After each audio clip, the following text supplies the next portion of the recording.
Good.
Good.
Guys, I hope you're ready, because today's going to be kind of insane. It's going to be a little bit mind-blowing. But good nonetheless, I suppose.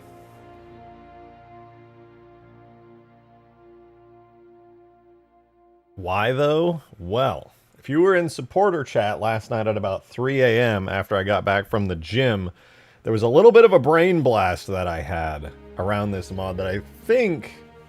And while I haven't figured out all the details of it, I think is going to be very, very interesting. And it's going to make the map way cooler. Way more objectives for players, way less driving around endlessly. I'm talking energy storage, I'm talking capturing sub-objectives, recapturing them. I think it's going to be kind of sick.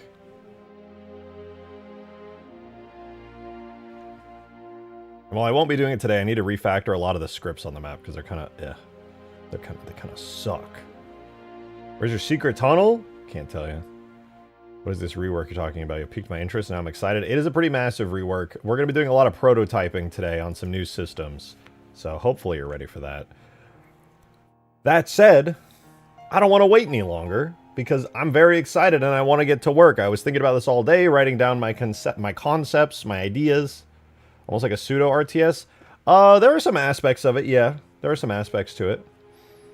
We'll talk about it. Let's begin. Let's hit up that... What the... My computer, it's not responding to me. There we go. DJ, play the Halo theme Mjolnir mix. Alright. Welcome back, everybody, to my evil lair. It's very dark and spooky here. What's that? Is my visor reflecting dynamic, high-quality cube maps in this spooky red room? It sure is. Oh my god, is that a cohesive light map in the red team Forerunner hallways? Oh wow, it sure is. Oh my goodness. Is the light mapping from outside actually correctly interfacing with the light map in here, not causing some weird splotchiness? Oh my god, it actually looks so good! Incredible! Crazy. Oh my god, you know, we should walk around a little bit. Look at this red Forerunner interior, dude. This is what happens when the Badish take over. Look at all this, man. We got lights in the ceiling, lights around every edge of this room. It's so nice. Even the center area here is super bright. Look how cool that is. Very cool, man. Red team rules. Blue team drools.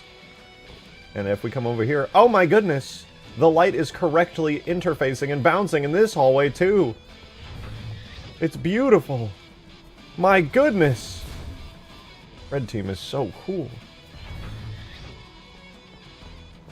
Wow. That's so nice. It's so nice. Anyway, this isn't the only one, too. We've got blue team along the way. Now, I'm not exaggerating when I say rework in the title and in the announcement here. I really mean it. We are absolutely going to rework the hell out of this map in a pretty major way. So, as you guys know, the map has gone through some rather significant changes recently. You know, we've got these new Forerunner structures that I've been working on based off of Sandtrap. We got the tunnels. We got that one we're heading to over here. One of the semi-recent changes was this. You know, you can capture the anti-air cannon here. I have scripts off, so it won't do anything. But you can capture it, and that's kind of fun. It adds something nice to do in the middle of the map. But I don't think that's enough. I'm actually of the opinion that we need to go way further with this idea. Listen, the map itself is fine. It's fun, it's playable, but it's occasionally just offensively boring, alright? Let's say you want to play Capture the Flag. You're just going to spend most of the map driving with nothing in between. Which is not the worst thing ever. It's a big map, that makes sense. But what if on the way, there were really important side objectives that would actually benefit your team? What if instead of starting with a full team of AI and a full team of vehicles and a full set of heavy vehicles, what if you had to kind of build up to it? What if you had energy resources at your base, batteries that you had to sort of charge up throughout the game by capturing and destroying certain side objectives throughout the map? What if you could go into the enemy base and you could sabotage their batteries and set them back? These are the kind of ideas that I'm toying with right now. Sophie! Thank you for 19 months! Ooh! Thank you, appreciate it. Thank you, thank you. What if you have to deactivate the shield on foot? So I was experimenting with another idea I had, so this is interesting. As you might be aware, this shield here is two-way. So a projectile cannot go in one way or the other. Which means if I placed an AI, an invisible AI turret that shoots EMP projectiles right about here, whether you were inside the shield or not, it would be trying to shoot at you constantly. And the moment that it does, you would get EMP'd, especially if it's spamming. So realistically, I thought of a really great idea. I could add back the Spire Shield EMP ability. All I have to do is make it an AI, kind of like the Sandtrap towers that shoot the little bombs at you when you go outside the map. If I just do that, pew, pew, pew, pew, pew, pew, people are getting shot at. The moment you would try to enter, those things are going to just start blasting you. It's kind of genius, if I do say so myself. So, low-key might add back the EMP feature. And what's cool about it is it would be team-based, right? It would only shoot at enemies. So, here's my thought, right? I wrote this down. I'm going to read it out for you.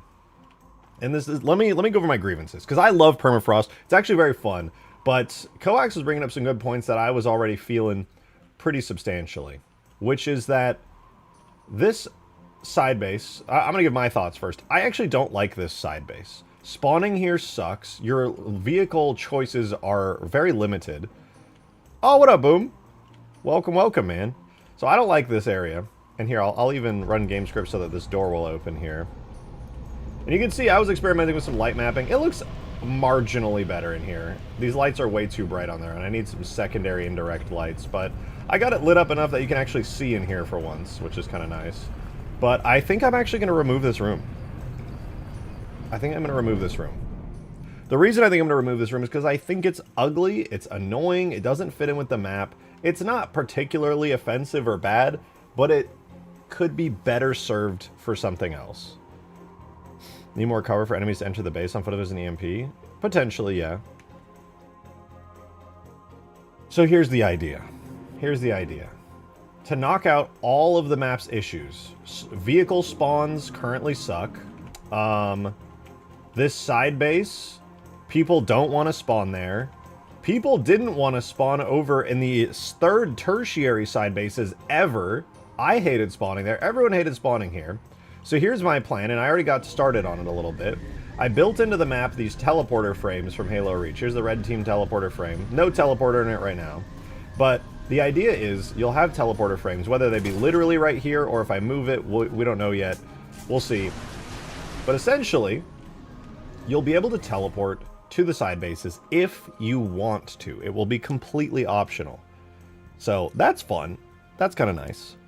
If you had something from Avalanche in its place, you might see the better Foreigner theme rather than something UNSC themed. So that's what I'm going to get to, because I agree with that. I want to do Covenant and Foreigner themes, and I want to stay away from the human UNSC themes, because it's just a weird mix. And aside from the fact that this base is not that great use-wise, it's also kind of ugly, all right? It just is. It's not that good looking. It definitely would be better served just as literally anything else. So my concept for today... Do I have a suggestion channel? Technically I do. I don't know if we have one specifically for Permafrost. I need to make one. Here's the idea. When you start the map, you don't have a full team of AI right away. You don't have a full team of resources. Okay? You're kind of just starting from the beginning. And instead of having vehicles just spawning arbitrarily around the base, instead there will be dedicated vehicle pads with little timers on them so that the next vehicle can spawn.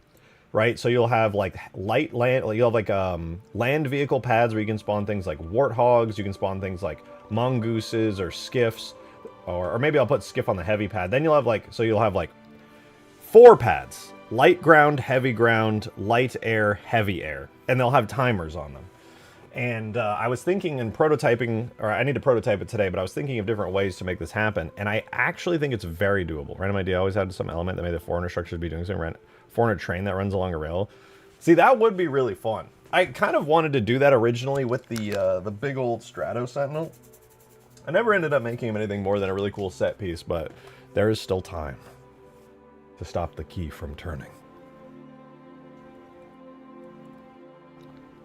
Sounds like a great idea for Halo 4 mods. Ban Epic Perry for 650 million years. He mentioned Halo 4. But yeah, I want to add vehicle pads. The reason I want to add them is because the arbitrary nature of these vehicle spawns is really ass. But I'm also very unsure about this idea because, frankly, it's going to make it so some people are just not going to want to use certain vehicles. If you have the opportunity to, say, spawn in a heavy vehicle like a skiff or a scorpion, you're probably going to pick the scorpion every time. That's crazy and all, but this idea sounds... Alright, mods ban Joe the Assassin 872 for 550 million years. He also mentioned Halo 4. Are there any Foreigner Sentinels? Not currently, but I may add them. I may add them. Alright, so what I want to do is I want to make a, like, baby version of these batteries that have, like, little meters on them that can be destroyed. And I want to just do that as a simple test. That way I can place them down. And I'm tempted to do this because, frankly, as cool as it is that you can just walk in here and disable the enemy's shields, I feel like the shield is a pretty big deal because it protects your base very heavily, and it also is the trigger before somebody is allowed to capture your spire. So if it was harder to take down the spire shields, I think things would be a lot nicer. For example, one of the restrictions to take down the spire shield would be you have to go into their base and you have to destroy their Covenant batteries. Now, there's a couple of ways I've been thinking about this, and frankly, I don't know what the right answer is. One reason I want to do this is because it makes more sense balance-wise. One reason I don't want to do it is most players aren't going to understand that this is something you even need to do or can do, which is kind of annoying. If you look at Halo Wars, they use Sentinel Guards. You took inspiration from that. It would be a diverse PVM. That's true. So, one of the main things I'm going to be doing today is we're going to nuke the side bases. I don't like the side bases. I don't think anybody really likes the side bases. Nobody wants to spawn here. Everybody wants to spawn at the Spire. The only reason to spawn here is that it has the Pelican, which isn't even that good right now, and these two vehicles, the Skiff and the Anti-Air Wraith, are decently strong. But realistically, I don't think any players want desperately to be here. Most players will know, and if they don't, they'll learn from the community teammates, so I think it'll be fine. That's kind of my thing. I want to add complexity to these things, but it's definitely going to be a learning curve for players. And ever since I started adding the voice lines for things like Auntie Dot to narrate stuff, it gives me a lot more potential to add in stuff and let her kind of inform players. So when this goes down... Alert. Red Team Spire Shield has been disabled. I can add things for, like, the Covenant batteries and things. To be like, alert, Red Team batteries are under fire. Alert, Red Team battery has been destroyed. And then you're like, oh shit! I gotta get back to our base and protect it! Covenant barrier batteries idea would be kind of good, but make it so Spire's one-way shield until you take out the batteries. That way there's a visual change. I can't do one-way shields. It breaks everything. It becomes this whole awkward, difficult thing. Unfortunately. Alright, sorry. Coffee. Good. Yum. If you implement voice lines, player would learn from context. That's the hope. I think players will be able to pretty decently learn from context. Just make it two separate collision models. Problem is, when I did it well, I was thinking, what if I just separated every face into a different collision plane? Maybe that would work. Maybe if every face on the collision model was individual and separated, it wouldn't count it as one gigantic stitched together collision model, and it wouldn't do the weird suspension bug on the inside anymore. Right? That could work. We don't know for sure. We, the scientists, are unsure. It's too cool and complex. Anyway, though, in order to get started on this and do this big rework, the most important thing right now is for me to make a new copy of the scenario. I'm going to have a backup with Permafrost in this exact state. Yo, Beer, thank you for the tenner, man. Appreciate it. I might have a solution for the vehicles instead. What if you put the vehicles on a timer per class/tier, kinda like the way Halo Reach did with the vehicles/loadout, per each phase, in Invasion? Put the vehicles on a timer per class and tier. That's what I was thinking. Kind of like how Reach did with the vehicles and loadout each phase. Okay, very, very, very similar to what I was thinking. Very, very similar to what I was thinking. And I haven't, like, fully nailed this down yet, but the idea, the idea generally is you would have that, essentially. You would have 4 vehicle pads. Light land vehicle, heavy land vehicle, light air vehicle, heavy air vehicle.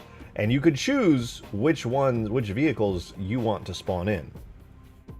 And I think that would be a lot better for players. Also, teleporters are going to be the way that you get to the side bases. You just straight up won't spawn anywhere over here anymore. And your Spire is going to be your very important defensible position. Which is also one of the reasons I want to make it so that taking down the Spire shield is harder. Because taking down the Spire shield, while not nearly as big of an impact as actually destroying the Spire, is still a pretty big deal.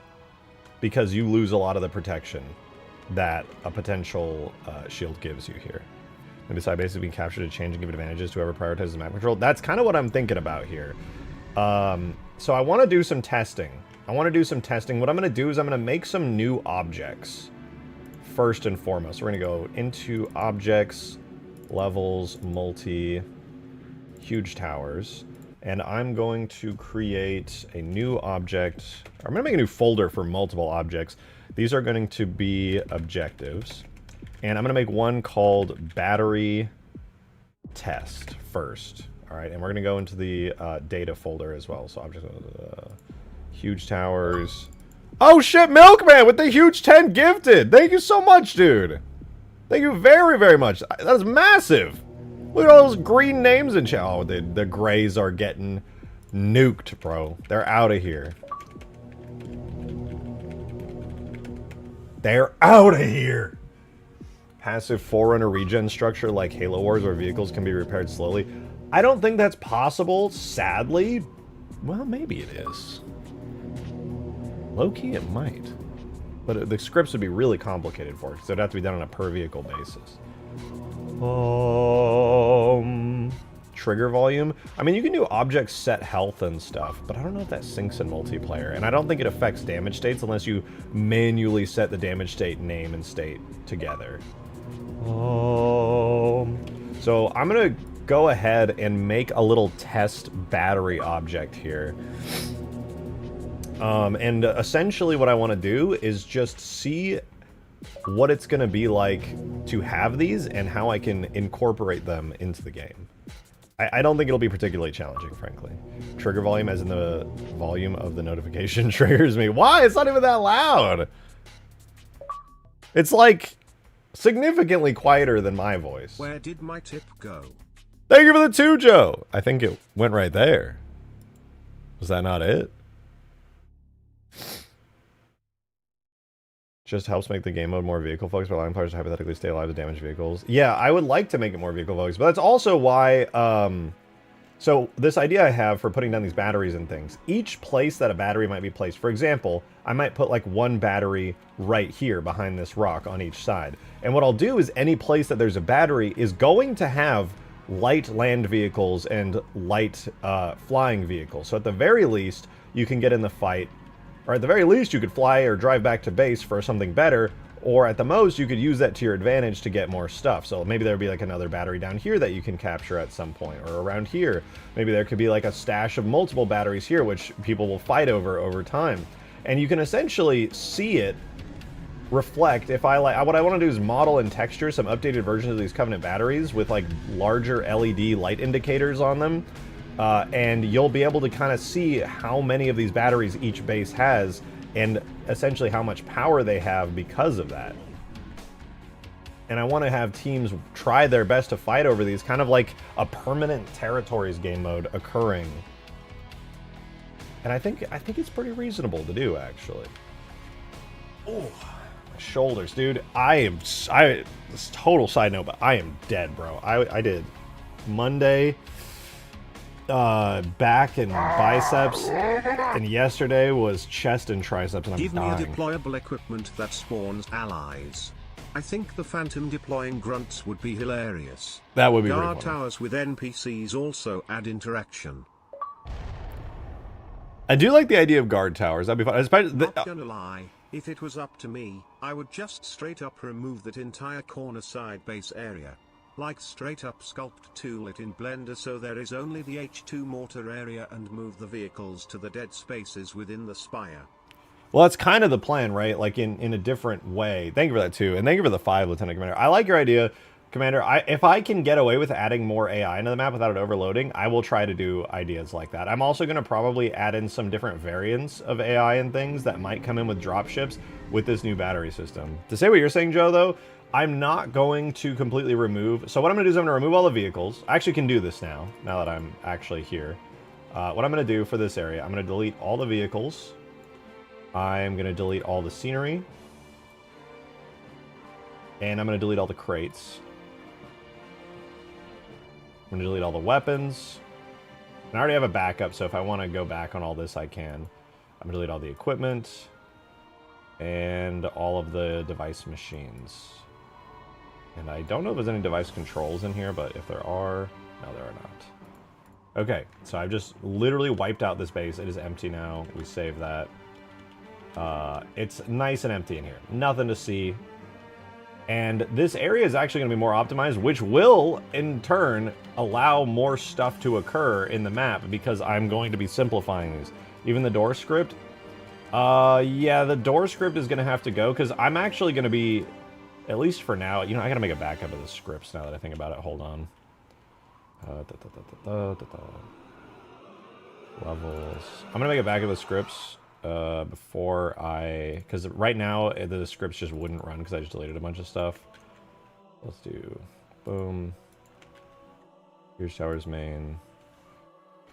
April. I'm going to call this the April version. This is April 2016. Massive rework, massive refactor. Joe, thank you for the 420, dude. Appreciate it. Like, the map is too big that any side bases need to abide by the existing map flow or just get it out. And I think those corner side bases give no benefit to the map flow. Also, the spire, even with the added stuff, still feels too empty. Thank you for the 420. Those corner side bases give no benefit to the map flow. Also, the spire, even with the added stuff, still feels too empty. Exactly. Okay, so I agree with you, which is why I'm trying to do this rework. Because as much as I desperately tried to get these side bases to be functional, and they have some place in the map, they're not like offensively bad. They're just kind of like awkward in their positioning and placement. The hope was that you would have your main base over here and your secondary base here, and both of them would be viable strategies. But what ends up happening is everybody just gets upset when they spawn in at the secondary base because everyone would rather be at the primary base. Even putting Pelicans and Skiffs and anti-air wraiths and good weapons over here, it was just kind of like, damn, I'm at the side base. So the side base is no longer a side base, right? That's why I just deleted everything. Now, this is going to be like an objective, a side defensible objective. Thank you for the 2! Alternative version with flood. Maybe in the future. Maybe in the future. Right now, I'm mostly just focusing on the traditional, like, Covenant Forerunner-y vibe for this whole area. In the future, I'm definitely not opposed to the flood. Definitely not opposed to that.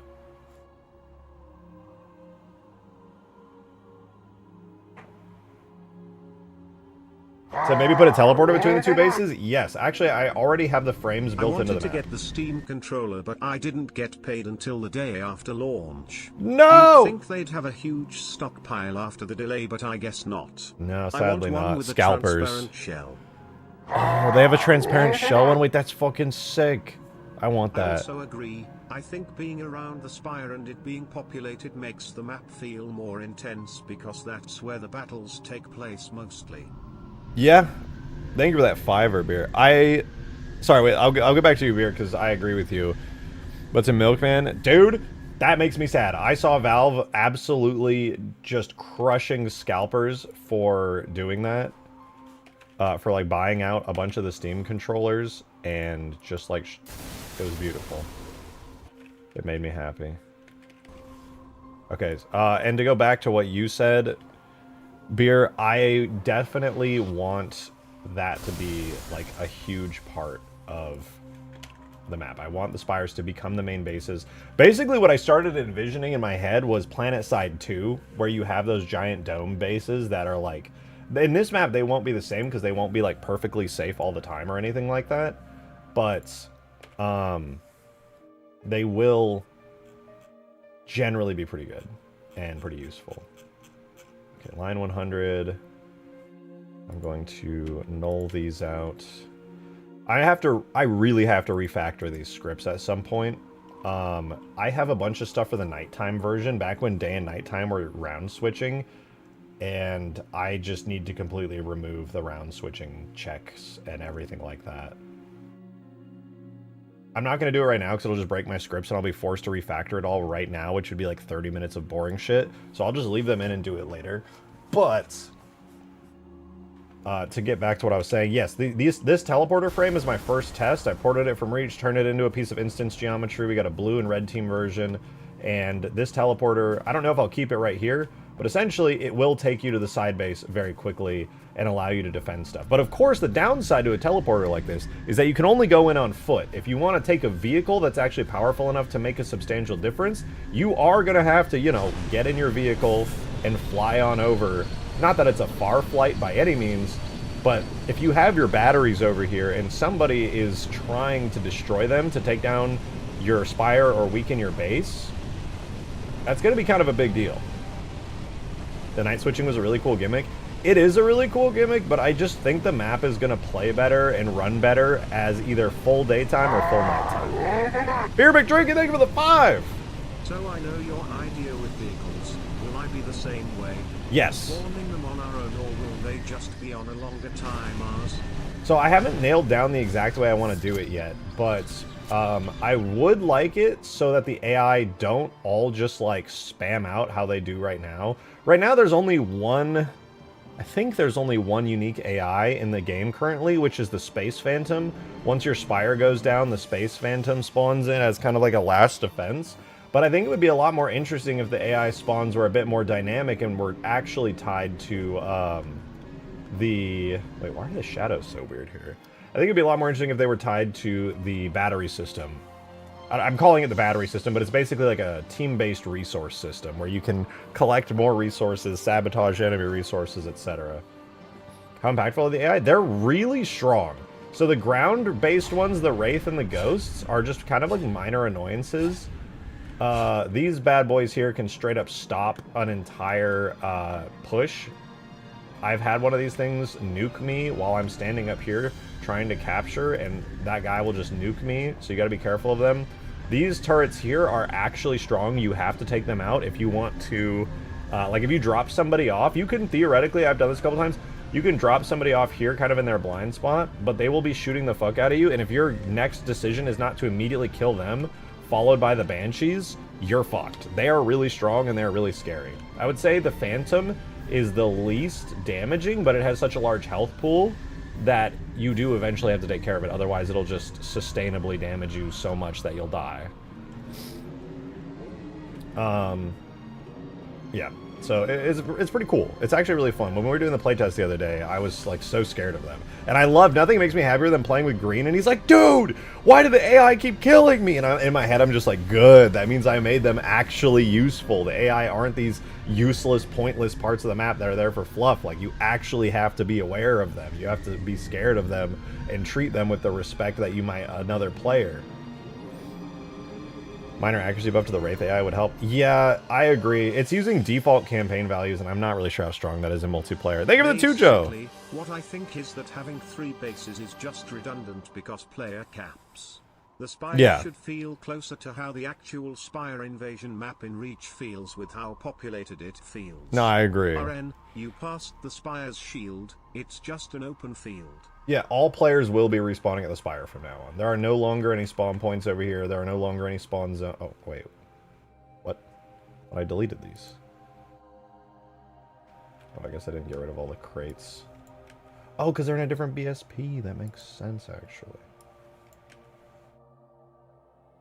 Get rid of those. Does that mean that weapons and items are also... No? Okay, good. But yeah, these, I'm going to delete these human bases. They're gonzo. Just consider them erased. Just pretend they're not even here anymore. Which is also great for optimization, which means I can add more AI, more vehicles, etc., etc. So there's 2 things we're going to experiment with today. One is going to be vehicle spawn pads. I need to see if I can come up with an actually reasonable way of getting these things working. What's happening? What up, Void? We're doing a big rework of the map today. We're changing things up. We're moving things around. The AI system is good, but I'd really like to tie it into the battery energy usage system. So here's what we're going to do. I'm going to try taking these Covenant batteries. Actually, I'm not even going to take these. I'm just going to get inspired by them. We're going to build a prototype of the battery system and just kind of see what we can do with it. So let's get started. Do new. We're going to spawn ourselves in. Hold on one second. Let me grab the Halo tools and I'll switch scenes so you guys can see. To objects. This is going to be objective. Okay. Alright. So here's the plan. I have generated Master Chief. And I want these batteries to be kind of big. One of the inspirations for this actually was the Halo Infinite, those, you know those, like, banished outposts that you would, like, go hit up? That is part of the inspiration for this. So I'm going to make it kind of big, like pretty big, pretty tall, and then kind of inspired by the Covenant batteries, we'll do, like, a little extension upwards, shrink them in a little bit. Extend it up just a bit more on top of that. And then that'll just be like our base shape for now. It's nothing fancy, but it'll do.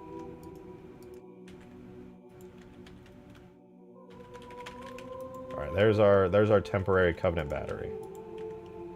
And what I would need for this is I need to make a sort of like indicator, an LED indicator.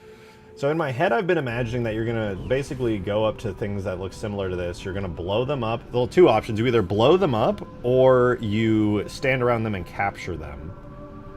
And I think actually blowing them up works better for scripting. The towers you have to raise to press a button in order to shoot them.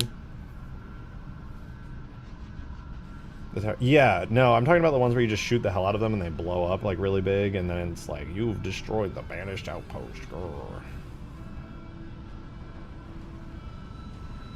on, I gotta think about this for a second, because if these are gonna be a resource, destroying them obviously makes sense, but also capturing them might make even more sense. But in order to capture them, I'm gonna need a more robust script system for capturing things. Am I going to put the guy from Fortnite, I think, called Master Chief into Halo 3? No, no Fortnite characters. That Master Chief guy is not... I'm not going to port him into Halo. I'm doing Halo here. I'm not trying to play Fortnite, you know what I'm saying?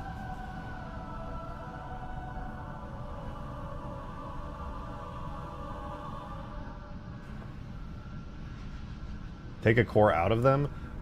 I suppose that is a possibility. How big are these? Oh, these are pretty big. I think I got about the same size for my objective object here. Oh my god, Jesus, they're so scary. Oh my god, stop talking about Halo 4, Jesus Christ.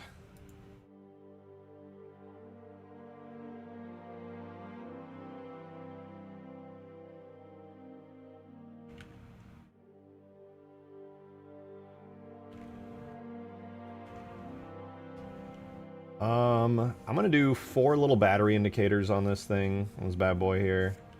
Oh, I know how I'm gonna do it, I just decided. So I'm gonna go here, here, here, here. We're gonna do 2 lines like this. We're gonna scale them up to about there. And then we're gonna grab these 2, we're gonna grab these 2. This is all temporary, mind you. This is a temporary object until I make something better. We're gonna do extrude. I'm going to scale inwards like this. It's going to give us a nice little shape like that. Then I'm going to scale these to 0.9. 0.9.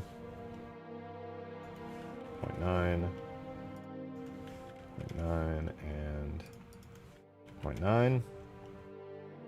Then I'm just going to make a little sharp mark. Boom, boom, boom, boom, boom, boom, boom, boom. I'm just going to do this a couple times until it looks nice enough to be, like, visibly understood in game. Boom. There we go. So I'm going to use these as temporary little markers so you can kind of from any angle see what the progress on this is.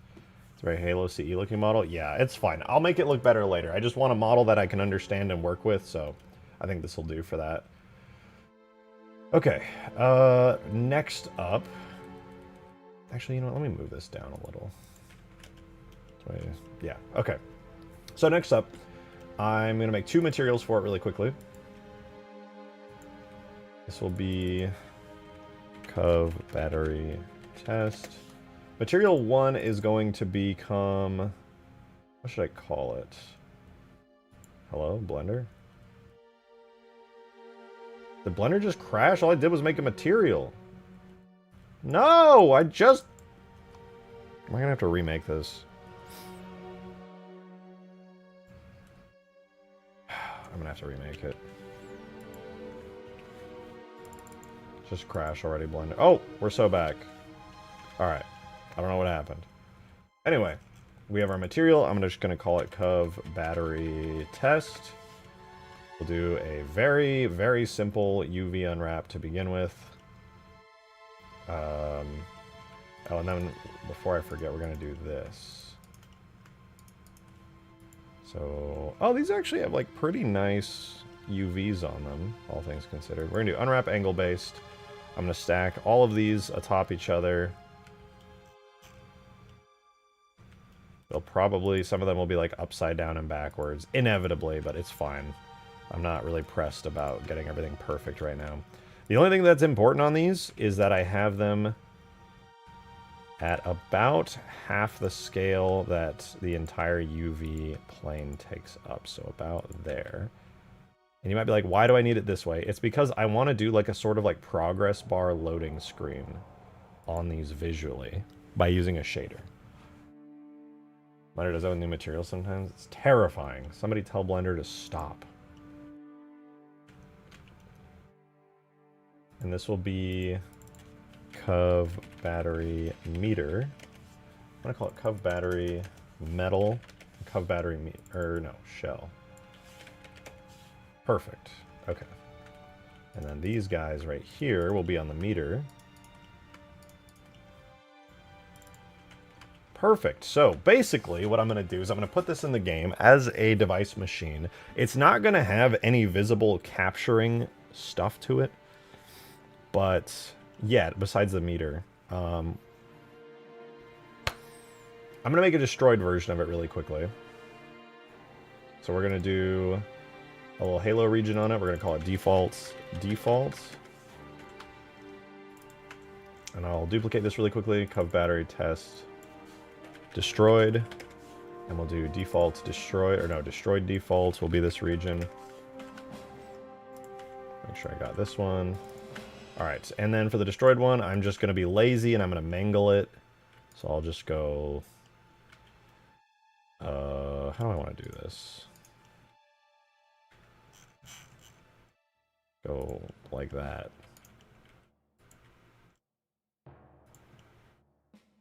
Boom, it broke. Ah, it's broken. Okay, we blew it up. Perfect. Now it's blown up, guys. Can't you tell? Anyway, we'll make an actually good version of it later on. Now I'm going to make a very, very quick and dirty collision model for this. So I'm going to duplicate this, give it some collision, call it Covenant Battery Test like that. And this is just so we can get it in game. I don't care about literal collision on this at all. We have that, and then we'll make a quick physics model for it. So we'll go boom, Cov Battery Test. I'm going to make a quick material called Cov Battery Hard Metal Cov.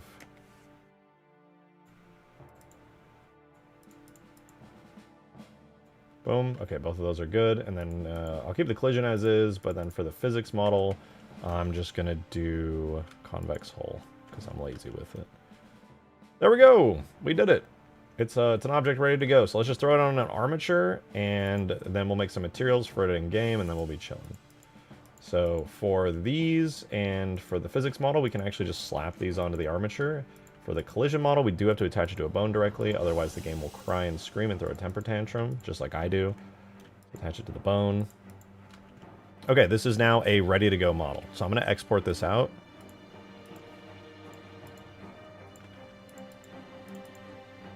All right, beautiful. It is technically done. So here it is, objective battery test. We're going to throw this in here. Before I put it in the game really quickly, we do need to get some shaders for it. Just 2 shaders, nothing crazy. The first one I'm going to do is going to be the snowbound one, which is like the snowbound battery, the one that we've already used. It's kind of like a grungy Forerunner or grungy Covenant one. Actually, maybe I should use like one of the... I think I'll use like a random material from the Spire. Objects levels, multi-alpine sandbox forge. Let's go to the Spire. Shaders. And I want to grab... We'll do Cov Metal Shell Purple. Perfect. We got that. And then... It'll be Cov Battery Shell. And then I'm going to copy and paste it, and we'll have Cov Battery Meter. We're not going to worry about the meter right now, because I am going to have to like custom make that shader myself. It's going to be a really simple shader, though. So now that we have that... I know Wraith Materials might also work. Yeah, I mean, it's fine. We'll get there. I'm just trying to get this working, like, at all.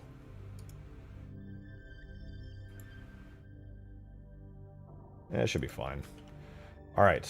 I think everything's still good. We're going to start importing this now. So we're going to go on Tool, Render, Objects, Levels, Multi, Huge Towers, Objectives, Battery, Test, Draft. So we have the model in. Now we're going to do the collision, and then we're going to do the physics. We'll be set. Physics.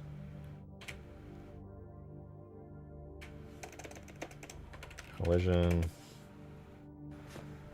Okay, cool. Now we do need to spawn it in. In order to spawn it in, I am going to grab a model and device machine tag. I'm going to steal it from the Forerunner door really quickly. And then we're going to go to objectives, battery tests. I'm going to call both of these battery tests. Now we're going to hook it up, and then we're going to spawn it in, and we're going to mess around with it a little bit. So battery test device machine. Not going to worry too much about anything in here. We'll leave it as is. It'll just be like a basic door function. Battery test model. And, oh, you know, I didn't even have to import those earlier. Let's clear the animation graph and bulk import that. We won't have any animations for this right now, because what's actually going to happen is the shader will be the animation. Okay, let's spawn it in. Let's take a look at it. This will be our very, very early test object.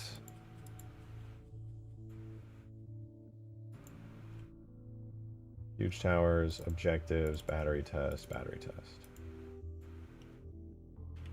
What if you use a hologram shader for the meter? So I likely will. What I was going to do is I was going to have a translate X function on an illumination map to fill up the meter from like halfway to full. Oh god. Well, it sort of worked. Let's just fix its regions really quickly. We'll just make a little default variant with a region called default, which has a permutation that is always on called default, and an optional but unused destroyed permutation for when we want to try blowing it up as a test. All right. Wow, what a work of art. Truly, I am an artist. Okay, next up, I'm gonna do a quick meter. Actually, it's really ugly. I know this is not important when I'm doing a test thing, but like literally all I have to do to fix the UVs on this is just go like this.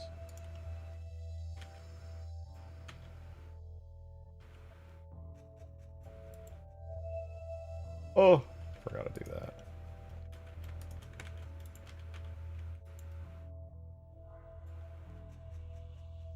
Hello? Oh, right, because technically. Well, that's terrible, but could be worse, I guess. I'll just go with that. Blah, blah, blah, blah, blah. It'll make me a little happier to have them look less terrible.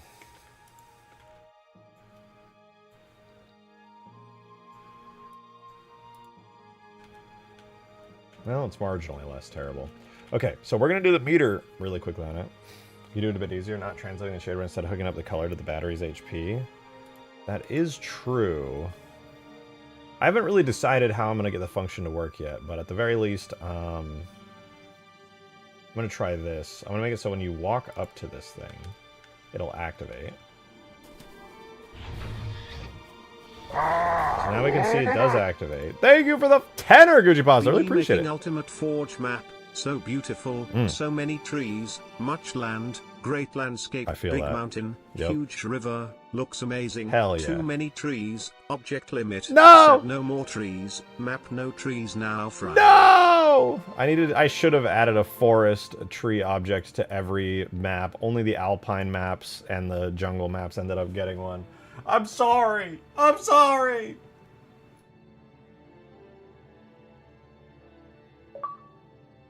Thank you for the 2 light bridges! I know what you could add to the map to make it more functional. Okay. These nuts so ow, ow, ow, ow. Ow, ow, ow, ow. Shut the fuck. I was curious if you had any thoughts regarding the ODST engine for multiplayer mods compared to vanilla Halo 3 1 personally. I'm just curious. I think I would use the ODST engine for campaign mods. ODST does have perfectly working custom games in Forge, thanks to the extreme talent and dedication of the MCC team on the later half of their work on the game. So it could work. The problem is that I would have to manually set up Spartans and Elites and stuff. And I don't 100% know if Elites are even supported in the engine, but for multiplayer stuff, it could theoretically work, yeah. It could. It would be pretty sick if it worked, too.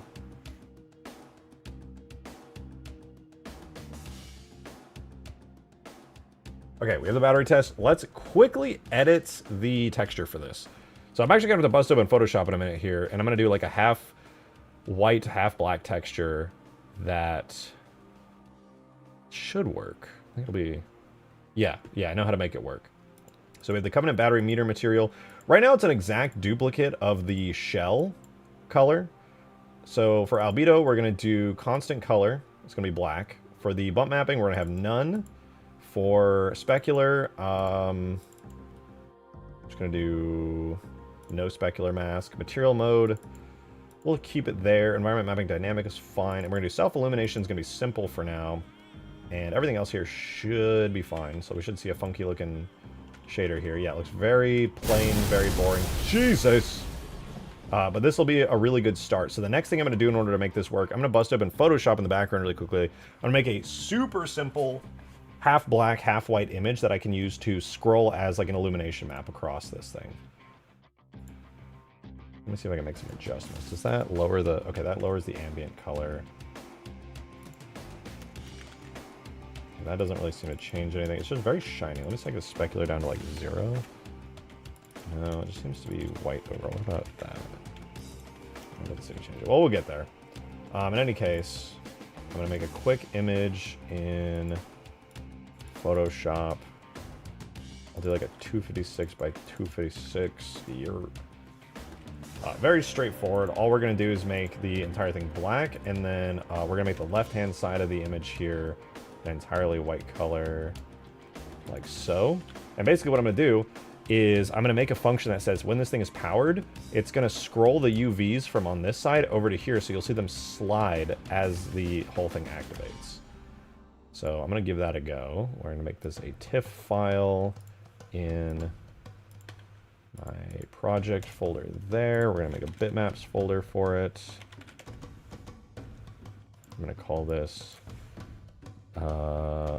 meter illum. Okay, cool. So we now have a bitmap for it. I'll copy that. We're just going to run the bitmaps command really quickly. Shoot.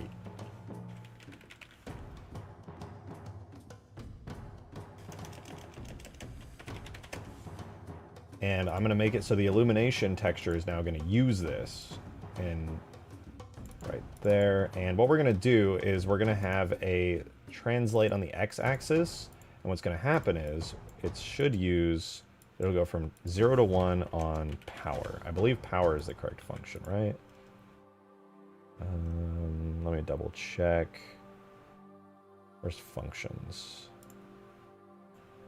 Device. Yeah, so it's called power. We'll give it a try. I have no idea if this will work. Oh, wait, we got to set the brightness. We'll do, just as a test, I'll make it green. And we'll make the illumination intensity like 15, so it's pretty bright. So hopefully when we walk up to this, you should see the meter fill up from the top or bottom. I didn't see it there. Didn't seem to work. Let me double check that the UVs are still in place. Okay, UVs are still good, so I feel like theoretically it should be working. This is cup battery meter. Power goes from 0 to 1. Oh, maybe time period? So you don't think the juice is worth the squeeze to use the AC engine even for the improved engine? I do think it is. But probably not for multiplayer. Like Halo 3 multiplayer, I guess it just depends on the project realistically. That'd be what I would say. It really just depends on the project. I'm moving our fucking battery test away from here. I'm tired of getting shot at by this damn cannon. We're going to test the battery on the hill here, on the fancy new hill. Halo ODST has done multiplayer? Yeah, it does. The MCZ team added it. Oh, you know, it might be position, not power. I think that's what the issue is. Because it's a door. Doors use position rather than power. There we go. Oh, and I need it at 0.5 instead of 1. Because it's using half the UV. Nice! Let's check that out.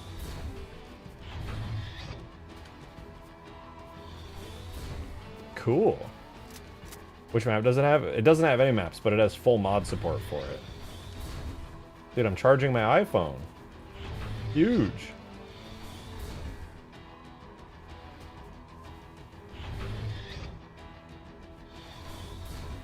Okay. So I'm going to just take this, rotate 180 degrees so that it goes from the bottom to the top rather than the top to the bottom.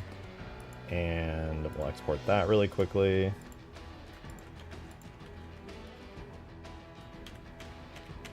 Re-import the render model. And I'm going to turn this from like 15 to 5 because 15 is really fucking bright.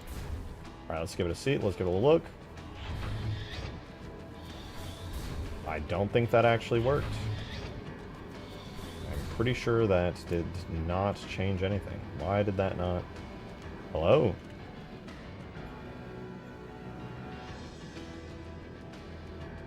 Did I not just flip these around?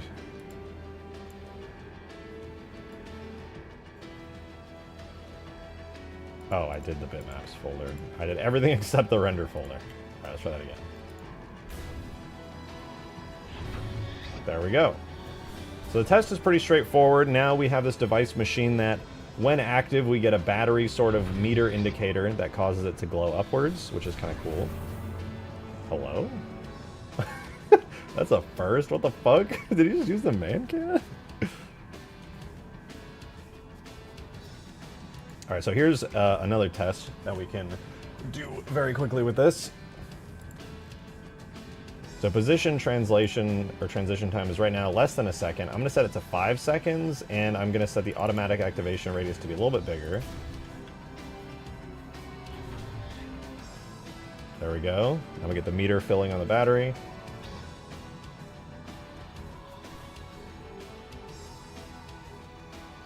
Check it out. It's a very good little prototype for like a Covenant battery. It's not bad. It's not bad.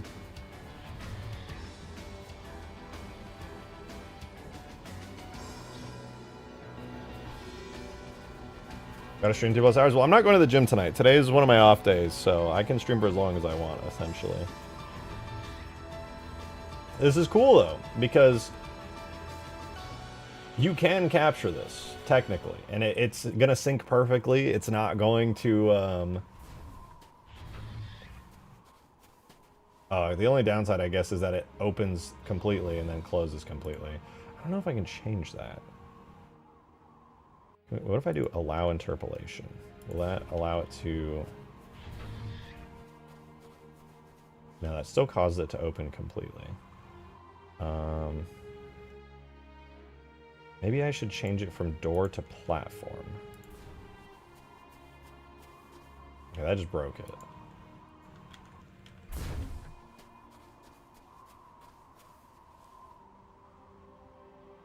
Oh, that's interesting. Door occlusion bounds, blah, blah, blah, don't care. Delay time, no delay time. Okay, everything seems reasonably good. So, this is already working based off of like an automatic player detection system when you get in radius. Kind of like when the door opens automatically for you. It's literally the exact same system. But I think I'm going to have to power this via scripts because technically any player could walk up to this and activate it and start capturing it. So like if you were on, let's say this is the blue side of the map. If I was red team and I walked up, suddenly I'd be giving blue team points. And I don't want that to be possible. So what I'd actually have to do is make it so like a red team only could capture it. And or... have a couple variants of this, right? Well, I could have one variant that's always powered. I gotta make that one. I gotta do set wrap mode clamp. There we go. I was seeing an awkward little glow on the edges there. Anyway, my thing is that I actually haven't solved myself is do I want it to be this kind of capture progress, right? Where you like come up to it. Oh, wait, no, actually, I don't want to do that. We're going to wrap. Or, alternatively to this, do we make it so that you can, like, destroy these? Because I'm currently, I've thought about this reasonably deeply, but I haven't come to a finalized decision. All right, let's do, for example, let's say that this was a side objective, right? You can come over to these things and you can capture them together. Thank you for the 2 Turbo Sim. Appreciate it. Halo Reach Invasion uses a function on one of the DLC maps for an animation that reverses if you step out of the capture point. It's on breakpoint. Yeah, I should be able to do that as well here. But that might be tied to game mode stuff. So now I'm like capturing 2 of these together. What's nice about this is that they work on a radius system. And it's built into the game. Which I would rather have that. The trouble is, I don't know if I'm allowed to change. Maybe if I do power. Power, transition time. So we have position transition time. What if we do power? Swap those 2 around. Switch this to power. I think power might be related to... Okay, so that one's already powered then. Position transition time would be the other one.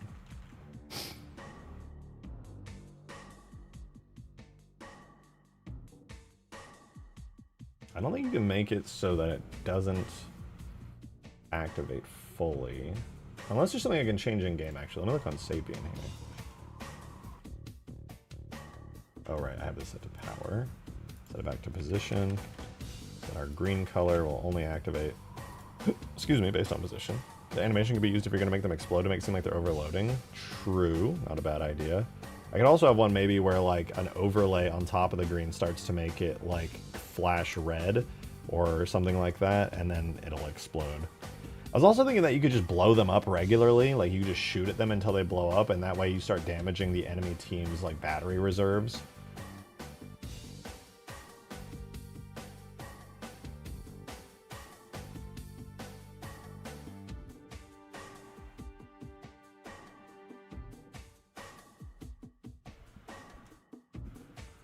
So maybe, okay, how about this? These things will respawn every once in a while. And you can capture them. Why are they activating? You can capture them. Why are you activating? You can capture them, but they can also just be blown up, right? So if you shoot them, they die, you lose the power.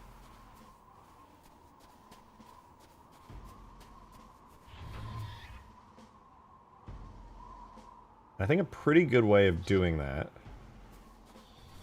would be like this. Hold on, I have an idea. This is going to be kind of sick, actually. Oh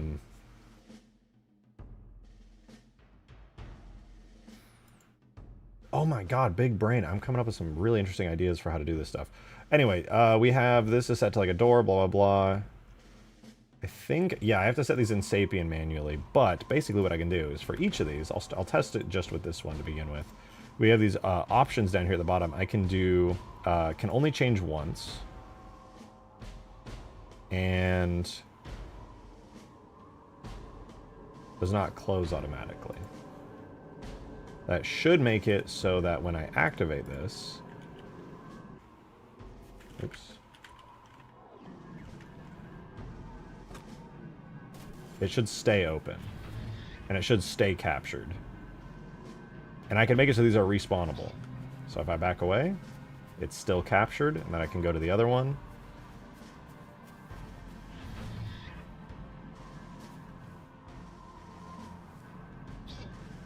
That's captured as well.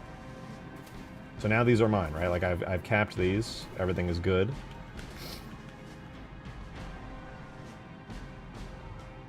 And we could just consider that a W. We got it. Now, what I can do with this that's kind of interesting is I can just detect in scripts when one of these objects goes up to 1 and its power is set to 1, I can say, oh, that's good for one team, and I can add a number to a variable which can have effects on the other scripts. The challenge that I'm trying to think of right now, a solution to, is if I put these in the middle of the map, how do I know which type of player has captured it? Because these are not team-based. They are totally agnostic to who's capturing them. They just get captured, period, with the current setup that I have. Unless I make a particular trigger volume to like manually run a script on this, but I don't want to manually run a script on this because that's going to have trouble syncing, and I don't want to cause more syncing issues. It's a bit troublesome. I might be able to run a script that like points to the closest player in whichever team they're on. It'll capture for them.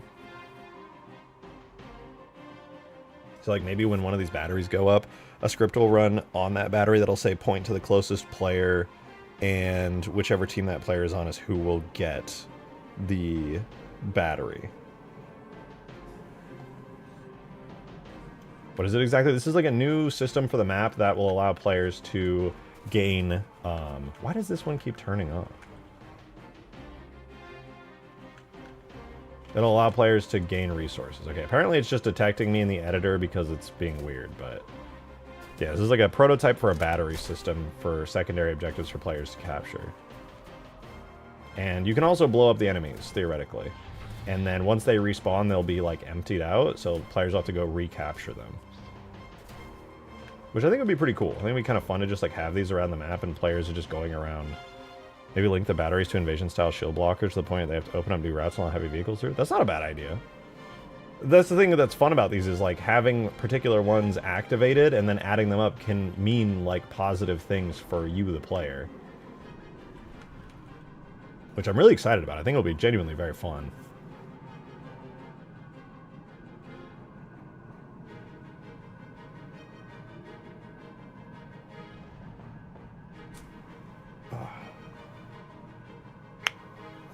Wait, I just realized, I think I actually can light map the spires. I'm pretty sure if I set these as device machines, they will take proper light mapping. Maybe I'll have to switch the map for... so right now they're a scenery tag. Pathfinding, no, but lighting? I might be able to get away with that. Hello, what up, Raztaz? Alright, so this works pretty good. Let me think about this for a second. I want to make it so that if you capture one of these bad boys, something will occur in the map. Let me see, there's a particular script function for like distance. Let me go all the way to the top. There's a, I gotta find it, I gotta hunt it down. Returns minimum distance from any of the specified objects to the specified destination object. So I could use the player's object list, and then I could sort through whichever one is closest somehow. There's probably a little simple math function for that. So I could basically just do like the distance between this and all players, and whichever player is the smallest will just win out. And it'll get their team to have captured that point. And then maybe I could spawn like a little light on it that goes blue or red depending. I think it's not a bad idea.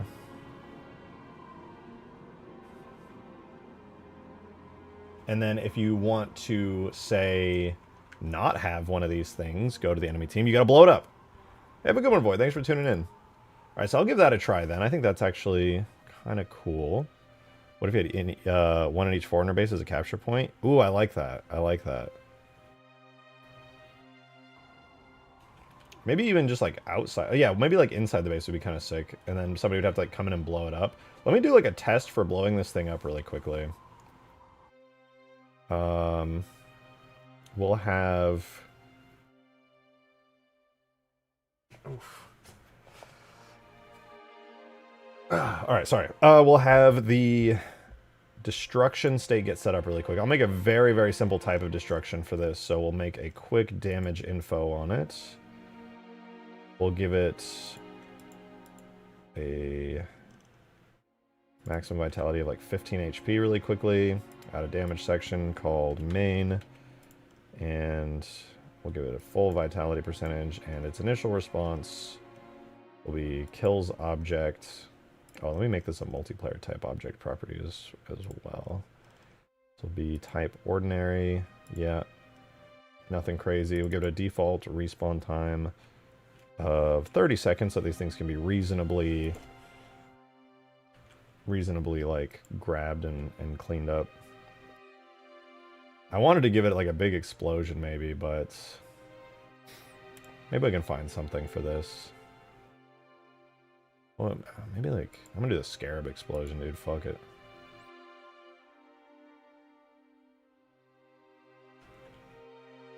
Objects, giants, scarab, FX, destruction.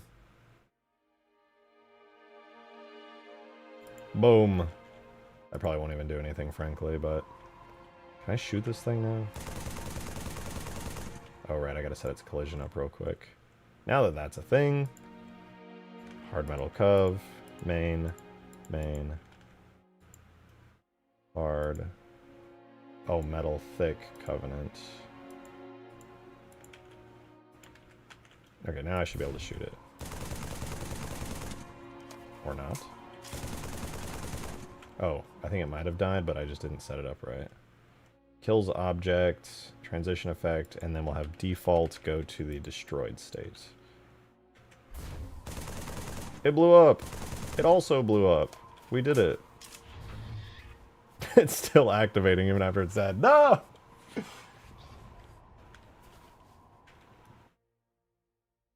It seems to work pretty good, though. Like, it functions. Capturing them both. And I'm blowing them up! Boom! It's my timer. See you, Shotgun. Hey, have a good one, 7. Appreciate you tuning in. Dude, there's so much potential with this. I'm genuinely really excited. Like, I feel like this is going to have such a big impact on the map.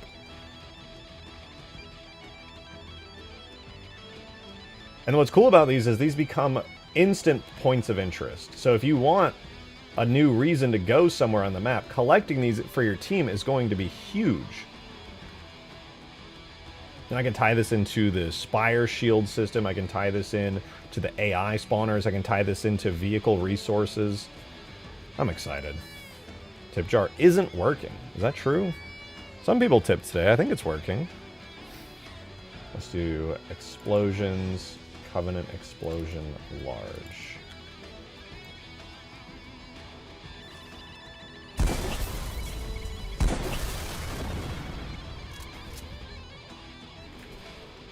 You know, for crappy temporary objects, these are getting the job done.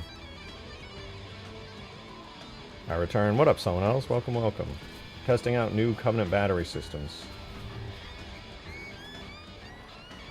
Okay. They're not the prettiest things ever, but they are functional. So in order to actually get these in and start doing something, I think what I'm going to do is I'm going to make a new function on each of these.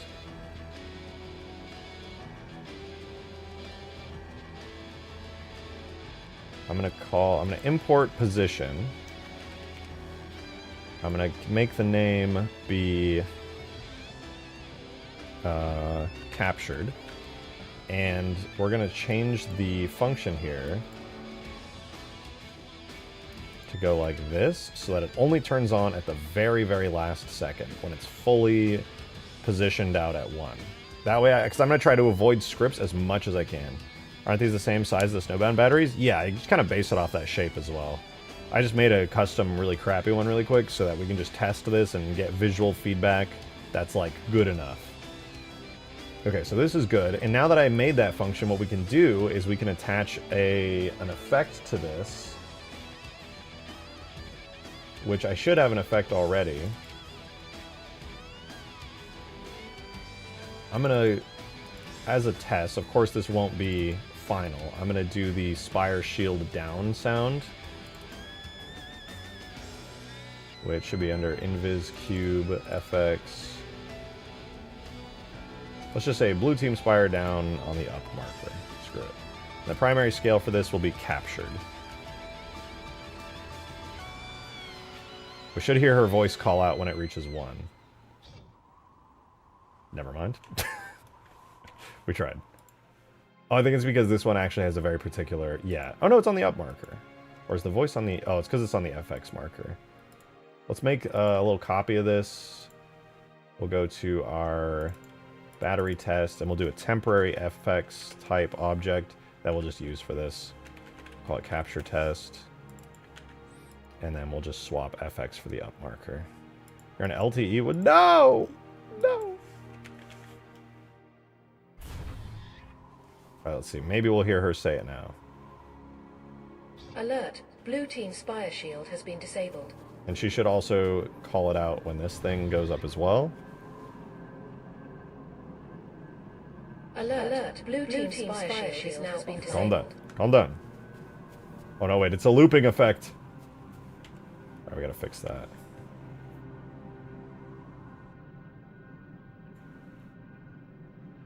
Blah, blah, blah. Make the duration bounds 9999 so that it doesn't call it out after that.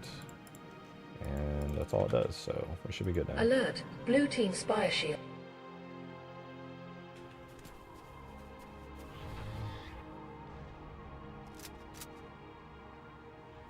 Alert. Blue team's spire shield is now offline. Alert. Blue team's spire shield has been disabled. Not bad, dude. Not bad. Obviously temporary voice lines and stuff, but they do play globally around the entire map. I don't necessarily want that voice line to play globally for every single battery that gets captured, but I would like some kind of noticeable effect to play for other players. I don't know UT. I'm kind of getting like planet side energy and vibes, which is kind of where I'm trying to go with this. Is that Serena from Halo Wars? No, it's Dot from Halo Reach.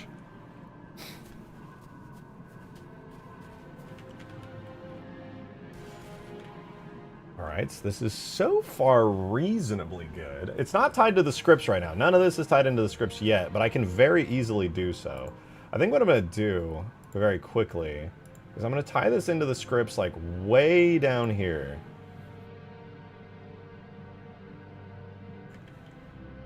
Way down. What do we have as music, action music section. So this is AI. I'll put it above the AIs. We'll make a section for it above the AIs. God, I can't wait to clean up all these scripts. This will be resource management. We'll make a new script really quickly for resource management. This will be our very first one. We'll do a script continuous. Battery 1 test. So all we're going to do for this is we're going to sleep until we get the position of the, we'll call it battery 1 is set to 1. And then when that happens, we're just going to print into the console battery 1 has been captured.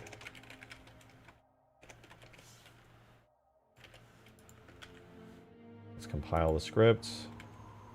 All right. Now, currently, nothing is named Battery 1, so I'm surprised that actually compiled, but we're going to name this guy over here Battery 1. And I'm going to move this guy out of the way. Put him all the way over here. You are now Battery 1. Congratulations. Already capturing because Sapien. Alert. Blue team's spire shield is now offline. Try again. We're capturing. Alert. Blue team's spire shield has been disabled. Alright, well the print command there absolutely did not work. Device get position battery is equal to 1.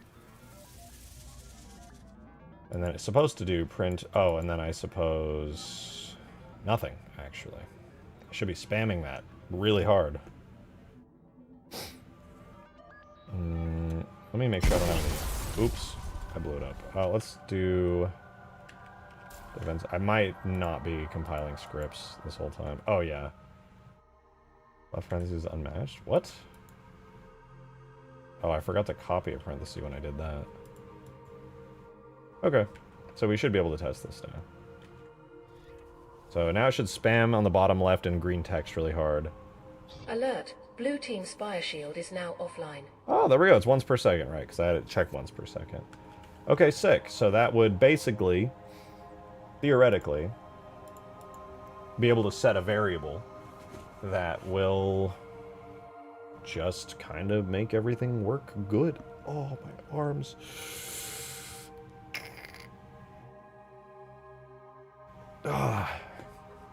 Okay, so now we can detect in scripts once these things get captured. So I'm going to call this battery 1 capture. And then we're going to make another script for when it blows up. And really quickly, I'm going to make a new...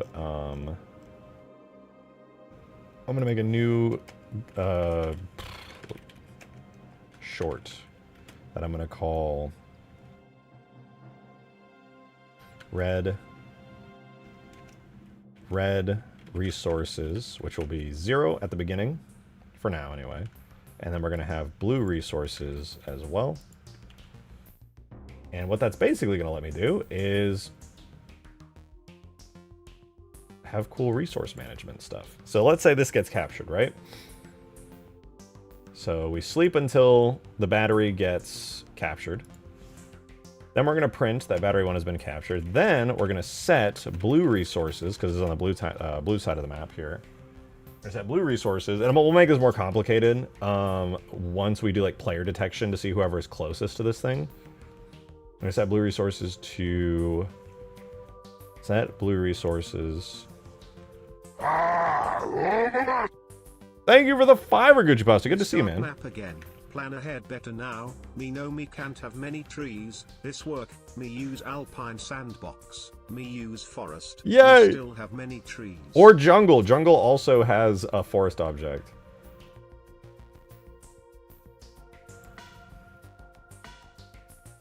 Wait. It's been so long. Oh, yeah. Set blue resources equal to blue resources plus 1. All right, so now when you capture it, the blue resources number goes up, which if any other script is looking for that and to see how many resources blue has, now it knows that they have 1. Which is pretty cool.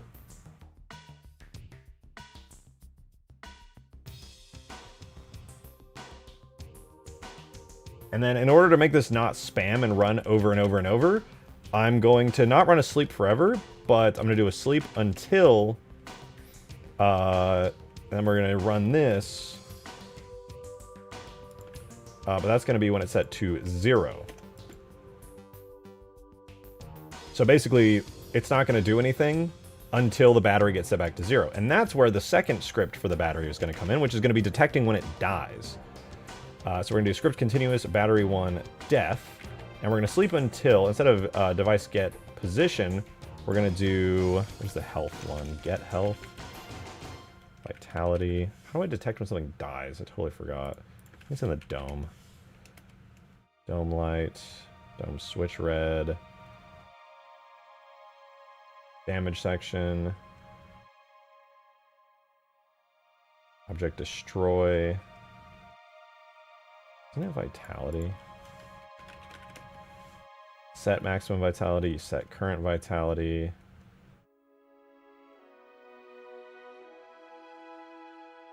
Set shield, set shield. Is there not a get shield? How do I do this again? I know I've detected an object's health before to see if it goes to 0.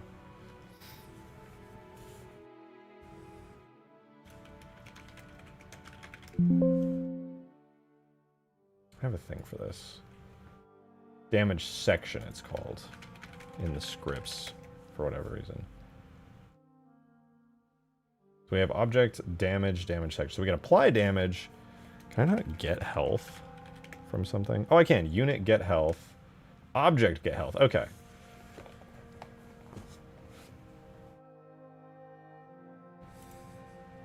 So we'll run object, get health.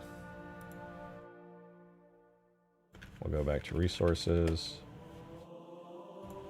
Sleep until object get health of battery 1 is, was it less than? I think it's less than or equal to 0. Then we're going to print battery 1 has been destroyed. And then we'll do set blue resources -1. And then we'll sleep until object get health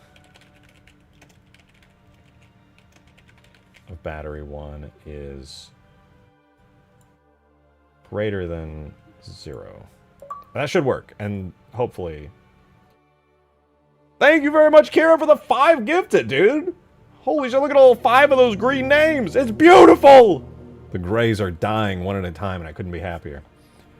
It's payday. Welcome back! Welcome, welcome. And congrats to everybody getting memberships. If any of you guys have gotten a membership this stream, please give your thanks to the gifter. I'm sure they'd appreciate it.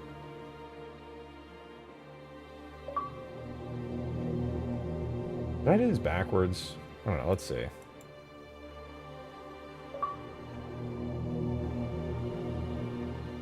Okay, I did do them backwards. Alert! Blue team spire shield has been disabled. Yes, yes, yes.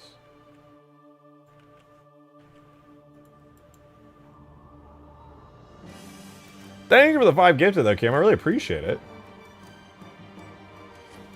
Okay, so this is capturing. Alert! Blue team has been spire captured. shield is now alert. Blue team spire shield has been disabled. Battery has been destroyed. Oh, and then lastly, I almost forgot. We got to do a device set position as well.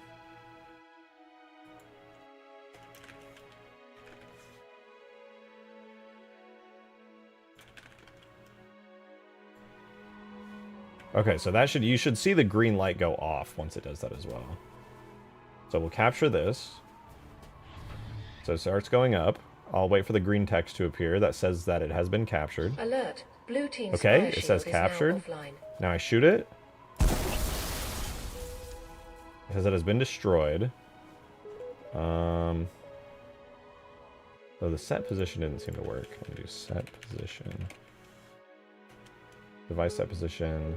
Device name, and then a reel. Yeah, I've set it to 0. That definitely should have worked.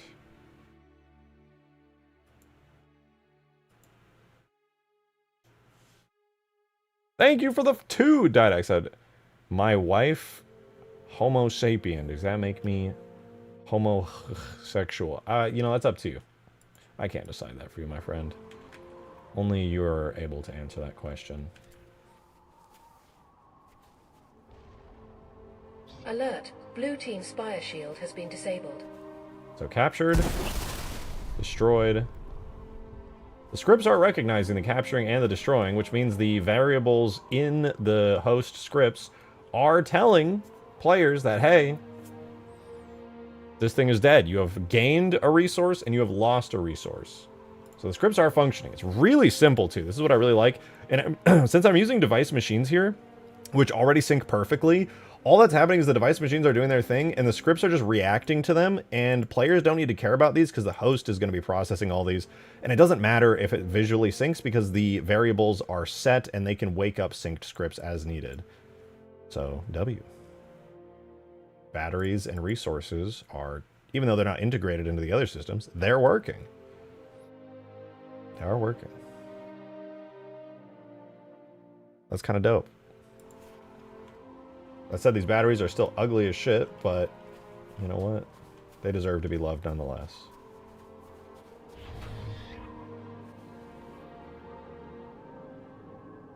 Alert! Blue team spire shield is now offline. Boom. You, Halo 4 green. Yeah, true. You know what? Since this is a blue team one. Actually, I need more of like a neutral color for this. I picked green because it's just kind of vaguely Covenant-y. Maybe I made it like, I don't want to do it blue or red. Maybe I can do it purple. No, I think I'm gonna do like a pale green. No, I feel like it looked, let's do intensity 2 with a little bit more of a saturated green. Okay, let's do intensity 4. Alert! Blue team spire shield is now offline. And then it blows up. Yo, Kira, thanks for the 3! I have added gamer subs to White Monster. My brain is vibrating. This shit good. Yeah, that sounds like a pretty good time, not gonna lie. Okay, this works, which is pretty sick. Now, the real question is, how do we implement this at a larger scale? Because we have individual batteries that can be destroyed and reactivated, and they will sync perfectly because none of the activation is happening in a particularly crazy way. I think now what we need to do is we need to check which team I need some kind of script. Let's do distance again. Somewhere at the top. I don't want to waste my time searching through all of that. Okay, we're going to do objects distance to object. I think I need a static script for this. I haven't really used static scripts. I'll just write one out really quickly temporarily. Script, static. Actually, what would I output for this? I'll put void for now. And then we'll just call it player distance. Yeah, sure. Then we're going to do this. Object distant to object. The object list that we're going to... Wait, objects distance to object. That's not what I want. Returns the minimum distance from any of the specified object to the specified destination object. That's not what I want to say. I want the inverse of that. I want an object list to a single object.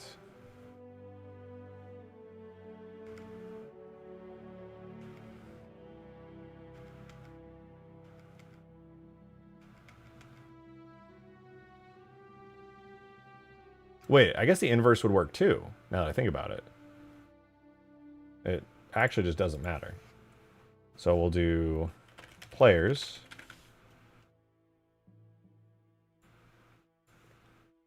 And then the object would be battery 1. I gotta remember how to use static scripts, because I rarely use them. And when I do use them, they're really nice and they're really handy. But...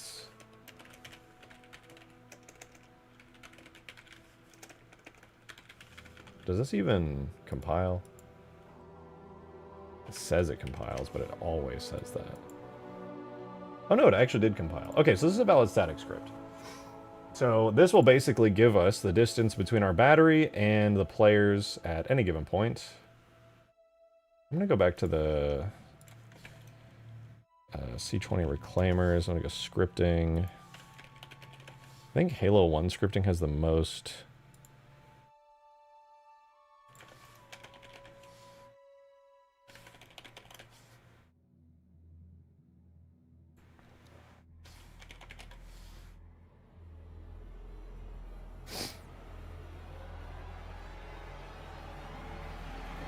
Okay, I have it up and I can definitely take a look at it, but I'm going to very quickly use the restroom because that coffee just destroyed my bladder, as usual. We got a snow phantom? No, I'm going to do team-colored phantoms and default phantoms, but give me 1 second. I'm going to use the restroom real quick.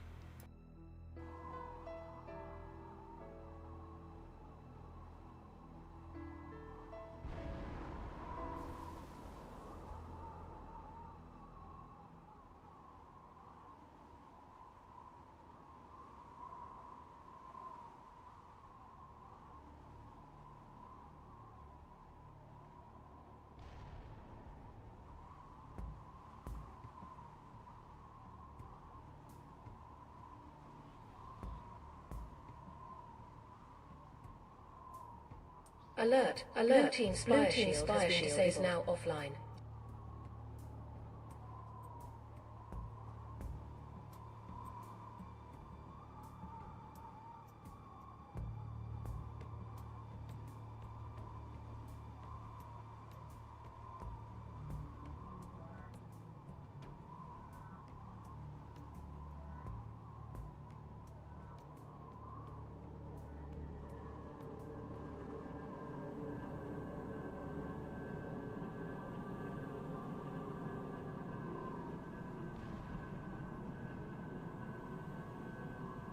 Alrighty.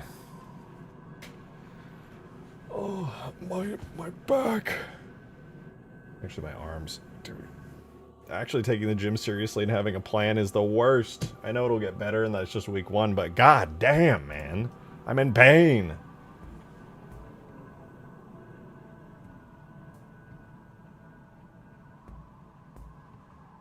Am I gonna add more details to batteries? Yes, I made these in like 2 minutes. They are just test batteries. I'll make actually good looking ones once the functionality of this is good. They are very ugly, that's on purpose. I'm not making them look pretty until they function. What do these batteries do? They're going to give resources to teams. They're going to be placed around the map with points of interest around them in general. They'll allow you, since I've nuked these bases, nothing spawns at these bases anymore. I'm going to remove all the human stuff. I'm going to make these, like, basically battery storage facilities. Shield has been disabled. Brother man, how are you getting captured? What is capturing you? What is capturing you?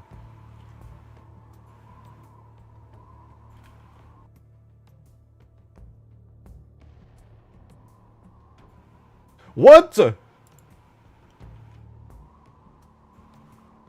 least this one doesn't get automatically captured, right?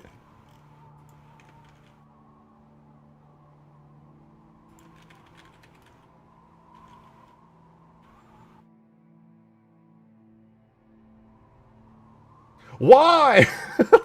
What is triggering it? Alert. Blue team spire shield is now offline. There must be like a giant object nearby that's somehow triggering it with like a crazy big radius. Bro. Stop.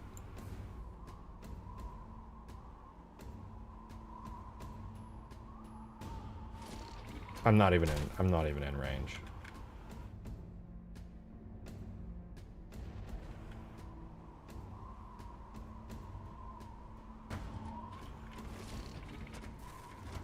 I will now approach you.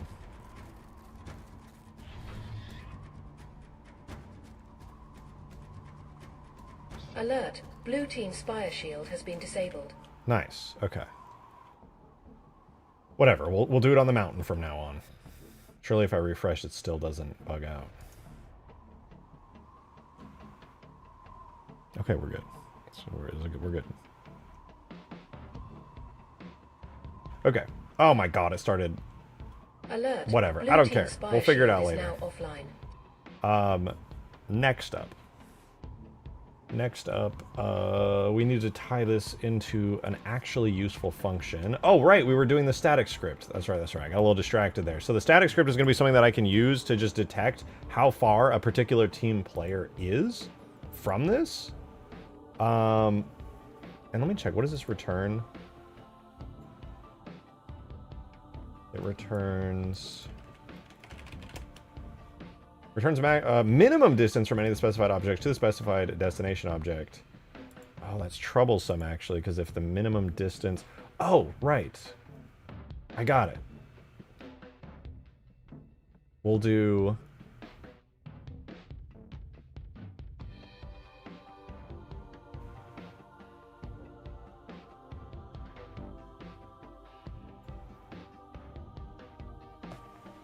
Let's do player distance blue. And then players, team, no, MP team, MP team,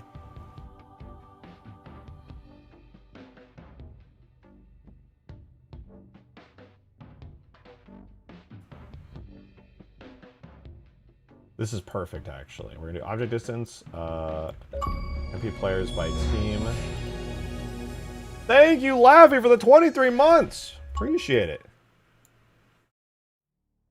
Thank you. You said 14 days left to render render time on my Reach cutscene render. What? 23 months is great. Why is it 14 days? What did you do?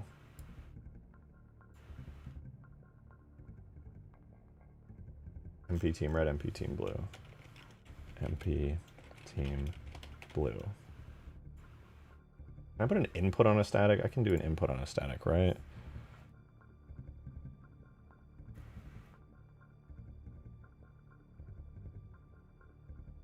Runs every tick to can be called as player 0 from any other script. So it returns a unit type, right?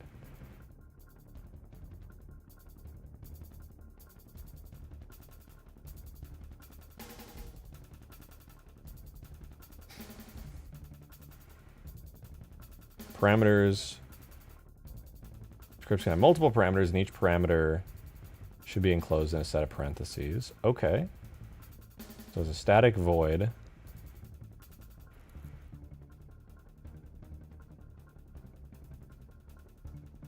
Interesting.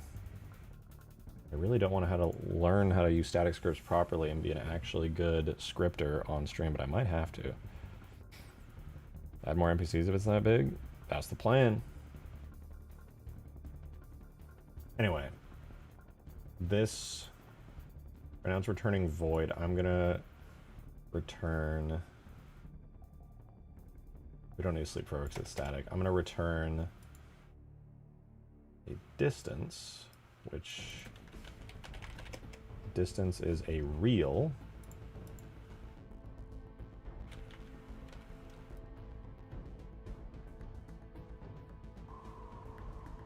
Make sure it actually compiled. Okay, it actually compiled. The only thing I need to do now is make this static script a little bit dynamic in the fact that it'll target other things other than battery 1. Which I should be able to do.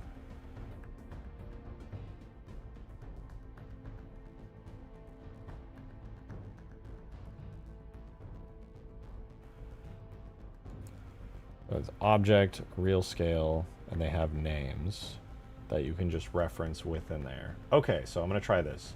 We'll call it player distance blue, will be the name of it. And then inside here we can put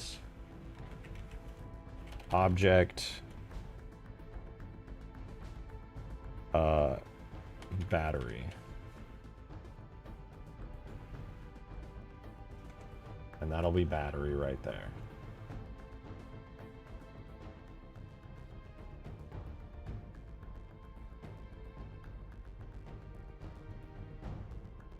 And then actually, you know what? I can do another one, which will be MP team.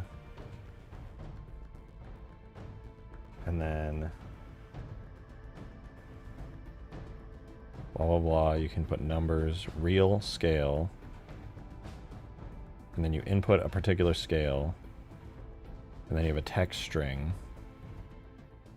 So I'm going to try team. Will this be valid as a script? It's still compiling, my god. I'm being a wizard right now, dude. Okay, so this is player distance.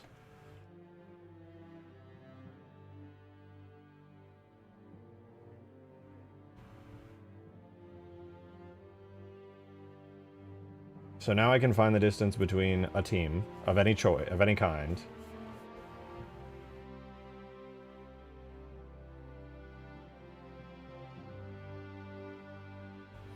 I'm going to try something now that this works. I'll put this here. So right now, we set blue's resources, but now we need to know whether or not we're setting blue or red team's resources. I have an idea. You added my green lights on the battery meters. By your logic, Bungie added your green lights to the fuel rod cannon as well. Why is it opening automatically, man? Why?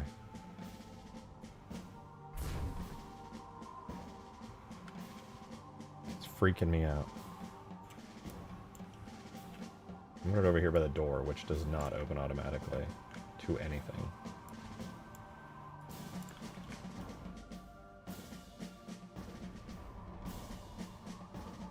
Oh, the door also, like, weirdly opens up at the beginning of the match. I wonder if there's something that has, like, such an insane radius that it's triggering it. I low-key might have to fix that and find out whatever's causing that. Alert! Blue team spire shield has been disabled. That's lovely.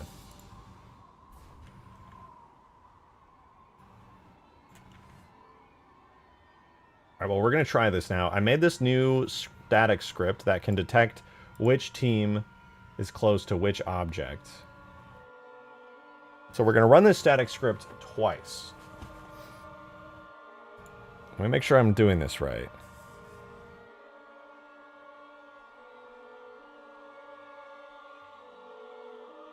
We're going to do player distance. We're going to do an if statement. It says we're going to sleep until the battery position is 1. The moment that it gets set to 1, we're going to go if player distance And then we're going to input the variables needed, which will be MP team red. And then the other thing we put after that is battery 1, which is the name of the object.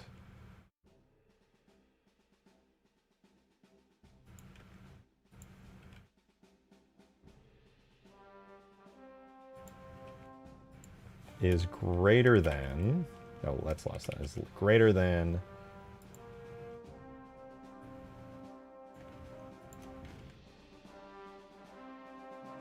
blue.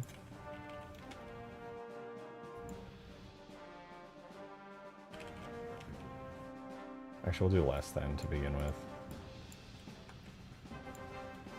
We'll print blue team captured, blue battery 1, blue team capture. And then we'll do an else statement on this, which I think for else statements we just do else. No, we don't even have to type else, we just write out another thing here on the if statement. Like that. But there's no red team player, so it should capture for blue team every single time.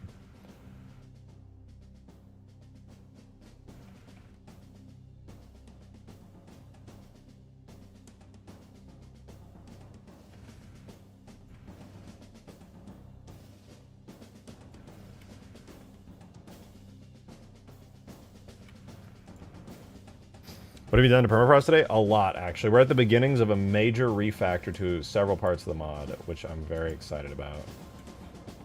I will show you what we're working on here in a second. I just have to finish writing this bit. This is tied to actually what we're doing here. I'm gonna null that out for now. And then else.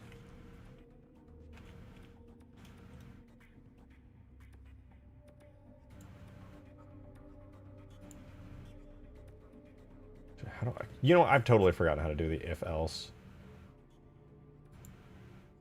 Oh, you have your begin and then a second begin that are, okay, I remember now. Thank you past me for doing things right. Okay, so yeah, we have the if statement and we have two begins. The second begin will be the else statement, which will say red team capture.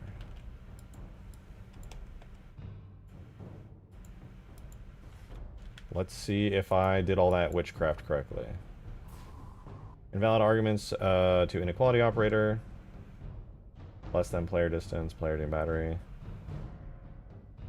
So those should both get back player distance, which gives a real back, which you should be able to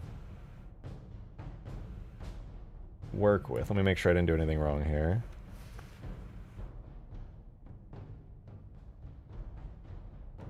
So that returns a void.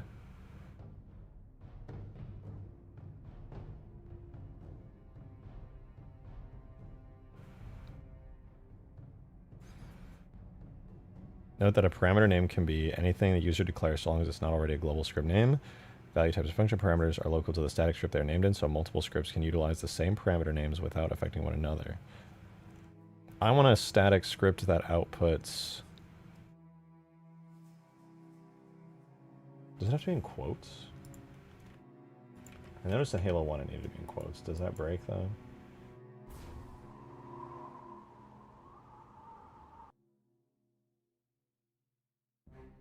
Let me see.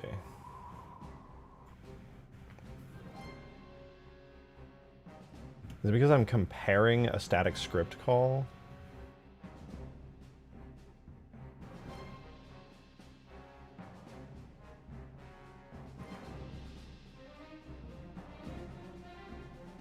Oh, I know what to do. I needed a temporary global variable and then just compare them afterwards.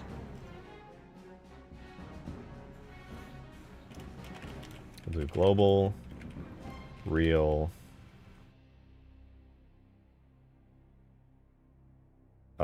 red, distance, temp 0, global real blue distance temp 0. If I can't compare them directly, then I just need to temporarily assign them to a global variable. All right, big brain time.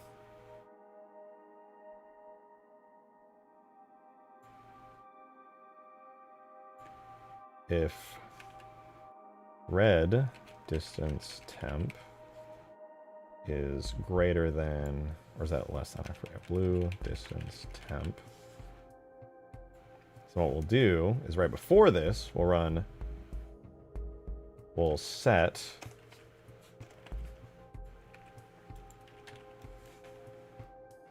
red distance temp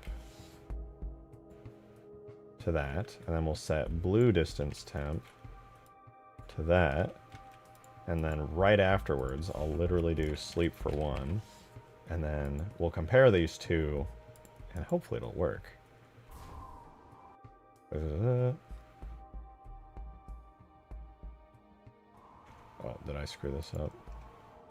Sleep until device get position.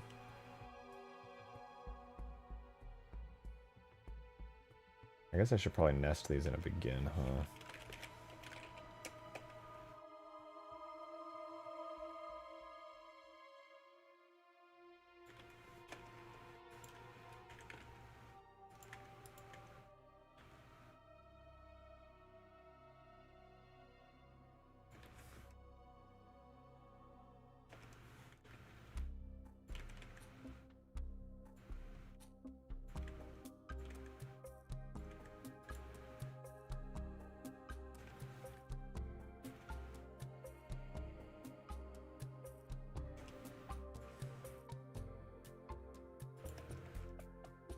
Why do we have an extra parenthesis floating around? That's the begin. Begin.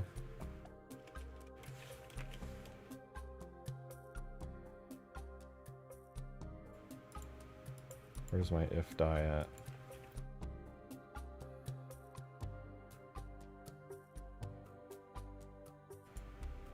If begin. Okay, we're good again.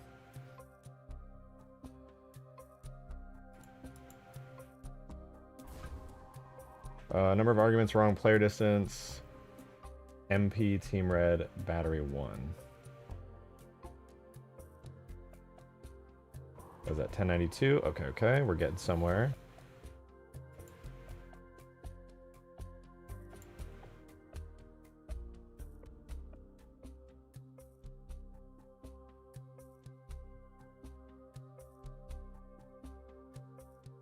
Can I not set? You know, I might be misunderstanding static scripts. I might have to just... What language is the actual code use? It's just Lisp. It's an old scripting language, but it is modified with a whole set of custom Halo functions.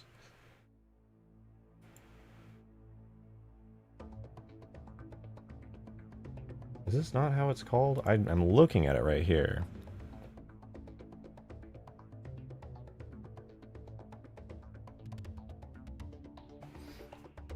Parameters are declared when calling the script. Yes, they sure are, and I'm using them correctly.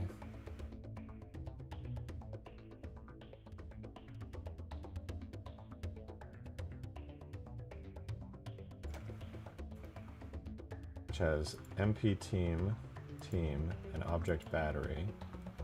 MP team is team. Object is battery, battery 1. The name exists. That's battery 1. We have wrong number of arguments for script player distance.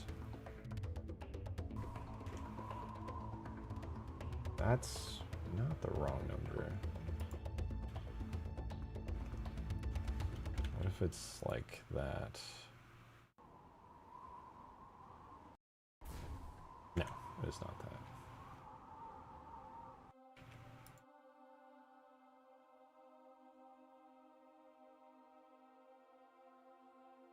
Oh, that's why.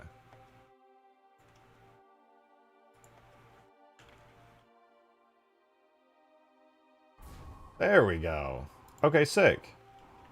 I think I've figured out how to actually be a good static scripter and get reuse potential out of stuff.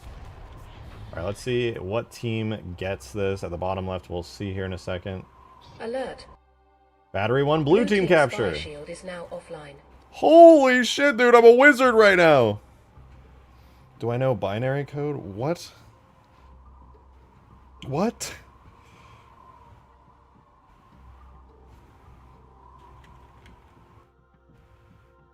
I don't even know how to answer that. I don't even think the question makes sense. Alert. Blue team spire shield has been disabled. Dude, I did it. This is my first actually useful static script that I definitely should have done like a billion times before. We're not going to worry about that right now. I should be able to optimize actually the other scripts really heavily if I just utilize this now that I'm not a fucking dunce about it.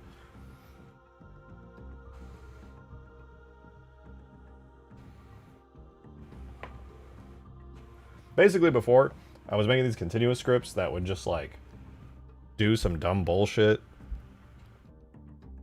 Actually, wait, I should be able to simplify this again. Anyway, all that this is doing now, excuse me, is I have this right here. This is a new static script I made called player distance.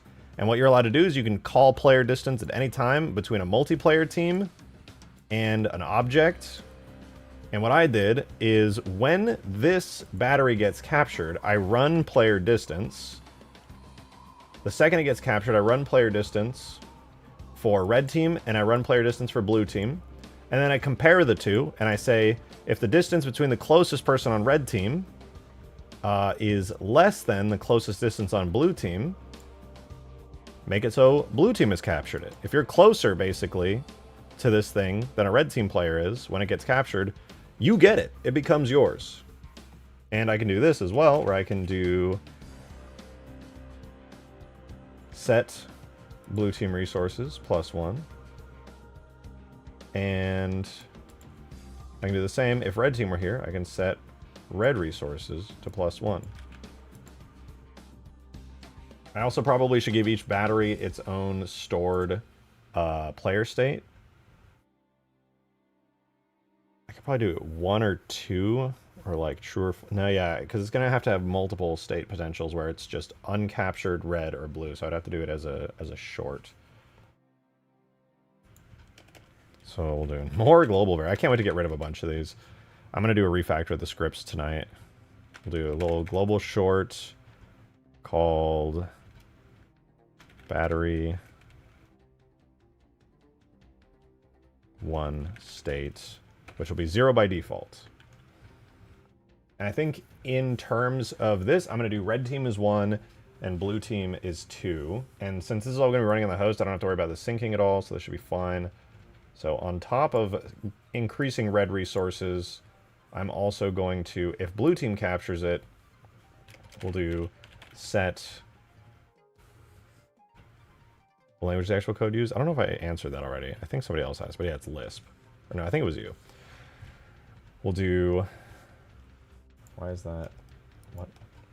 Set blue resources, blue 1, and then it closes. And we'll also do set battery 1 state. I'm going to call it battery 1 team to 2 for blue team and 1 for red team. And then when this dies, I'll need a more complex statement for when it dies, but realistically this should be pretty straightforward. So we'll define which team gets the battery, and that will be stored, and then we'll define that team's resources to be increased by 1. Mods, turn this guy's feet so smooth he just kinda walks like he's a deer on ice. Thank you for the 3 dark steel. Also, what the fuck did you just say? I don't really know how I feel about that. Honestly, it was really confusing. I don't know. I really don't know how I feel about that. But thank you, I think.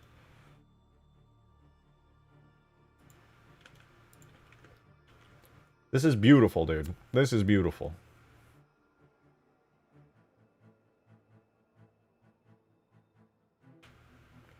It just works. We can detect which team captures it once it is captured. Feels good, man. Feels good.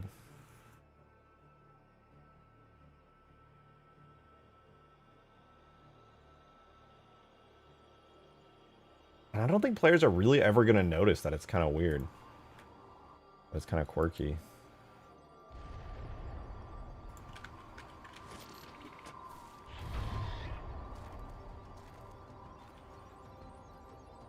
Alert. Blue team spire shield is now offline. Blue team capture. Let's go.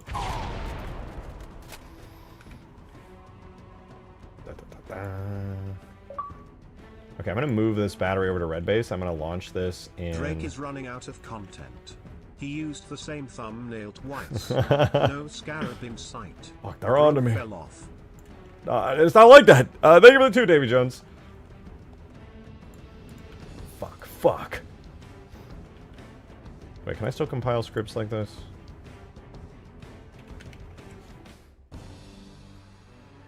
Okay, it's good. I'm going to quickly disable the AI scripts that crash tag test.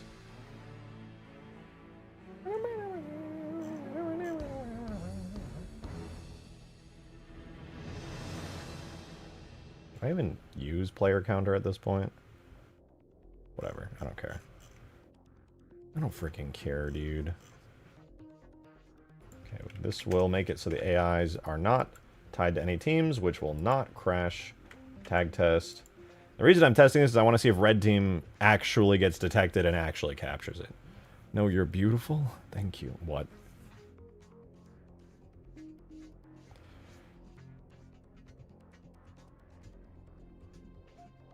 If this says red team captured, I'm going to be so happy.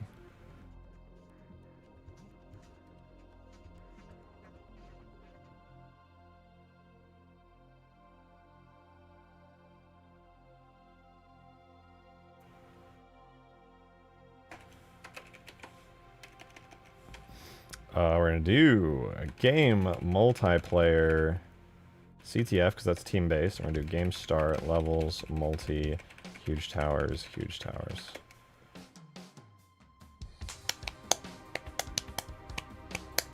I think I broke assault for now as well. I got to replace the assault objectives.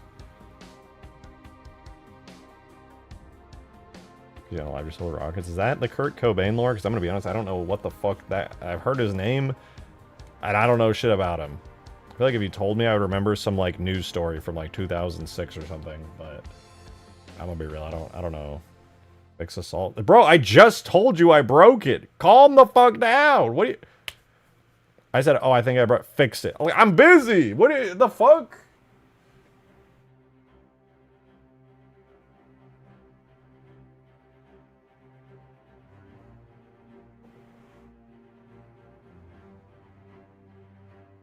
This will work. I'm certain of it. It will say, red team has captured the battery. Big W. What? I didn't know that. I thought I would remember that story, but I have no idea. That's news to me. Davy Jones, thank you for the 2. Kurt Cobain is still alive. Okay. He's rooming with John Lennon and Elvis somewhere in northern Canada. I'm just going to assume that's true. I forgot to save. It crashed. I forgot to save after I compiled the scripts and fixed them. We got to try again. I don't know anything about the story, but because you said it, Davy Jones, I'm just going to believe that's true.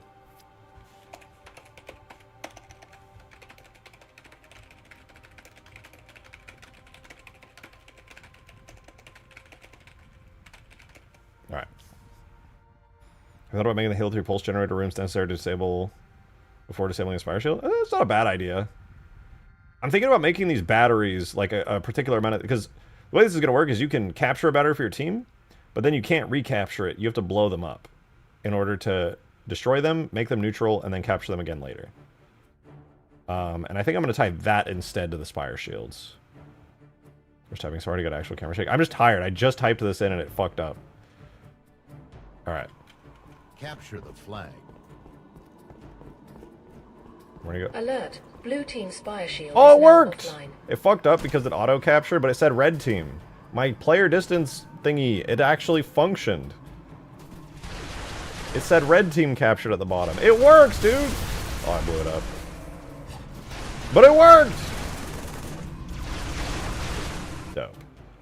Alright, now we just need to make it so that if it blows up, that team will lose resources.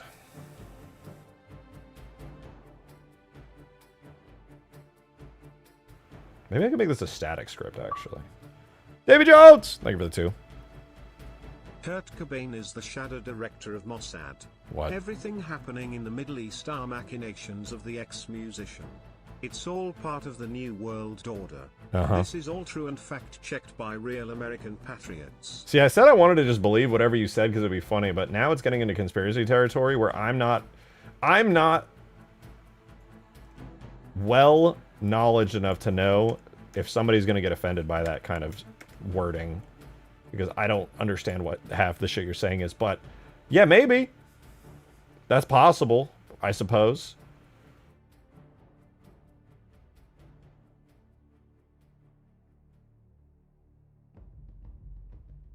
I am not well. I'm actually very well. I'm too well. I can't raise my arms over my head, so that's fun. What do you get for resources? More AI base upgrades. So I'm going to make it more dynamic and have cool stuff happen due to it. But currently, what's going to happen is I'm planning, I haven't done it yet, but I'm planning to integrate the AI with it, where if you get more batteries, your AI, you'll get more AI on your team. And on top of that, I want to, oh, that really, I should not have done that. I want to also make it so, fuck my brain, bro. I also want other cool stuff to happen. I had more planned, but my brain just broke. You'll be able to access more vehicles as you get more resources, because I'm going to replace all vehicle spawns with vehicle spawners. So that'll be fun.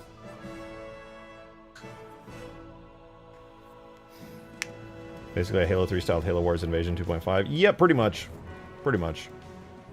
I just think the way that the map is set up right now sucks a lot, and it would be a lot better to have this shit work in a higher quality way. And since I'm trying my best to improve all this right now, one really cool thing that I'll be doing is over here, I'm going to be deleting the human base, and I'm going to make this area become a sort of point of interest with good stuff added, but also it's going to be like a resource stockpile. So while you'll have a lot of resources out here, like Covenant batteries and things that you can capture throughout the map to increase the resources that you have and improve the stuff that you have, each team will have a resource stockpile close to their base that can make up a large base bulk foundation of their resources that is relatively easy to defend, and you can capture pretty much right away by teleporting over to it and grabbing it. However, they can still be destroyed. So if you don't defend it, players can destroy your big stockpile and foundation and set you back substantially. So you'll realistically want to be destroying the enemy's stockpile, and you'll realistically want to be defending your stockpile. That's the idea. That's why I've been working on this prototype for the battery today.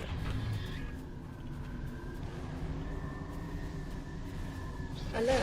Blue team's fire shield has been disabled. Pretty cool. So I'm probably not going to have voice lines play all the time. You deleting the bunkers? No, I think I'm going to delete the bunkers. I just don't like them anymore. They have been good. I'm going to have a backup of them in case I ever change my mind on this, but I think it's just going to become a canyon. There's not going to be anything built into the wall. The human bases are going to go. I'm going to delete the human bases here, and I'm going to turn it into like a sort of like Covenant outpost of sorts. There will be a couple of vehicles around here and things to get out with, but I'm just going to delete the human presence here. Keep the human stuff. It just feels out of place and kind of weird to me, honestly. And as much as I tried to make the lighting in here look better, and I definitely could improve upon it, it just feels really boring. Nobody really likes spawning here, so I might as well just refactor this entire thing into an actually useful resource stockpile instead. It just makes more sense to me. It makes the map flow better. Everyone will spawn at the spire. You'll have resources all around. It'll be nice. That's all we have because you never put the assets in Ultimate Forge 2. Okay, well, I don't think that matters in this case, but I see your point, but also to what end? This is very out of place, especially the big AA gun tower on the hill. Yeah, agreed. If there's nobody here, what happens? Alert. Blue team It just gives it to spy red shield is now team? offline. Damn, that's crazy.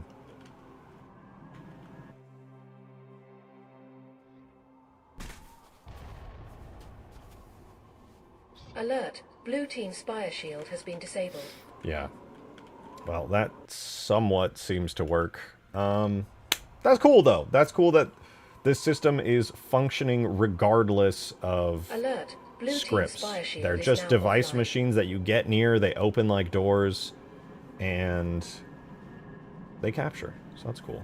I need to work on them a little bit more, though, because currently, I don't know if it's like just something with the map itself or the editor, but something is triggering this to activate at all times.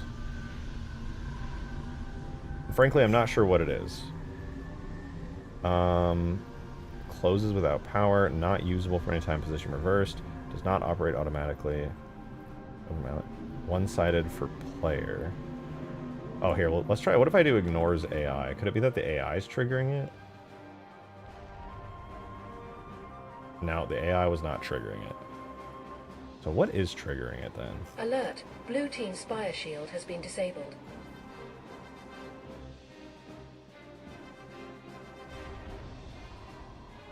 Okay, so it activates automatically due to something. Alert. Blue team spire shield is now offline.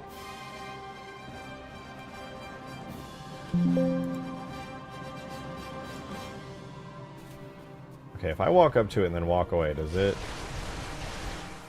do its thing? Fuck off. So I walk up and then I walk away. Does that make it close? No. I feel like it wasn't doing this earlier, but maybe I just wasn't paying attention and it was doing it earlier. Maybe it was some setting that I changed. Position loops, power transition time, door type. I think automatic activation radius just needs to be smaller, perhaps. No, it still activates on its own. Thank you for the 3 Dark Steel. Appreciate it. Alert. Blue Check team spire hashtag shield has stream been chat for a disabled. dono message too long for this dono. Alright. Got you. I got a ping in supporter chat.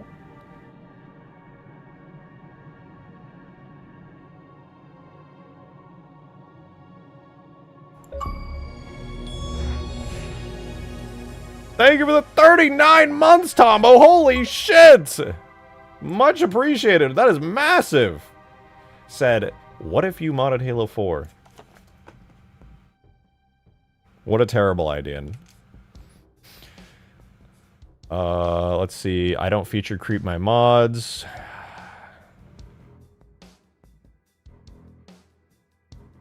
We need to... Listen. There is a difference between feature creep and actually improving the gameplay of a map. This is relatively easy to incorporate and will drastically improve the experience of the mod. We have done playtests on Permafrost so many times, and the same issue keeps arising. You're adding Halo Wars resources? Okay. Do you not like them? Like, I don't understand. How is this not feature creep? Why? You're being annoying. Is this a bad thing? Is this not going to drastically improve the gameplay of the map? Like, what are you... I'm confused. If I just released the map as is, people would be like, yeah, Permafrost is cool, but it's just like a driving simulator. You just gotta drive everywhere, and there's those annoying side bases, and I hate spawning on them. It's like, okay, well, what if I just quickly came up with an idea, a system to drastically improve the gameplay of the map? What if there were permanent secondary objectives that could affect the enemy team?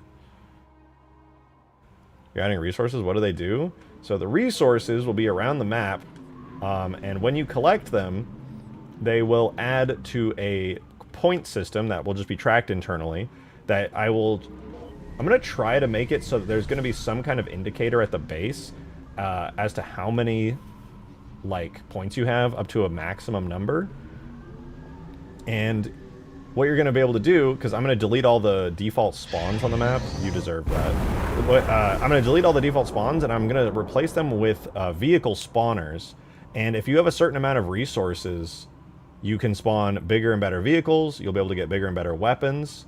That's kind of the idea I'm rolling with here. And it should be pretty cool, but we'll have to see how it plays out. The reason I'm doing that is because it gives me an excuse to gut these bases, get them out of here, turn them into resource stockpiles that you can capture and the enemy can destroy. That way you don't really have to worry about coming over here. You'll have a teleporter to come over here. It'll have a point of interest. Then I can place batteries all around the map. So if you're just driving around the map mindlessly and you see an enemy battery, your goal is now destroy that and come back later and capture for myself when it respawns. You also get more AI spawns. That's true. By nuking that, I gain a bunch of extra crap that I can place in the map. So you'll have side objectives, which become perfectly useful points of interest as well. If I decide to place down a battery somewhere, for example, if I'm like, you know what, I think this would be a great spot for a battery for players to capture right here. Well, now I've placed down the battery. And now I have a reason to place down weapons and items around it. Maybe even a couple of light vehicles as well. And then players will be like, oh boy, I'm so excited. Halo video game, I'm driving all the way across. Oh, what's this? A battery that we haven't captured? This will get us better stuff as the game goes on. I better capture this thing real quick. And then you're like, okay, capturing. Alert. Blue team spire shield is now offline. And now you're like, awesome, I'm glad I came this way because now we just got extra resources out of it. Now I can go back to whatever the hell I was doing. And then let's say you're on the enemy team and you're like, oh shit, Alert. Blue team I just spire noticed shield that there's has been an enemy battery right here. Well, I want to destroy these as often as I can, so boom. Obviously it's really ugly right now, but you're like, boom, okay, battery destroyed. Now, once that respawns, we have the opportunity to take that back. And I think that's the system I'm going for, which is capturing, destroying, respawning, and then capturing again. I don't think that's a bad idea. It works and functions well, but we'll have to see, because I could also do like capture to capture to capture to capture. That would be harder though, because I would have to do that purely through scripts. It'd be cool to get a scarab from resources. I was kind of thinking that. There could be, like, if you get maxed out on resources, you can get, like, a super vehicle. But I don't want to literally just do a regular scarab or a regular lich or something, because those have cores and they're annoying to deal with. Make it reactors, straight up Halo Wars 1 reactors. Yeah, I mean, I'm kind of just calling them batteries right now, because that's what Bungie called these things. And that's just the name I've been going with. But that's why I'm trying to be more vague and call them resources, because I don't really have it pinned down yet. Shield is now offline. Wait, that one went up, but this one didn't. What's up with that?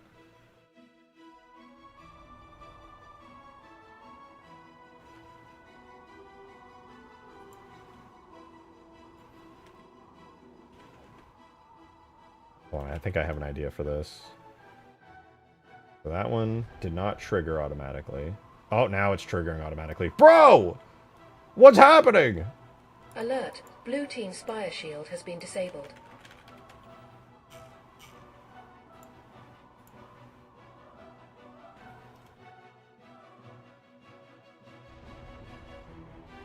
Oh my god.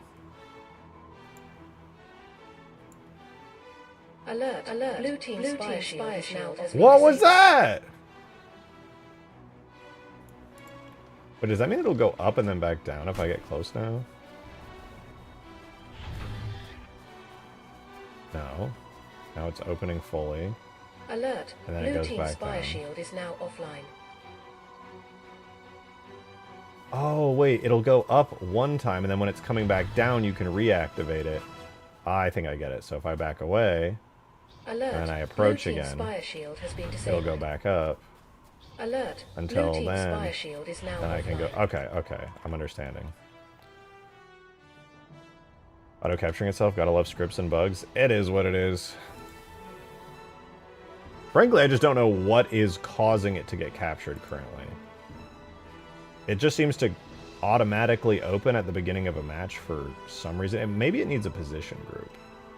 Maybe it's because it doesn't... Let me try that.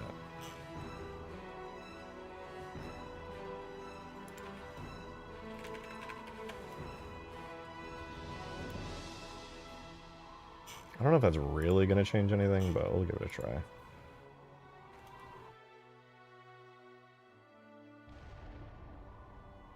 No, that didn't help at all.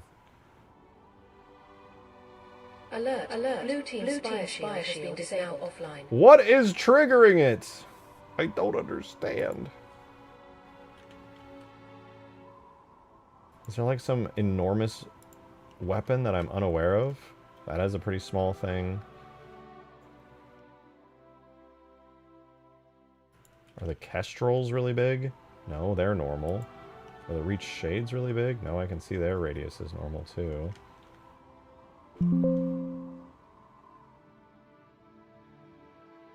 Are there any enormous radii over here that are causing this?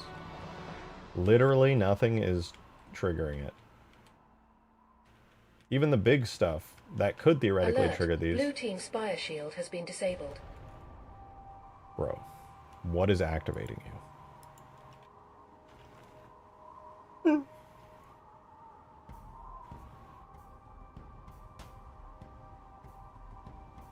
What do you mean an invincible scarab? What's wrong with the core? It just becomes like this whole side objective that distracts everyone. I mean, I guess a scarab wouldn't necessarily be the worst thing ever, but I don't know. Let me try driving a scarab. Let's see.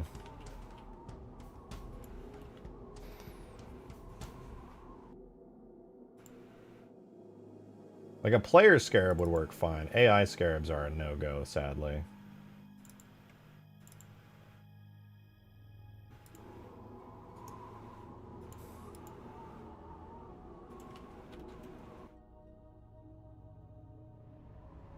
It's not that hard to blow up a core, that's true.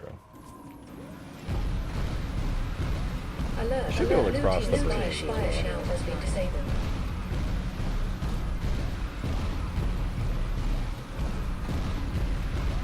Oh! Scarab is getting a little confused there.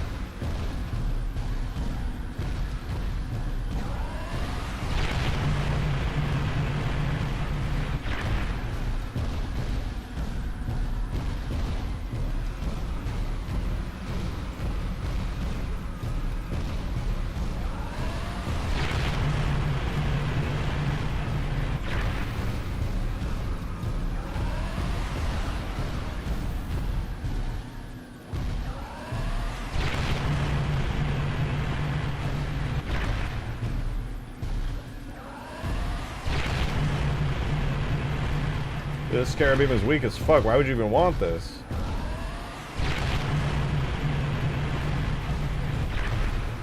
Okay, maybe it's not that bad. Or an AI Vulture or double Grizzly Pelican drop or something. I mean, it's possible. It's doable.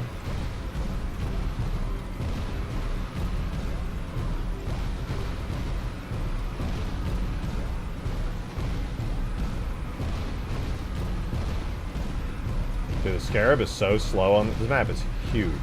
How did I ever get away with having Scarabs on huge grass? Are people not like flipping out and being like, holy fuck, this is brutal?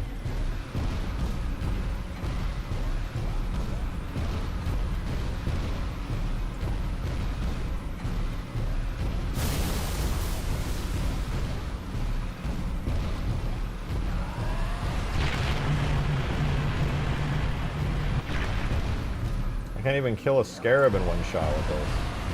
Or I mean a Wraith. Can't even lock onto the Wraith.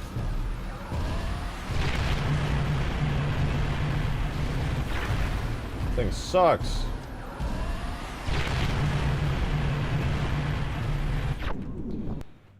Yeah, super powerful vehicle. How much did I nerf the Scarab in Huge Grass, man? That thing kind of blows. Alert, alert. Blue team spire shield. Yes. I'm aware you keep activating for no reason at the beginning of every match. The only thing that could really open this is a vehicle or a biped. What if I refresh, hold Alt? What activated you? What activated you?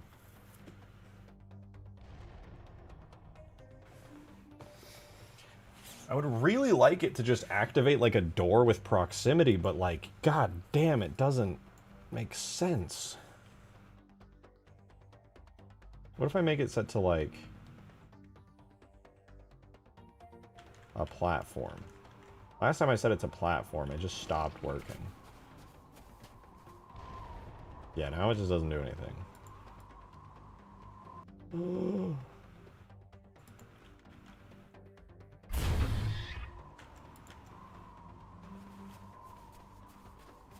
Alert. Blue team spire shield.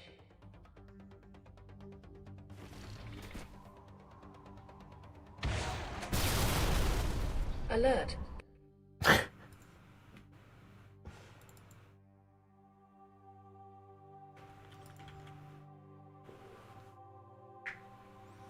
Alright, I'm going to disable that effect so we don't have to hear it anymore. We'll let it work, though.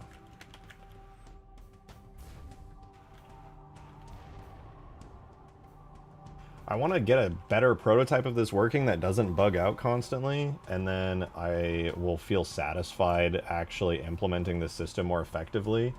I think, oh, right, I need to do the battery death, where I'm just going to go, screw all that. We're going to do, we definitely do need to just have, Mateus, thank you for the 3! Do need this. I've been saying for years that you should challenge yourself to make a smaller map, because all your current maps are enormous. You need to learn to become an even better modder. Smile. Nah, thank you for the 3. I should challenge myself to make big maps viable, which is what all these resources and secondary objectives will do. They'll make the maps more interesting. It won't be boring anymore, it'll be good.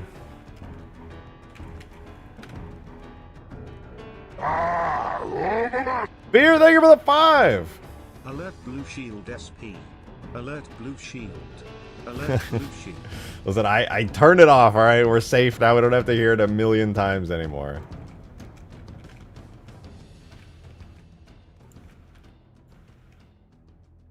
Alright, if battery team is 1, aka if it's red team,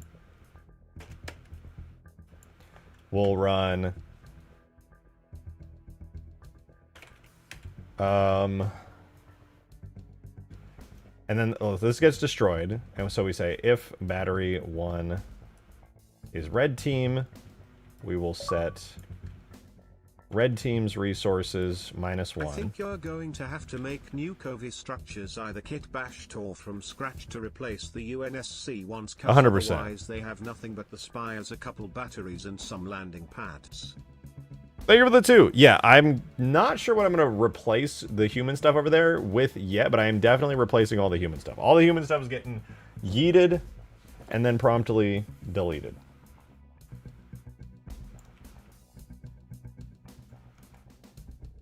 Okay. So if it's a red team battery, we reduce red team's resources by 1 when it blows up. And I'm just going to stuff another if statement in here that says if it's a blue team battery at that point, blue team's resources will get subtracted. So, even the Warthog, well, I'm not sure what I'm going to replace it with yet. There's definitely going to have to be a sort of like pseudo base there, because realistically, if you're going to try to go over there to defend stuff, I mean, this is what I realized. I was being dumb before. I added a teleporter here. I haven't put a teleporter in it. I'll probably have to put 2 of them overall. My initial thought was, oh, this teleporter will take you over to this base here, which is a great idea because if you teleport, you're going to be on foot, right? A teleporter is not a big deal for players who are on foot because vehicles win against players on foot most of the time, almost all the time. So teleporters are fine. There's also going to be a teleporter that will instantly take you over to here in this area, which will have your stockpile of batteries as well.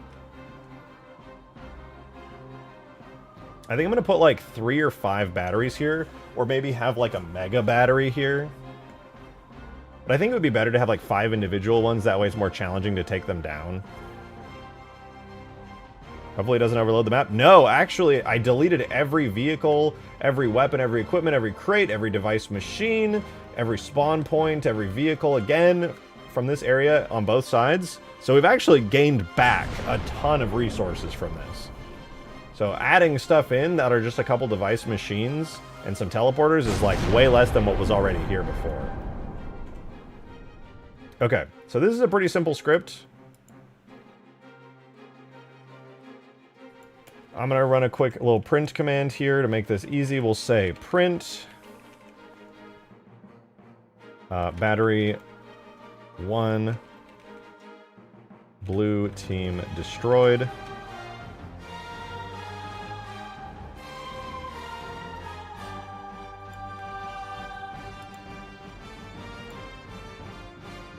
So there we go. Red team gets destroyed, blue team gets destroyed, blah, blah, blah, all is well. And then we want to set the script to just kind of chill at this point until the health is back in order. So I'm going to compile this, make sure it works.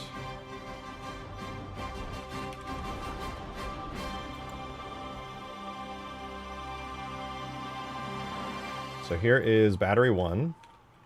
We'll spawn in and capture it.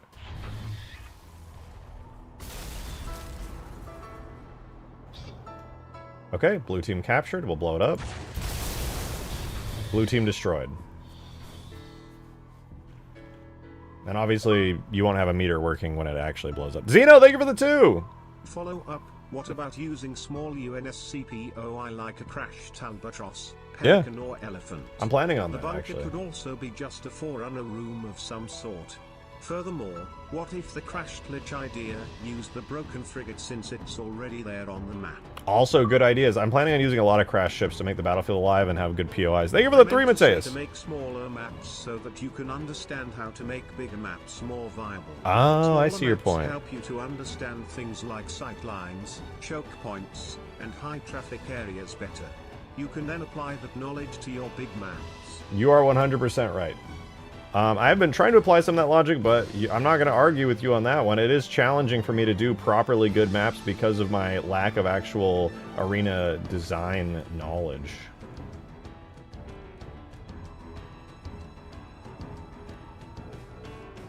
It's going to give it to red team.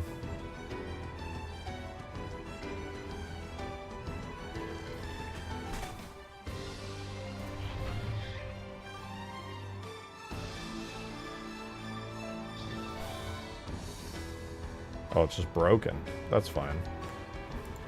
That's really no big deal.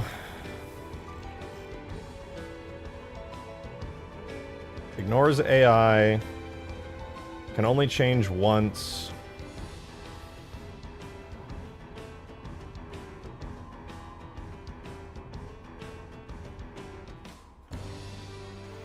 And we'll set the distance on it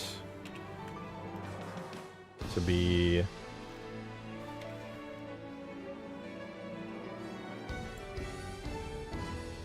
5. I would still really like to know what's automatically activating this thing. I'm glad the script works though. Blue team captured it set at the bottom left, and then upon blowing it up, blue team's destroyed. And it's gaining information based on the relevant scripts around it, which is kind of cool.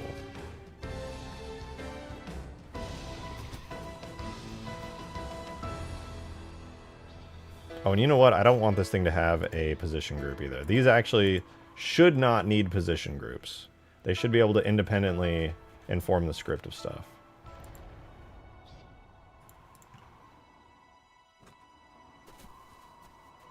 Why are you activating?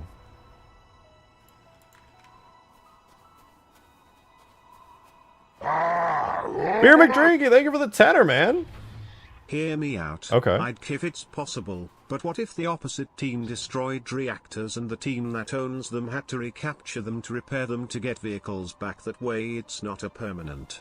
Oh, it's not permanent. That's basically... I mean, it's not exactly the way you're describing it, but it's very similar. The idea was once one of these things is captured, it's captured. If you want that battery, you have to blow it up. And when it blows up, it'll wait 30 seconds or whatever the respawn timer is for these things. And then, after you blow it up, it'll respawn, and then it'll be neutral again, and then anybody's allowed to capture it at that point. which basically means it's not like this back and forth constant territory war. It's more of like an opportunistic thing that you kind of happen to run across that will benefit you, and you can't just immediately go capture. Like at the beginning of the game, it's a free-for-all for everybody to capture it. After that, it's like a back and forth of blowing up each other's batteries and recapturing them as they become available again. Which then does tie in to getting more upgraded vehicles and stuff, because if somebody blows up your batteries, you can't spawn in like heavy vehicles and things. Your AI get kind of nerfed, things like that. So you're kind of like, oh shit, if I want to make a big push, we need to go out and capture some batteries. And it becomes this kind of like long form of game that's like very RTS sort of.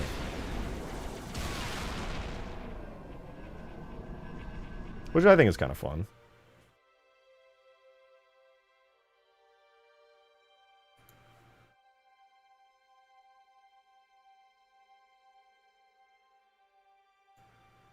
Can only change once.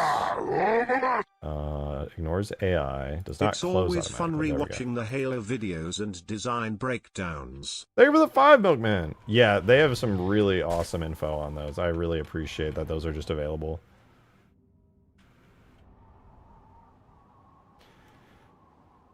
Don't mind this thing just automatically activating for seemingly no reason. Oh, it's doing it again.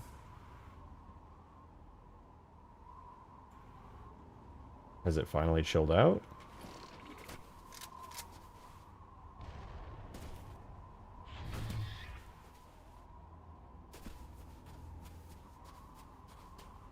There it is. Blue team captured.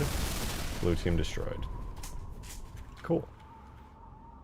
Dude, this makes me happy. I mean, there's still this annoying bug. I would be way happier if the stupid bug of it automatically, like, getting captured by fucking I don't even know what. Like, if that didn't happen, that'd be great. I want to say it's because of the AI, but I have it so that the AI do not cause it to get captured at all. So I'm a little confused by that. Zeno, thank you for the 2! Final one before I got to head out. Fully Okay. Save the bunkers and voice sheds for another H3 project cause you put a lot of effort into them to go to waste. I look forward to seeing what cool shit you cook up next for Permafrost. Good luck, Modman. Thank you very much for the kind words and for the 2, Zeno. I appreciate it. Yeah, they're definitely saved. I have backups of all this stuff. At any point, I can just go and put them into whatever I want. So it's really not a big deal.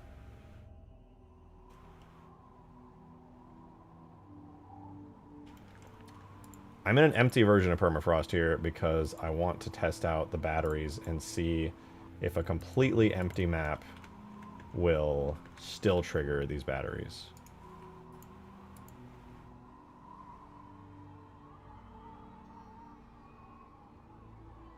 Can only change once, ignores AI, and what was the other one?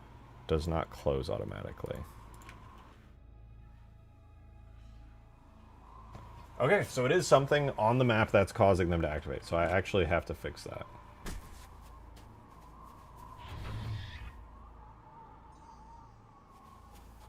Because now it's not being weird.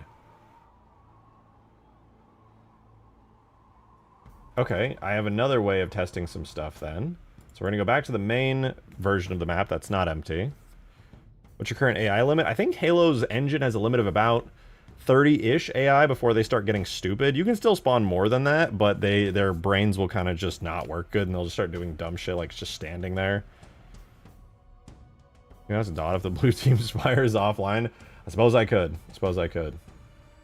Let's see. I wonder what she would think of that.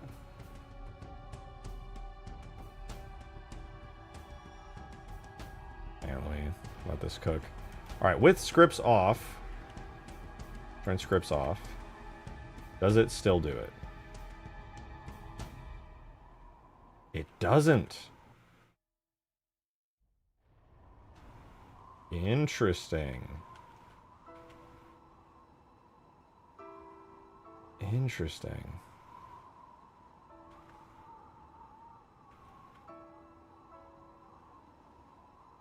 I run scripts.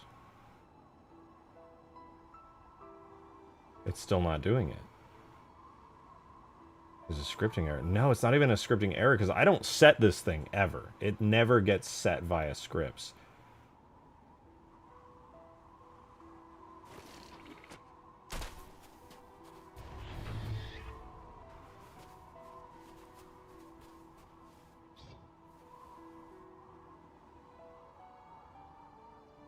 But with scripts on, if I refresh, it does it. But if I disable scripts and refresh, nothing happens because it's tied to scripts. But then now I turn scripts on. Okay, now it's doing... Okay, so scripting is doing something. Let's see, we're getting a position.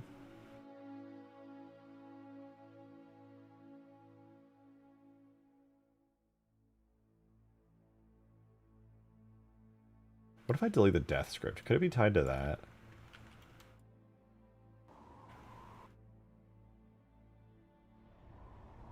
No, because it's not that, because something's triggering it regardless. Even if this wasn't the battery that I'm scripting around right now, it would still happen.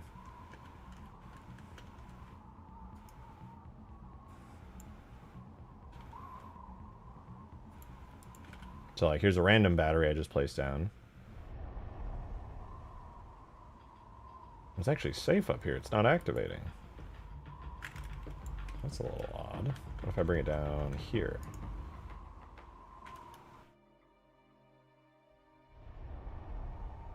Okay, it's not activating here. If I bring it down here...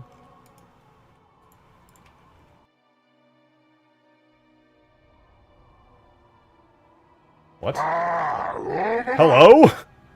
I'm running scripts. Look at my last comment. I'd keep it accurate. Thank you for the 2. Turn scripts off and reset the map and see if it still does it. If it does, it could possibly be the capture point, like the AA gun capture or Spire's capture point. Well, I don't think it's the capture points because those are just on some like random scripting shit. Why did placing down another one of these? Wait a minute. Maybe it needs like a set bounding radius. What if I set it to like 4?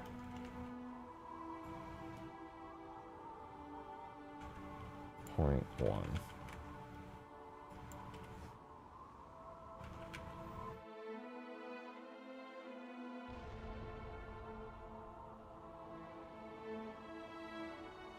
This is really random. Oh, it started activating.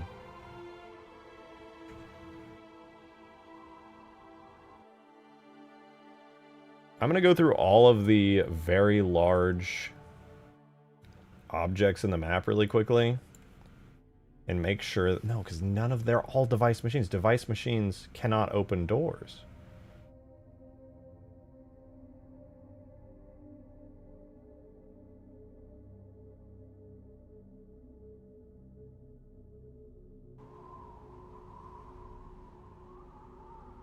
Alright, I have an idea. We'll save this. I'm going to start making massive sweeping changes to the map and not save them. So, I'm going to start by deleting all the AI vehicles that the AIs get in.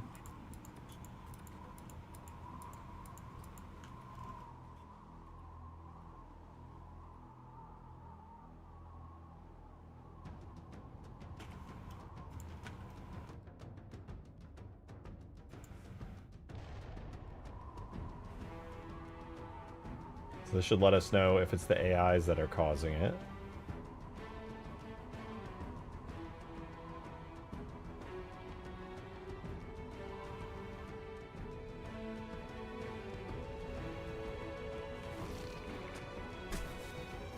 I think it was the AIs causing it. Because now they're not... Now they're not capturing. Okay, I have an idea. Let's reload the map. And I'm going to go to all of the AI vehicles, and I'm going to make sure that they're set to not automatically open doors. So that actually should be pretty easy. I don't know if this will fully fix it, but hopefully it does. So we'll start with the Banshees.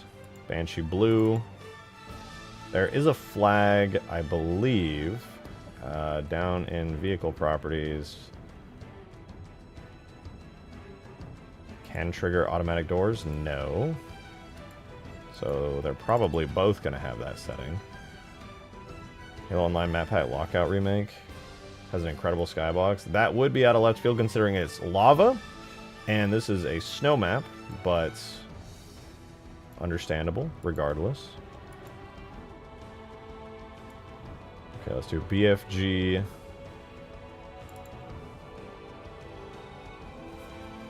I will have like the destroyed Halo ring in the skybox in the end at the very least from the final mission. Can trigger automatic opening doors? No. Let's make sure blue and red also have the same thing. I'm just going through absolutely everything. So far, so good. Let's do Covenant Gun Tower. If there's any vehicle that's causing this to occur, it would be the Covenant Gun Tower. Because it has like such a large radius for its AI and everything. None of these can automatically trigger doors. What? What is it then?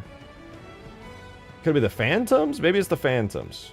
Surely it's the Phantoms.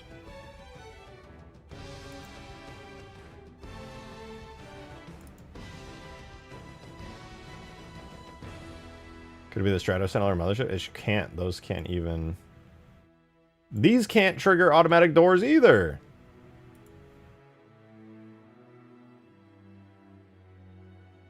Maybe it's the Wraith and the Ghosts somehow. I'm just going to disable the Wraith's ability to trigger doors. I don't know how it would, but they are teleporting around. So maybe it's these guys. I don't know. Make sure to do the same thing for the characters. I don't know. I don't think that'll do anything, and I also don't know if there's even a toggle for that. I will check if what I'm doing right now doesn't work, but this seems like it would be the fix, considering I just deleted the AI vehicles and it stopped doing this.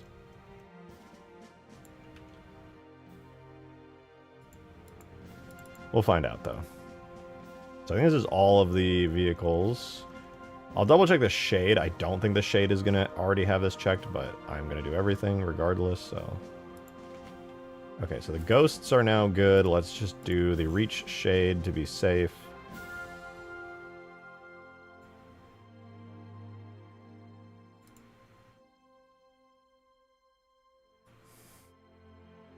Nope. And then...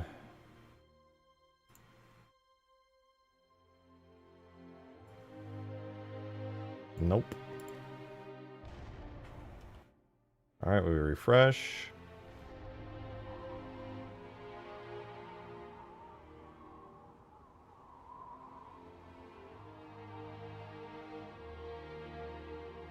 I think that fixed it. I think the teleporting Ghost and Wraith was somehow triggering it. These doors were also getting triggered earlier too, let's see. Okay, I think we're good. I think it was the teleporting AI land vehicles that were somehow causing that to occur.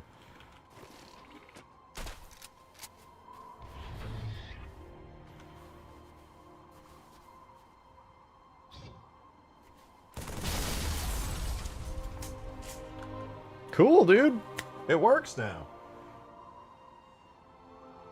Interesting. I wonder why that happens. Me too. Just gonna try not to think about it. Hell yeah. Ugh.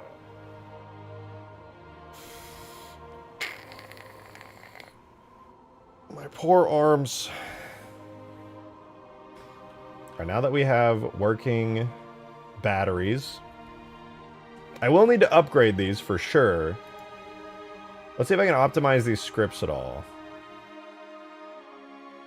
I think I could definitely optimize these scripts. The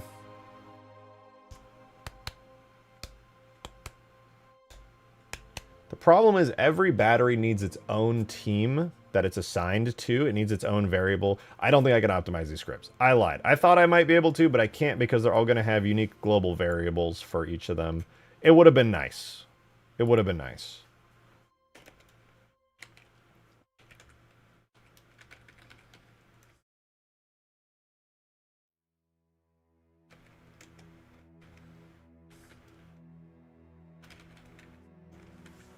I'll just label them like this. So battery 1 is going to be a red side battery.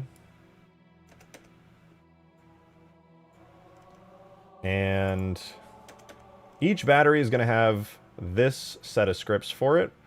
which is going to be a script for what happens when it gets captured, and a script for what happens when it dies, and these will all reset. Oh, you know, I almost forgot one thing. After these if statements run, I'm going to run a sleep for 1 tick. And then we're going to set battery 1 team to 0. So now it will no longer have a team after it dies. And then it's already subtracted the resources from the relevant team, and this just sets its team back to 0. So should be good, actually. Seems pretty straightforward. TBH, honestly.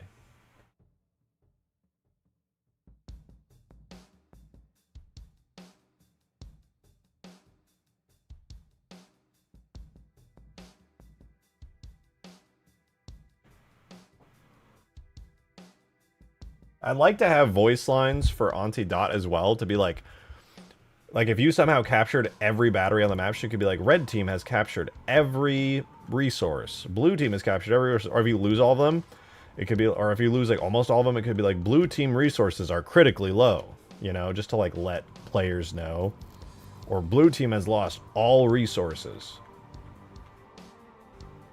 That'd be kind of sick. Time for a reset? Yeah, no, resetting is working now. It was literally just the AI vehicles. I guess them teleporting somehow triggered doors in some way. I don't know. But they can't trigger doors anymore. So batteries are now fully functional. We have working Halo War style resources. Now we just have to tie them to actual functions in the map. The next thing we have to do besides batteries is vehicle spawners. I'm actually excited about vehicle spawners because I don't necessarily love how the vehicles spawn right now on the map, which is just they're kind of there. They use the default respawns, and that's fine for the most part. Vehicles just kind of appear and disappear as they do, sure. But I think it would probably be better if they spawned through scripts, through like vehicle paths. I don't know, what is your guys' thought on that? Because then I could tie it in, I meant like a rewrite of the scripts of the map. Oh. I'm not going to rewrite all the scripts for the map, but I will optimize where I can. After stream tonight, I'm going to go through a lot of these scripts, mostly for the AI stuff, but some of the initial map setup stuff, and I'm going to get rid of, where is it? I think I already cleaned it up a little bit here. Did I already clean this up?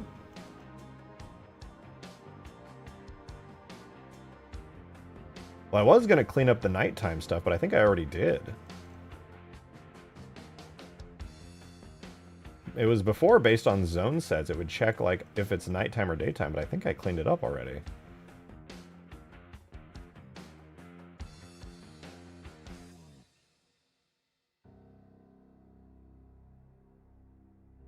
Huh. Maybe I can just get rid of the zone set crap right now. It doesn't look like any zone set related stuff is still left over in any of the AI stuff. I don't remember cleaning this up, but damn, cool. That was gonna be the biggest time bullshit.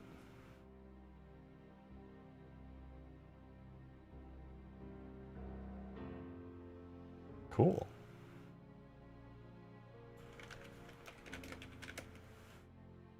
Oh wait, no, the Wraith right here has current zone set for Wraith Blue, Ghost Red, Ghost 2.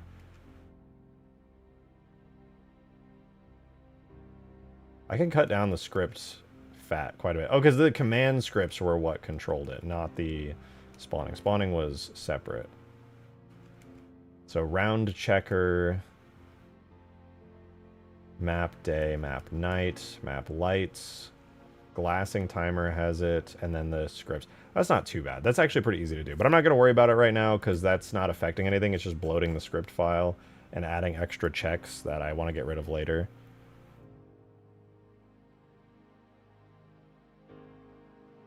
And I don't think it's really bloating too much here. We just have the Super Mantis spawning stuff. Oh, that's one thing we can have spawn at the Spire now. Would be like the Super Mantis or the Mega Mantis. So here is the only, and let me know if you guys have any ideas on this, because frankly I'm a little unsure of what to do here. I want to do vehicle spawns, and I like the idea of the spire being like this area that you just spawn at all the time. The only downside that I can think of right now is that if you start getting spawn camped, there is nothing you can do about it.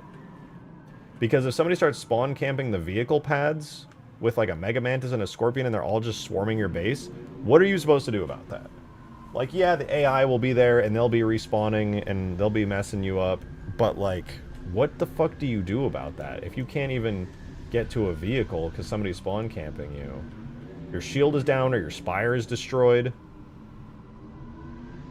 And frankly, that was the other thing I was thinking about. Spire destruction. Right now, you just take the objective to the spire and blow it up. But it might be kind of cool if you could only do it with like a certain low number of batteries. Like maybe in order to destroy the enemy spire and win the game for free, you would have to like take down their batteries. No, just a thought.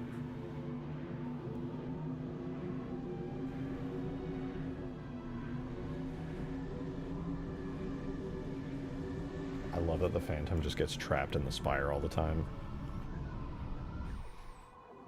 Alright, I'm going to start placing down some batteries as a test.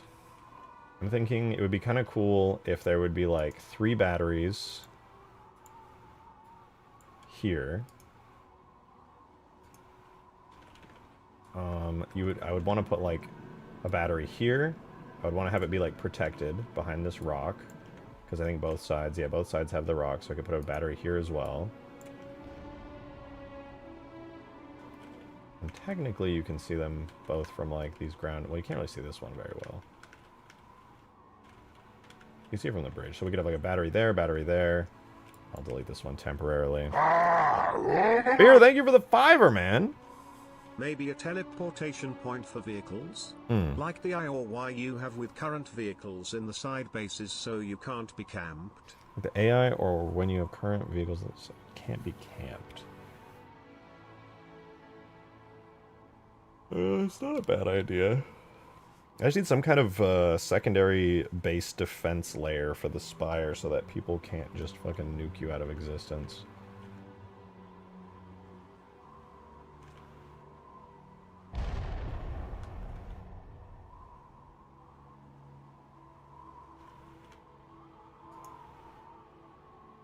Well, I'm going to put 2 here. No, I'm going to keep it symmetrical. I'm not going to mess with it too much. So a battery there.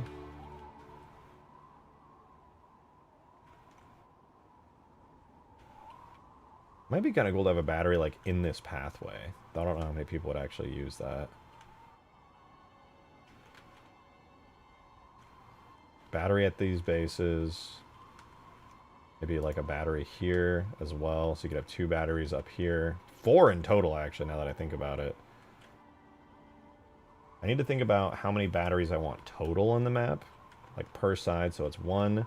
So 3, 4, 5, 6. And I think there should be, like I know there's these batteries here, but these should also be, there should be some batteries around the spire just at the start of the game for players to capture. So we'll just, for the sake of this, maybe put like 2 here. Maybe these would like auto capture because they're at the spire. It's 1, 2, 3, 4, 5, 6, 7, 8.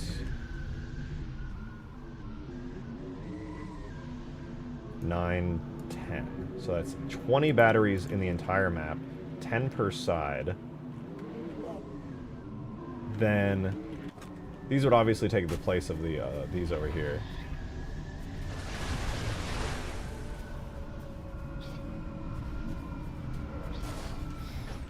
And theoretically, like, you could come in here and capture the enemy's batteries if they don't. But I don't know if I like that. Maybe I should have these automatically, like, you can destroy these if you get into the enemy's base, but they'll respawn and automatically get captured again for the team.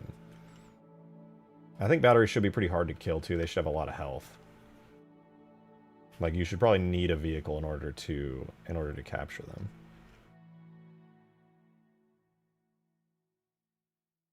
Let me see. What's the experience like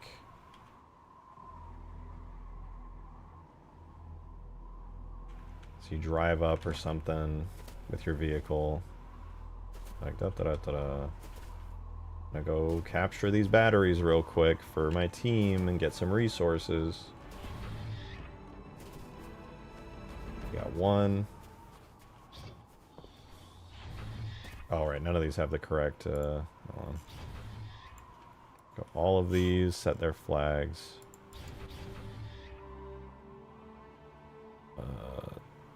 Does not close automatically and ignores AI.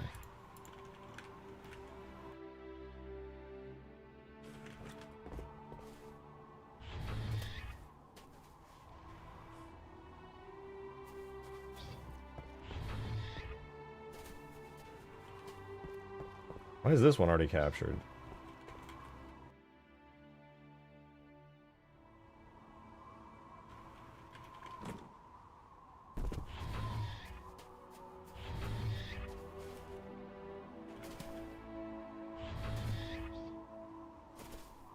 This is very satisfying. I need to make sure these play some like very satisfying sounds and effects and have like a really cool design when I'm done with them.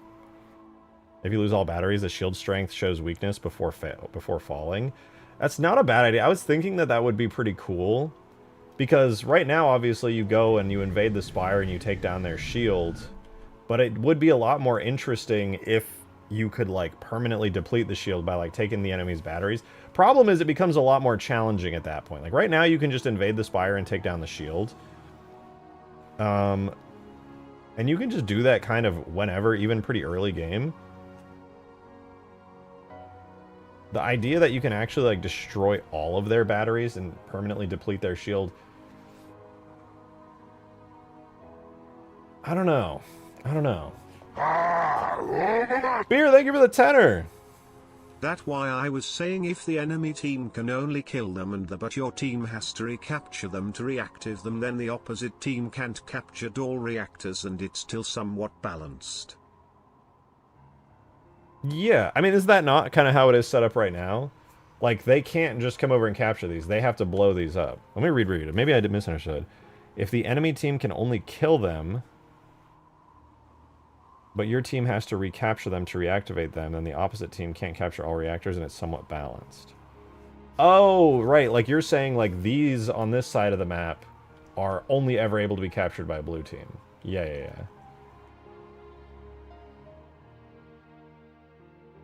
No, I mean, I get what you're saying there. Because then, like, then one team could overrun the fuck out of the other side. I kind of like it, though. Like, you could theoretically just, like, own the battlefield. Because blue team can always just come through and blow up these, too. It's a difficult challenge. The reason, to be honest, the reason I was doing it this way in the first place, where anyone can capture any battery, is just simply because... Did I do that? Was simply because the way that device machines work, the way that I'm making the system work, is literally based on player proximity, and it does not differentiate. Without the help of scripts, anyway. I could make it differentiate with scripts. It would just be less likely to synchronize and work easily. If you did, it would keep it this side of being nuked, so to speak.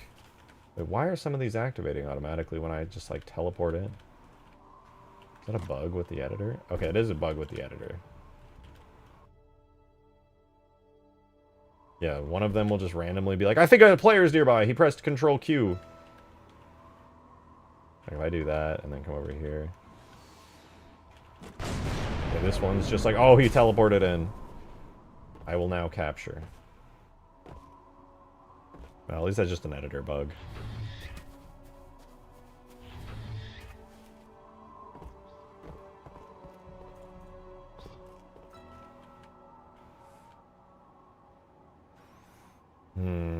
Yeah, I do think that's a pretty good idea. I'm liking this, though, because there's a lot of potential here. The problem with these batteries right now is they're just not integrated with any of the systems in the map. They just kind of are there. They don't really do anything for you. I would very much like for these batteries to essentially become like, what's the way to say it? Like, they're going to be like the lifeline of your team. I'm spitballing ideas here. No, I think they're good. I think what I'll do is I'm going to keep it my way for now. I do think your way is better. I'm keeping it my way for now because it keeps things simple. I could do your way. It would just become a lot more complex, and I want to try the simplicity, see how it works. The only reason I'm okay with doing it my way and not guaranteed doing it your way is because there's a chance that, at least with my way, it might not actually be as bad as it seems. And what I mean by that is, like, batteries can be destroyed by either team, and you can reduce your, like, if you spawn here, so if the red team, or I'm sorry, if the opposite team is, like, captured these batteries, you can just come over here and blow them up. They lose that advantage. If they have captured all these are really close to your spawn. Again, you can just blow them up and reset them. Blow them up, reset them, reset them. It's really not too bad.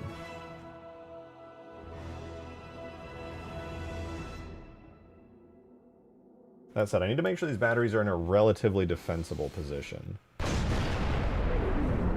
So because of that, probably put like a battery here. Battery here might be kind of cool. That does lead to a total of 11, though, so maybe I'll...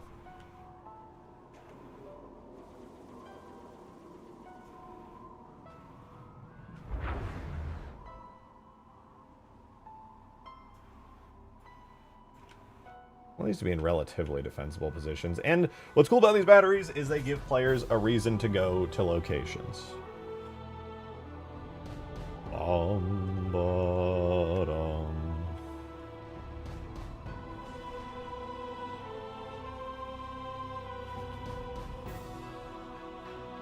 You can be completely right. You just have to have random ideas thinking ahead. No, I think you're, like, more correct in that way, frankly, but it's really just a matter of we'll have to wait and see.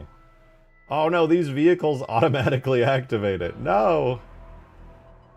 Vehicles without players in them can activate?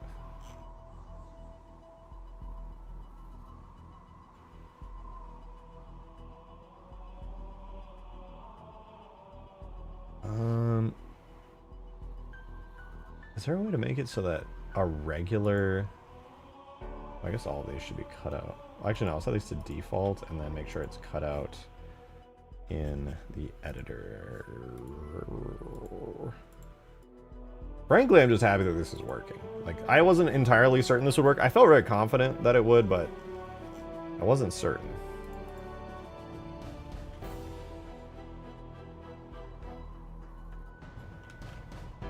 Now I kind of want to make them look good. But to be fair, before making these things look good, I probably should make the vehicle spawning system in next. Vehicle spawning system would go kind of crazy hard. Been watching it for like 6 years now. Always have a happy place to see Halo 3 mods. Hell yeah! One day maybe a PC just to play with you. I hope you do. You won't regret it, in my opinion. I think getting a PC is just goated overall, because let's be real here. Once you get a PC, it just kind of opens the whole world up to you, which is awesome.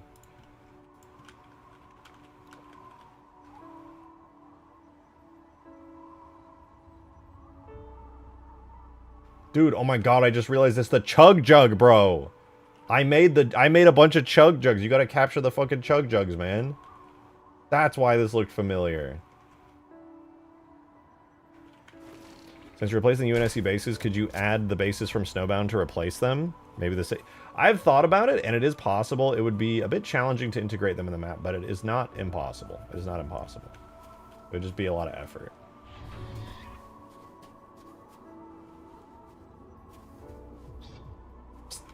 I like that. Okay, not bad there. We got 3 there. All right, how many are we looking at? We have 1 there. 2, 4 there.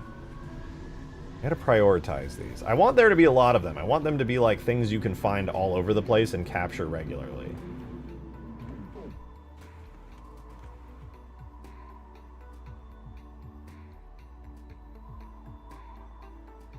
Six, 7, thank you, Venomous. That was really brave of you. Gotta hide one in here.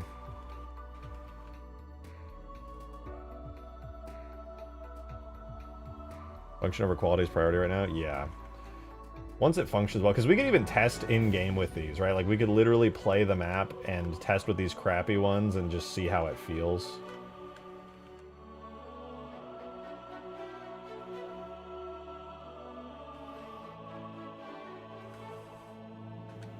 Okay, well, I'll pause for a second. We'll keep these right here. I'm gonna go stand up, stretch my legs, grab a quick little snack, take like a little 5-minute break.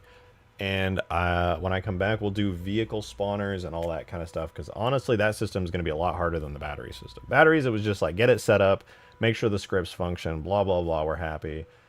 As for vehicle spawners, that'll be something else. But we'll figure it out. Give me just like 5 minutes and I'll be right back.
I'm back. It's time. Had to be.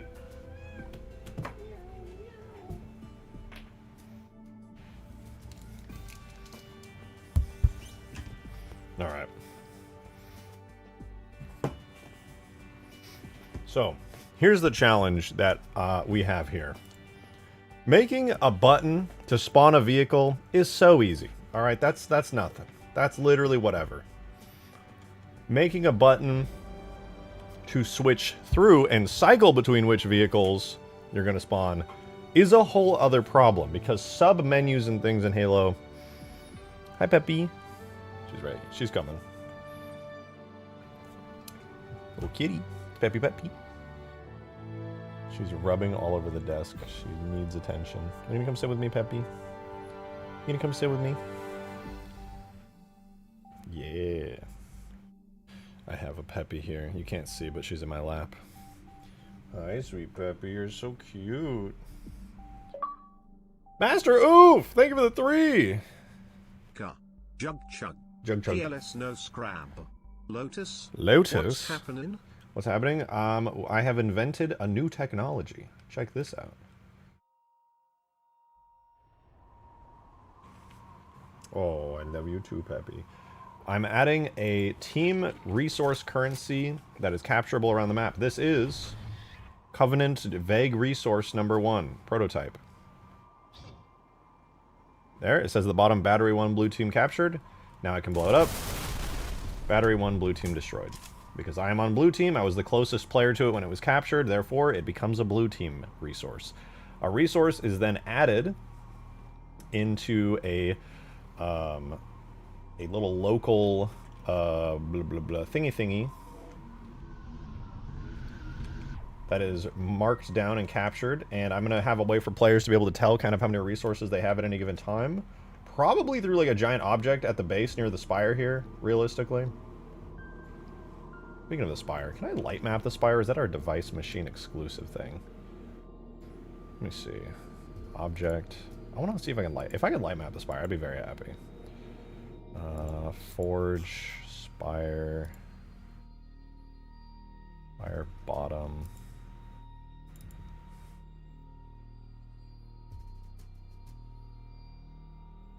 I think it might be a device. I might have to swap this thing out for a device machine at some point so that it can get light mapped. How should we light map this? Per vertex. I think it's supposed to be getting light mapped, but then isn't. Maybe because it's too complicated. Maybe I can't light map it after all. How many ABCs will there be? Well, there's a lot right now. You can kind of see them meandering around. We got the Wraiths, the Ghosts, we got Banshees, the Phantoms about to spawn in here in a second. We got these Shade Turret guys up here who are hanging out. And this is just one side of the map. We've also got our Gun Tower friend over here. He's keeping a watchful eye on the map. And then you can capture this guy over here. He'll be a really big help if you decide you're like, you know what, I'm on blue team, and I'm going to capture the fuck out of this dude right now. So you start capturing him. I think it takes 10 or 15 seconds. I kind of forgot how long the capture time I put on him is.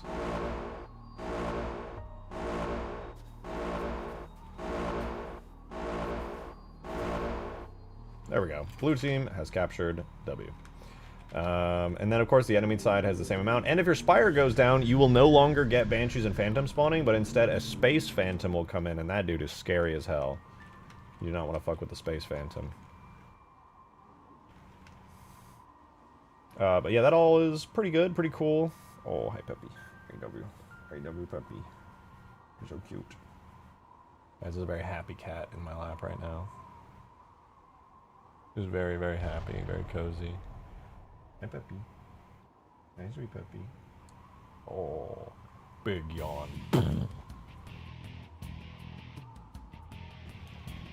She's very cute. All right, anyway, though, it's all looking decently good. I need to think pretty carefully about how I want these resources to be handled. I think these side areas here should be a massive resource that you basically need to have at all times. You have 4 here, 3 here, adding up to 7. And then we have... And then...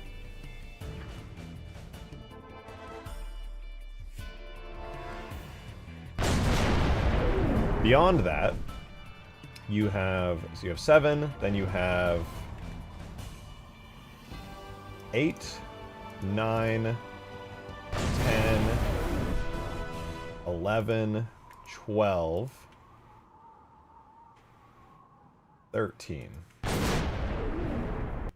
don't know why some of these are getting auto-captured. That's throwing me off.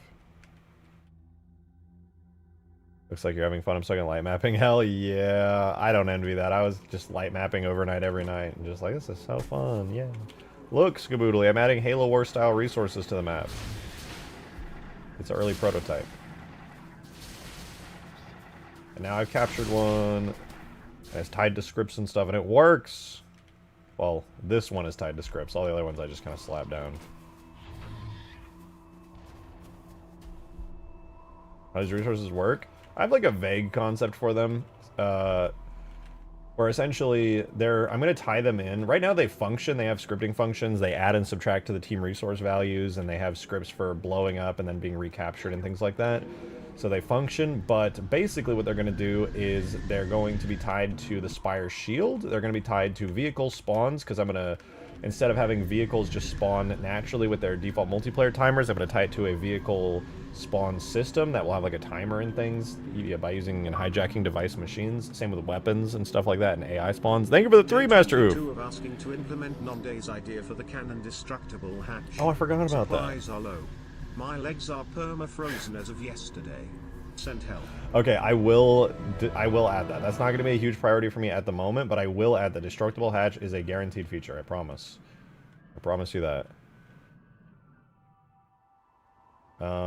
But yeah, I'm liking the system. I think the most important system that we can get out of the resources is going to be vehicle spawns. So I'm going to hate this, and I'm going to hate myself for this, but I'm going to delete all the vehicle spawns.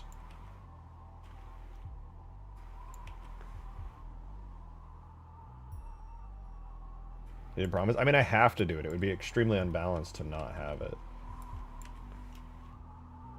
I'm so sorry. Well, at the very least, I'm not sorry about removing these 2 mongooses, because I don't think anyone's ever used these before in the history of the map, so all in all, not really losing out on all that much. Anyway, though, we've got this. Now we have to actually... I've used them. Okay, that puts you in a very small group.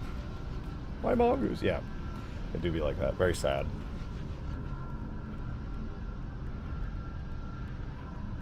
This will be a little challenging to pull off.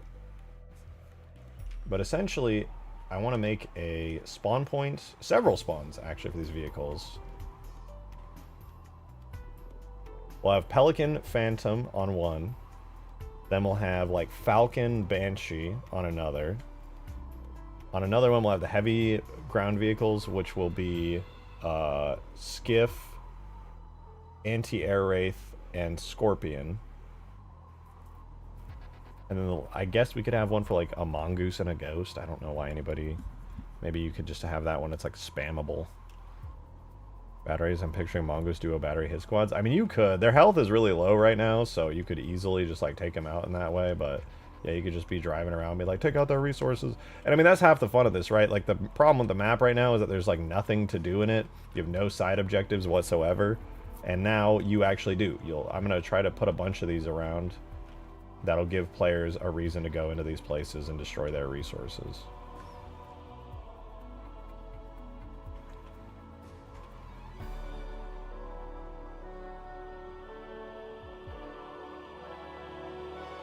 Alright.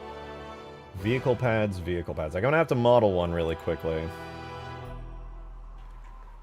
My plan for the vehicle pads is basically, as soon as you activate a vehicle pad, it gets set at 1, right? Like, it gets set to its full timer and it can't be activated again. And then a slow timer for that type of vehicle will go down, and then you'll be able to spawn another one. The trouble is, I don't have, like, a really good idea for choosing which of the vehicles that you want. Maybe I could just do it, but... Oh, wait. Timer.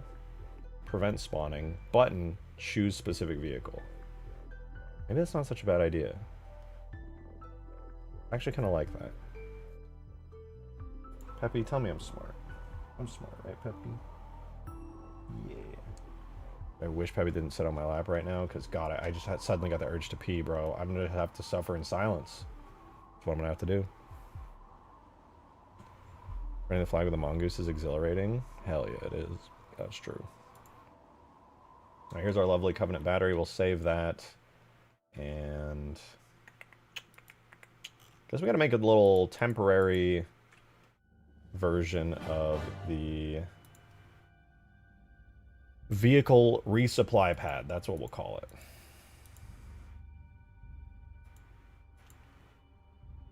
There's Chief, and I'll also spawn in a Warthog and a Scorpion, and then I'll do a Pelican as well. Hi, Peppy.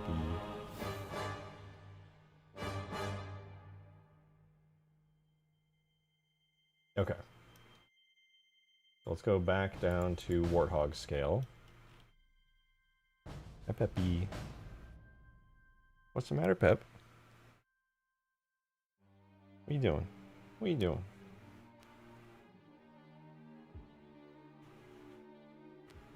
She's so needy. She's being so cute right now. I love you, Peppy. Yes, that's my microphone. Alright, this is again going to be a very early work in progress version of the pad. It's going to be function over form today. So I'm just going to go ahead and make something pretty simple. I don't think for the Warthog, I think for that pad you'll be spawning...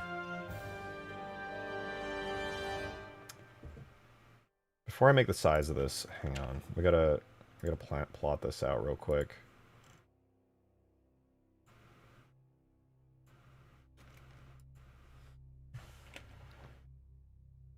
I'm gonna do spawner types here. So... Spawner types. I don't want there to be an insane amount of respawn pads, and these respawn pads are realistically going to be tied to each other. AKA, if you decide you want a skiff or a scorpion. Actually, I don't even know if I should count skiffs and scorpions. Well, I could buff the skiff, make it kind of scorpion-like. But basically, if you want one, there's going to be a timer on it. And I definitely need a system that's going to prevent players from spamming scorpions. That's for damn sure. Right now, the really nice multiplayer system doesn't let you have more than one vehicle at a time because obviously they spawn on their own. But if you're deciding when they spawn, you could theoretically spawn in like multiple scorpions and then just control the entire game, and it's terrible and everybody hates it. So, the best way to do it then would probably be to hijack that system, but then if you do it automatically, that's just gonna... Maybe I need to just sit and think a little bit more about how I'm gonna do the spawner system, because it's definitely not gonna be easy. I wanted to have like a multi-use pad, but... you know, guess that might be a little harder than I thought.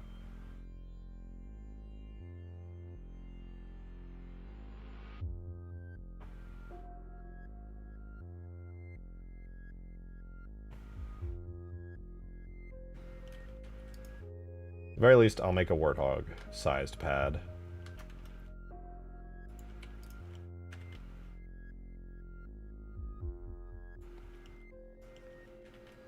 I'll make it relatively large into the ground. I'll add a decent few cuts into it here. And I'll do some back and forth cuts as well. Actually, before I add those cuts, I'm going to make it have a large base. Darksteel, thank you for the 3! Appreciate it. People say there's always one person in their group of friends that's dumb. I don't think that's true. All my friends are smart. Okay, bro. You didn't have to out yourself like that. You didn't have to do that. You did it, but you didn't have to.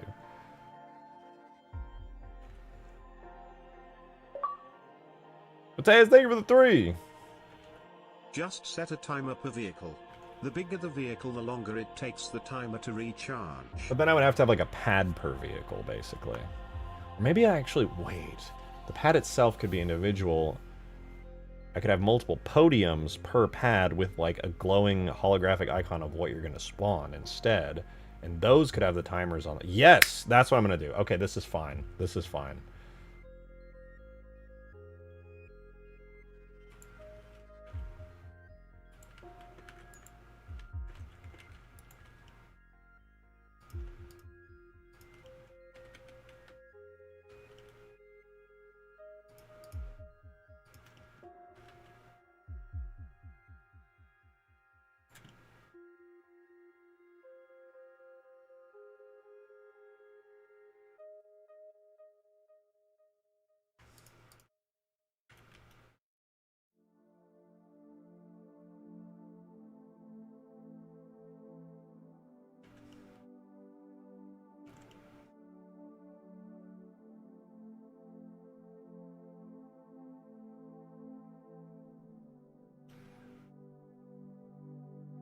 Okay. Why go through so much effort to spawn vehicles? Because it would be really nice to have the battery system tied to tiered vehicle spawning. And vehicle spawns are currently kind of mid. Like, if you spawn and there's no vehicles available, that shit just kind of sucks. Like, it would be better if you're like, oh, I spawned in, we have enough resources that I can just go over and grab a Falcon. Oh, I can go over and grab at least a Mongoose. They're not all blown up. I at least have the option to do that. You trying to get in much?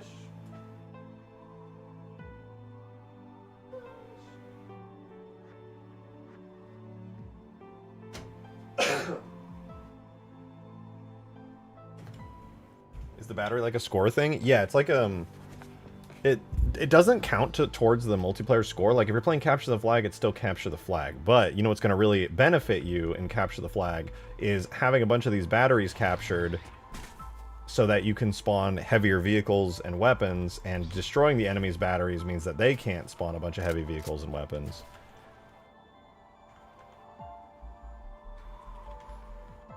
Will people just camp the pads? They definitely can if they want to, but there are going to be like light vehicle pads, heavy vehicle pads. You'll be able to see the meters going as it's like time is coming up in order for people to be able to actually do stuff. Sounds broken, not gonna lie. Brother, I haven't even made it yet.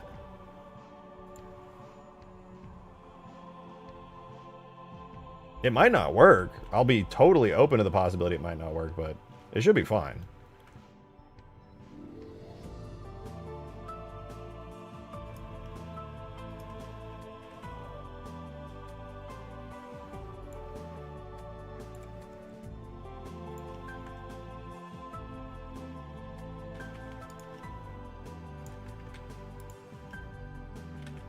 Okay, we'll just make it really quick. We'll mark that sharp, shade everything smooth. Grab the edges, mark them sharp as well. Probably want to do these sharped. It's really crappy low poly pad, but it'll do for now. What stops the spawn camper? Just destroying the vehicles, though? That's literally what this fixes. What do you mean? Right now, spawn campers can go in and destroy the vehicles, and it's like a big problem. Now there's no vehicles for them to destroy, or just taking them. You can't take them unless you're on the team. Only somebody on the team can spawn in one of these vehicles.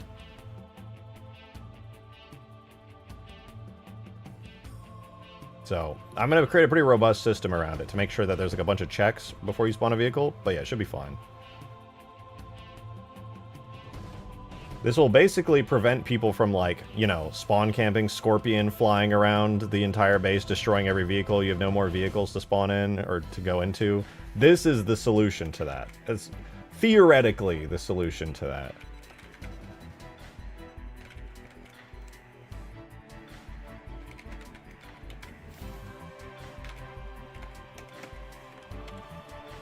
I hope.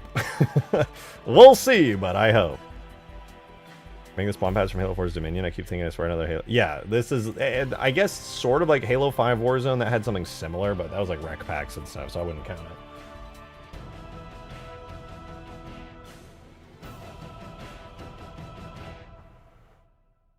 Like last night was me, I was farming that blue base, yeah.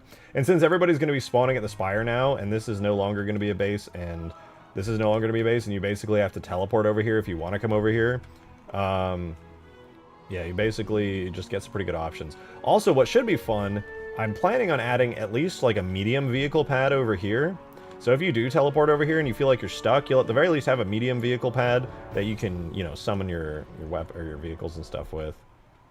About Mega Mantis, that will be summonable on its own like heavy vehicle thing. So we don't have to worry about the Mega Mantis anymore, which is also so nice. Because that means I can get rid of the bloated Mega Mantis script and then just tie it into the vehicle spawn scripts instead. God bless that. That's awesome. The trouble really with this is balancing out timing and what is allowed and when it's allowed. God bless. Yeah, this should be good. Really, the challenge here is going to be less so You know what? Maybe I don't even need the pads yet. Maybe I should just get the spawning logic in first. Yeah, okay, the pads themselves aren't actually a massive thing. It's gonna instead be the podiums. The podiums are actually gonna have the logic tied to them. The pad's just kind of there for the vehicle to spawn on. So I'll come back to my crappy low poly podium later, or pad later. We're gonna do the podium first instead.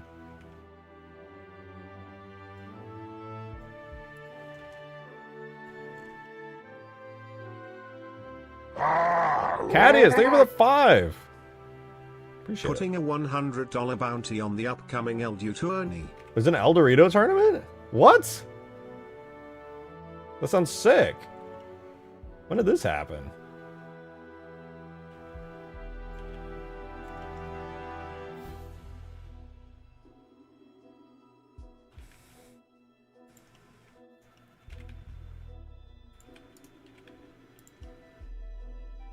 Okay, this is, you guys can tell I put a ton of effort into this, right? Right? Guys. Announced last week, but that's fucking dope.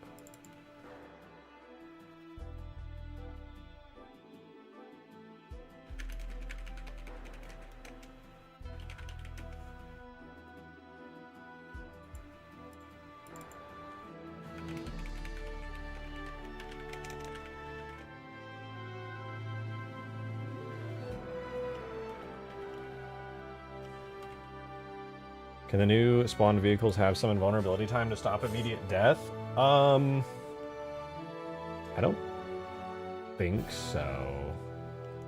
I guess it's technically possible, but I'd have to experiment and see.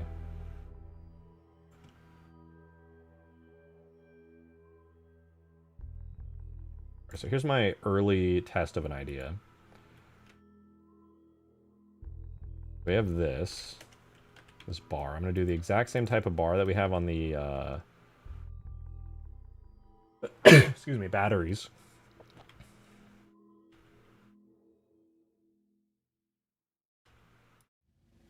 Okay, so that'll use the same kind of battery logic there. For this, I'm just gonna, I don't really care how it looks right now. A little block is fine. So this will get the meter material. That already has its UVs. This will get the shell material. And I'm going to do a little shade smooth on it, even though it'll look goofy. And then I need some UVs.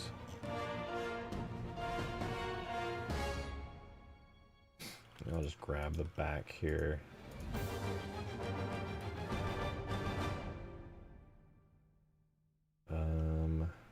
Should I do this too?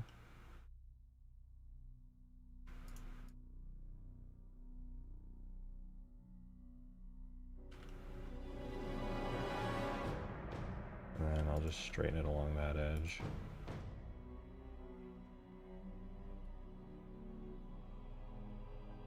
Good enough.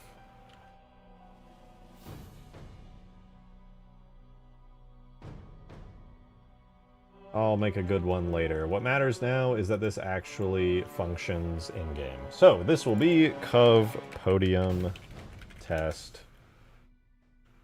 We're just gonna make a quick little collision model for it, which I will do hard metal thick Cov. Delete that.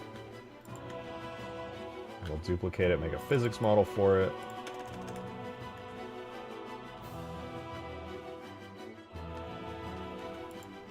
Perfect. How's the battery thing going? It works now. I got it fully working. I'm doing the podium right now for vehicle spawning, but no more bugs, no more issues. I spawned a bunch of them around, testing out their location, but now you just walk up to one of these things, it'll start capturing, and then once it's captured, you'll see at the bottom left. Or I think I have scripts off, actually. Yeah. But yeah, basically the logic works. You can capture it. It adds and subtracts from your team's score, which can, of course, tie to all the other scripts in the map. So I go to this. If you look at the bottom left, there's green text that says Action 0, and Boom, blue team captured is what it says there. And if I blow it up, because it was captured for blue team, now it says battery 1, blue team destroyed. So that knows to add 1 to blue team because I was the closest player to it.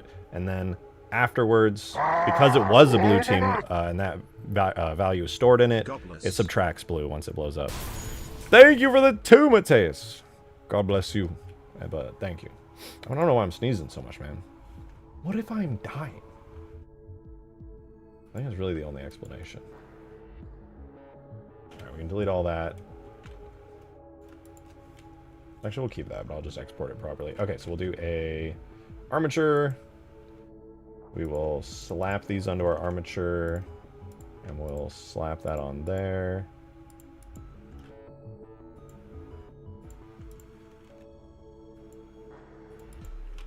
Okay, this is now a valid object. We can put this in Halo video game at once. So I'm going to export it. Oh, wait, I called this objective vehicle pad. Oops. Vehicle Podium. Hold on, I'm in the background exporting stuff. Give me a sec. Now I export it.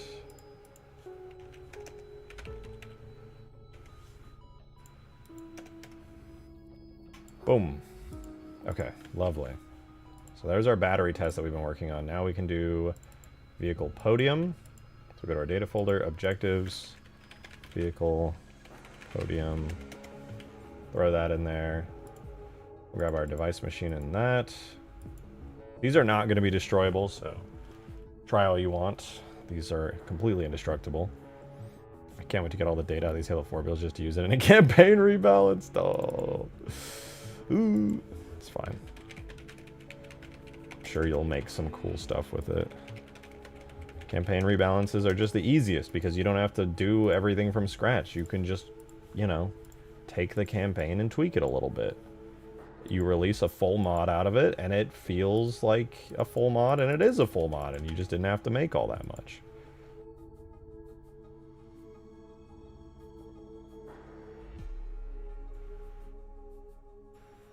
Alright, let's spawn in our Podium. Oh wait, I don't have any materials for that. Crap. I'm just going to copy the materials from battery test for this.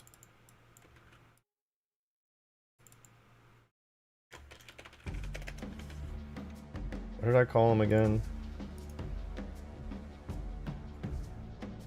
Cov Podium Shell, Cov Meter. Alright, Cov Podium Shell, Cov Podium Meter. Alright. Now we should be good.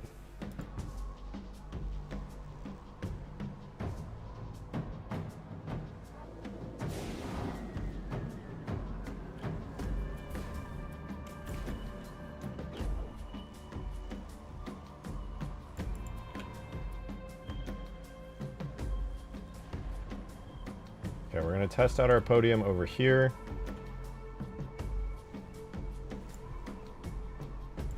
We're going to add it into the map.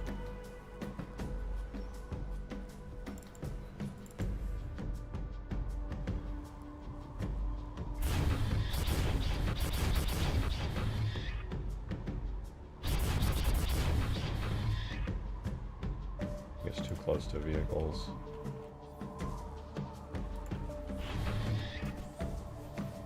So this is the idea, right? This Podium will have a meter on it. Gyarados, thank you for the 2! Appreciate it. Make $100,000, but you can't have ADHD for 5 minutes. I might be able to do that. Mine's pretty bad, but I could do it. How does it detect automatically when you're nearby? Oh, it's a door. Yeah, no, it's a door. This one won't do that, though. This one's going to have a button.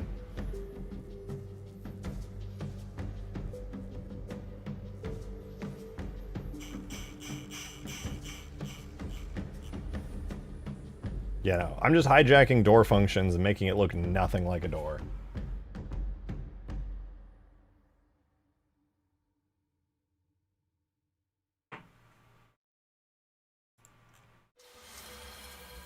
Okay, that's AI stuff. I don't think I broke anything there.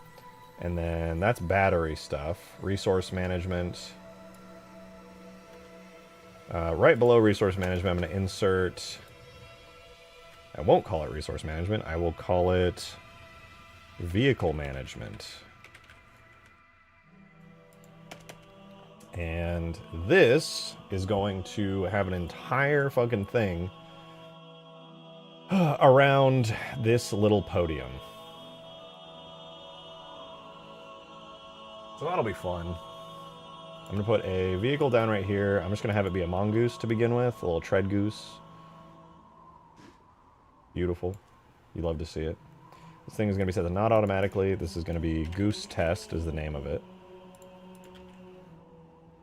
And the goal is that I can spawn one, let a timer run, and then after the timer runs, I can spawn one again. I think that should work. Then, of course, once I get a little more complicated and fancy with it, I'll actually have like a pad it spawns on with a little region, and that can detect, oh, is there a vehicle inside that region? And if there is, it won't spawn it, it won't activate anything. But it should hopefully just work. We'll see. And because device machines synchronize no matter what, these scripts should also synchronize no matter what, and I don't have to do multiplayer wake script shenanigans, and we should just get like actual results out of it. Shout out Halo 3 for synchronizing those. Shout out maps like High Ground and Last Resort. Darksteel, thank you for the 3! Okay, wait, you're spawning vehicles and the garbage collector won't automatically eat them? Yep. I'm spawning the vehicles through maps. They're not spawned in through effects. Anything spawned in through an effect is going to be considered garbage. These are like actual spawned vehicles that function correctly. Well, they should function correctly. I'm really worried about how the multiplayer system is going to interact with them. I don't want it to automatically spawn them. We'll see. We'll see how that works.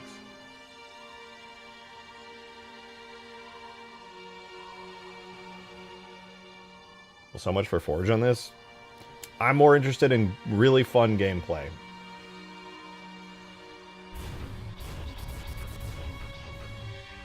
Alright, we're going to make a device control here. Oh god, we're going to need so many device groups. We already have so many. Thank you for the 2 Gyarados! $1 billion, but you can't say, I like Halo 4. Dude, that $1 billion is mine. What the fuck? That's the easiest money I will ever make. How many device groups can I make? Oh my god, I can make a lot. Okay, we're fine.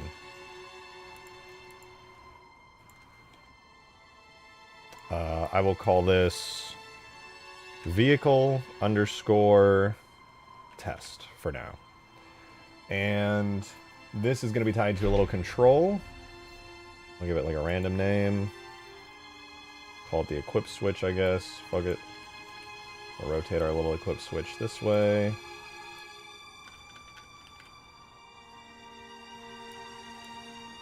Not bad.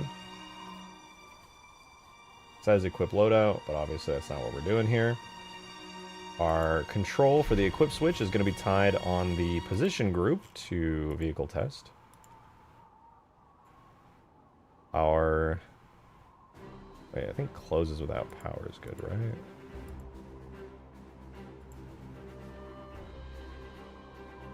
right? We'll find out. Then our machine, which is our little podium here, this gets to be also tied to that position group, vehicle test.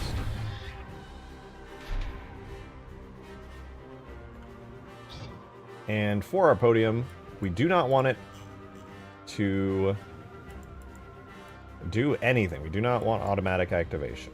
0 meters.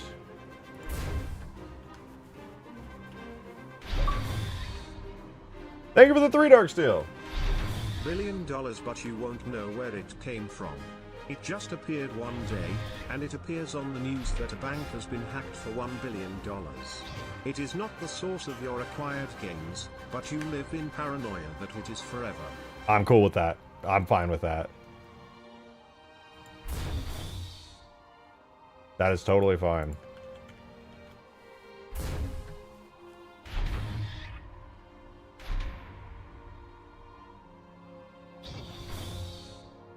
Okay, we're getting somewhere. We've got the meter going up and then down. Technically, we want it inverted. Let's see. We have a door open time. Depowered. Okay, we have power transition time. Depowered position transition time. So maybe this will make it go up like instantly and then take 5 seconds to go back down. Let's see. Never mind. Depowered position transition time. What I would like for it to do is instantly go red, and then maybe I can just trick it, right?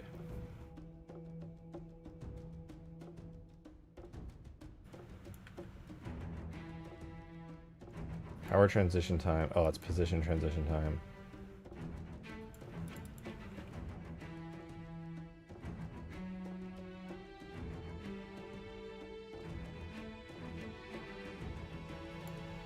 Depowered position transition time.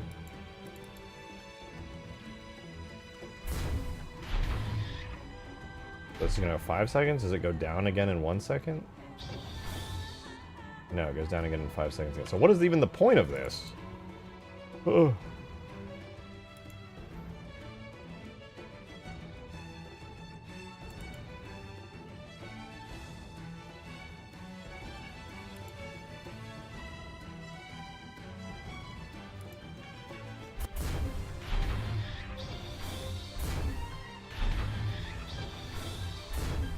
It's really bothering me. It's going right from left.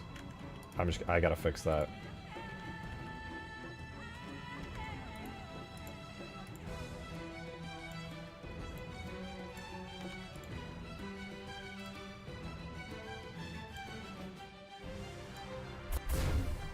Okay, we're good.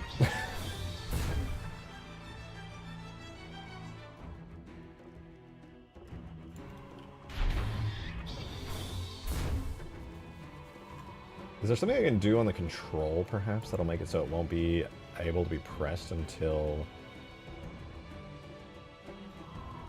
Let's see. Can I mess with the control so it doesn't pop up until it's done? Closes without power.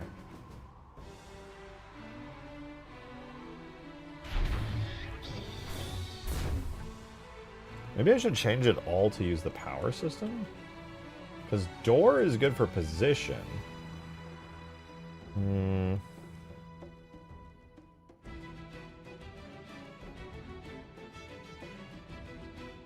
guess it's fine. You know what? I'm going to change the visuals on it. I think it would look better with some different visuals. That'll help my brain.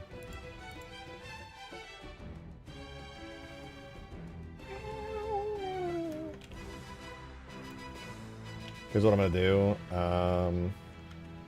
Going to make a 2-type glow effect for this, where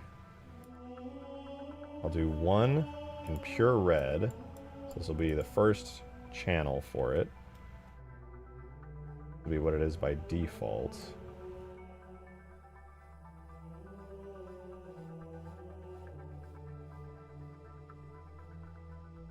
Because it'll do open and then close. How do I just make it transition?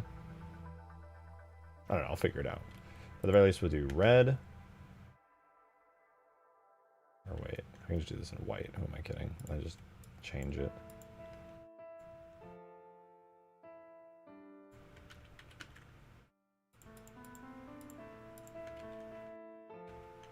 Oh, I love Photoshop.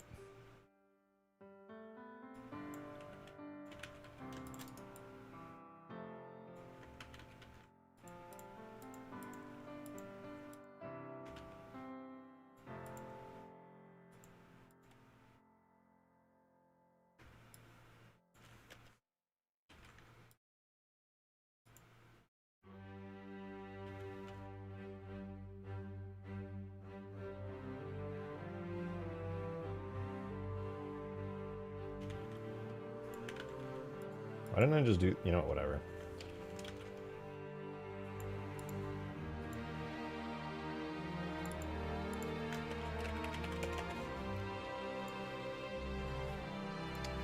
Okay. I have now a bitmap for this that I can put in the game, so here's our vehicle podium meter. I'll probably end up just reusing this, to be honest, but whatever. Tools, bitmaps, objects, levels, multi, huge towers, objectives. Vehicle, podium, bitmaps. Okay, now that I have that, what I get to do is change the colors of this thing around so that when it activates or deactivates, we get some different results. So, we'll change the illumination to a 3-channel self-illumination that does, in fact, transition between 2 different areas. And the first color that I want it to be on initially is going to be a nice green.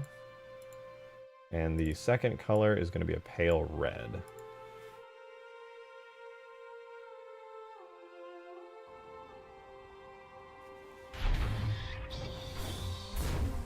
And then we need to change the texture out for the new texture. So it should start at green, then change to, oh, starts at red, goes green, and back to red. That's kind of cool.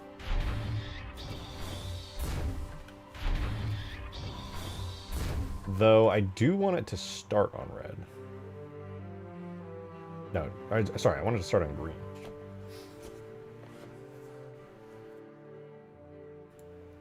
So we'll do red first. And a nice bright green. So you're like, oh, okay, it's ready to go then.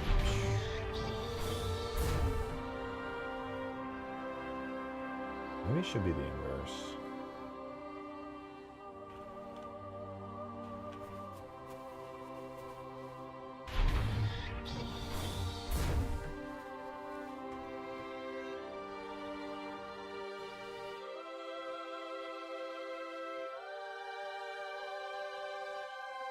Can I just control it through scripts instead? Maybe I should just do that, because this kind of sucks.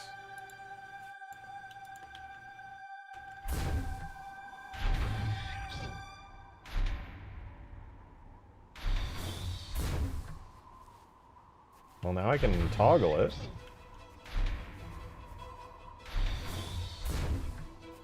So that's fun, I guess.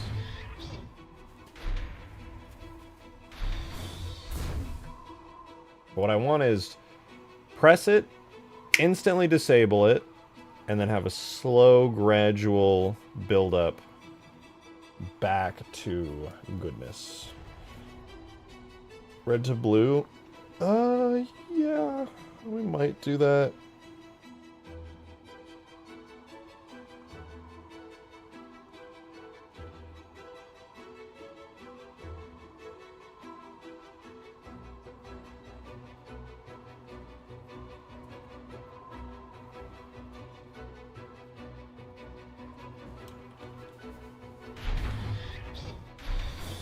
I'm not familiar with enough with device machines to understand perfectly how this is going to work. Let me try gear.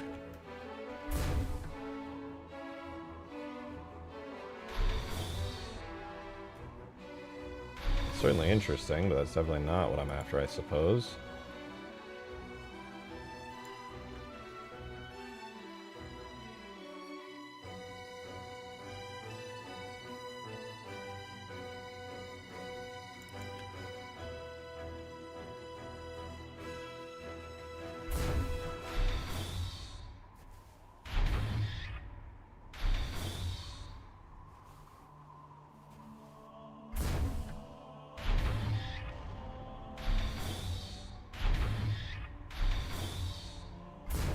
Also not what I want.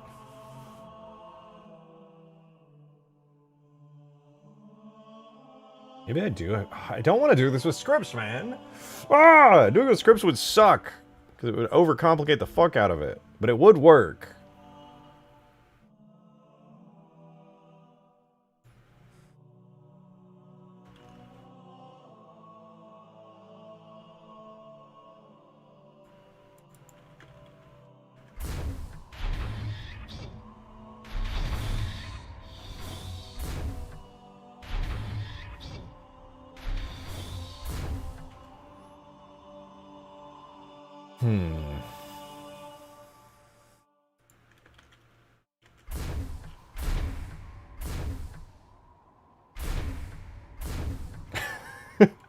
This thing's fighting me, man. It's fucking fighting me.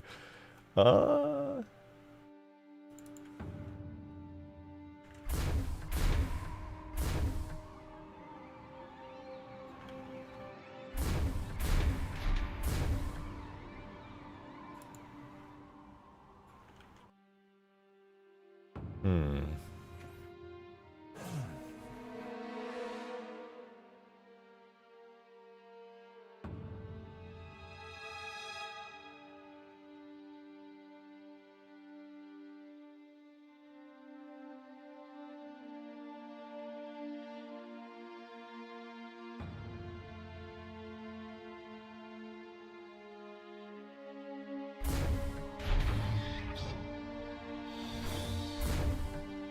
Conceptually, I do like it.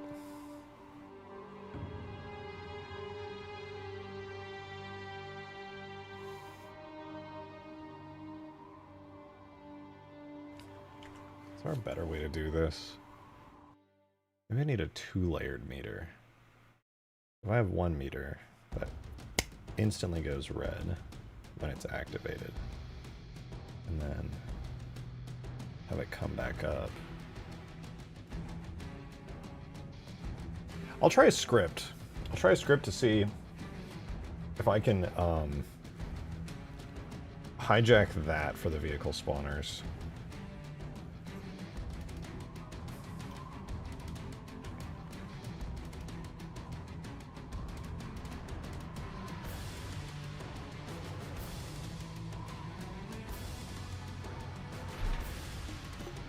So our switch, it says closes without power.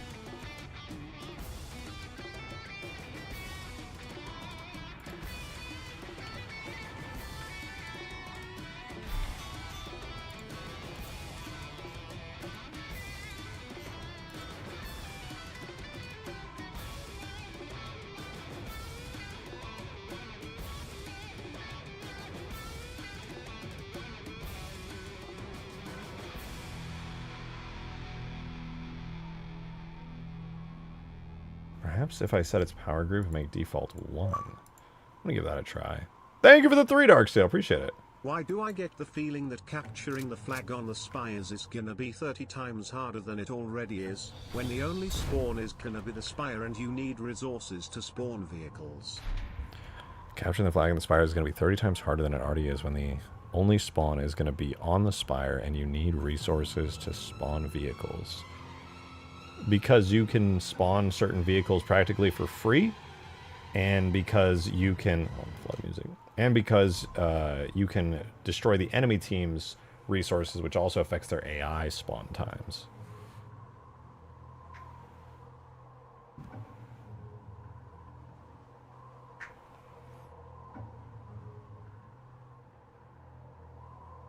So you can actually weaken the enemy defenses. Pretty substantially, actually.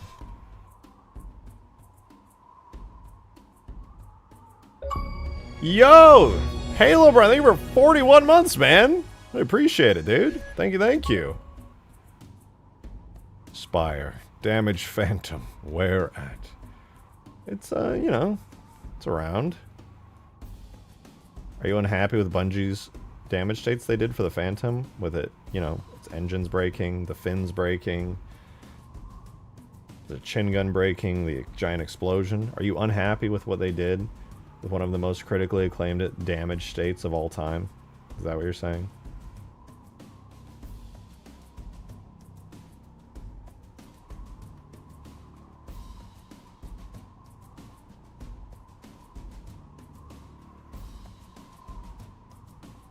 No body damage. He hates Bungie.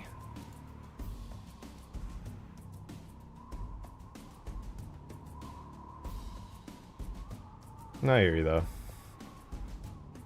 Maybe one day. I will consider it.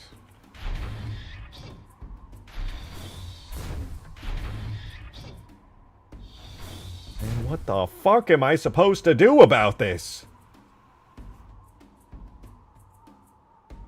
Oh. Do I just run this with scripts? I feel like I'm completely misunderstanding something about the entirety of the device group system. It's just killing me, man. It's killing me.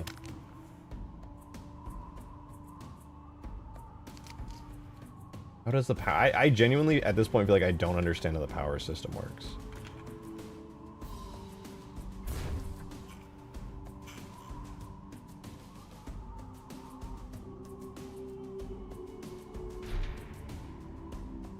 Like, what's the difference between a power group and a position group? I'm just gonna look it up.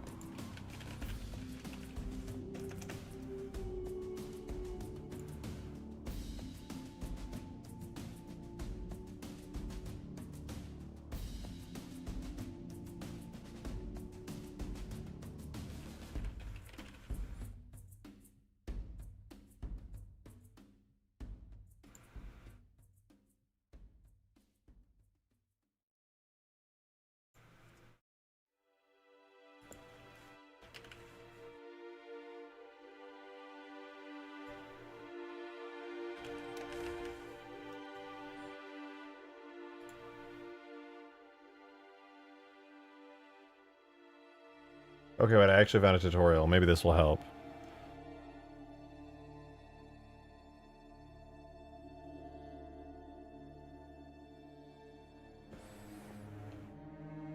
Device set position for elevators and things, sure.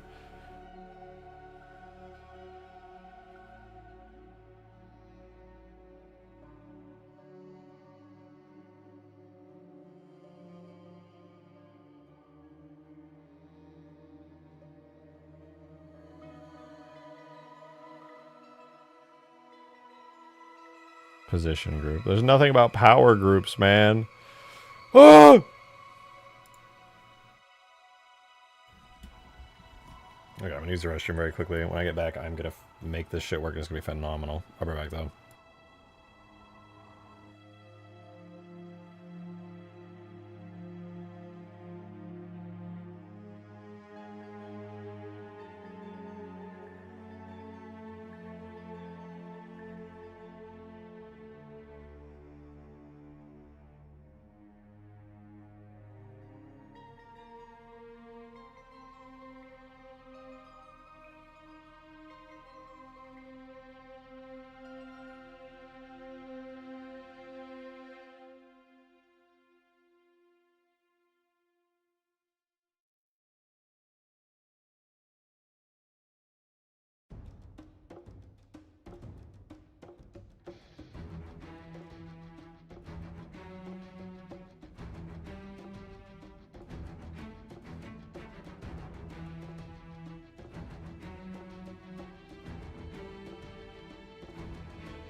All right.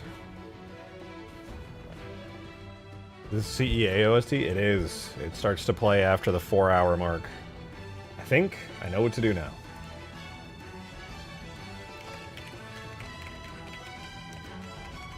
Script continuous.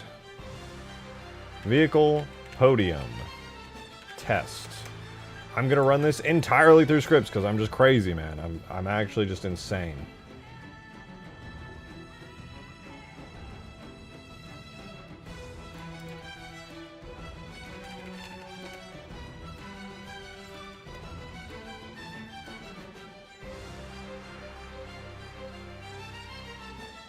Instantaneously change the position of the given device. Used for device without explicit device groups. Device group set immediate. Okay. That's what I need. I can do this.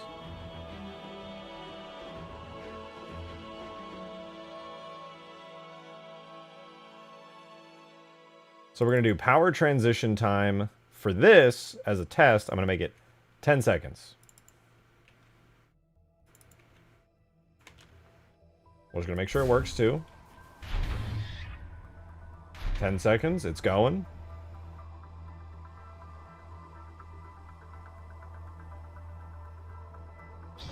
Back it goes.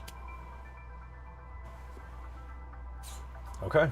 Then this is going to be pretty easy to pull off.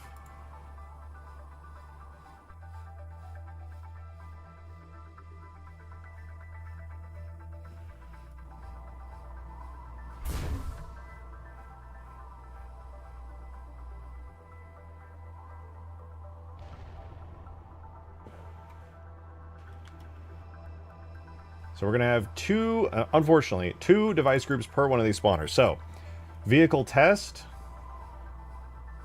Actually, we'll do podium test. And then we'll have...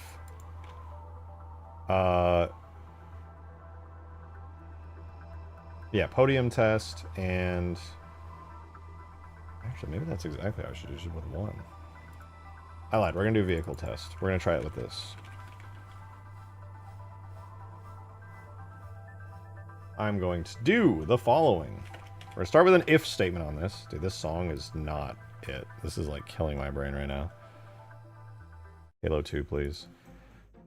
Oh, that's so much better. I can actually think. All right, so if device get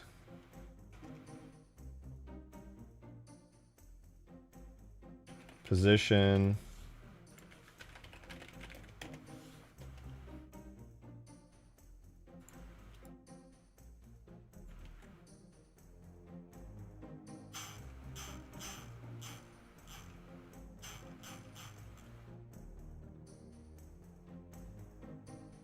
if device get position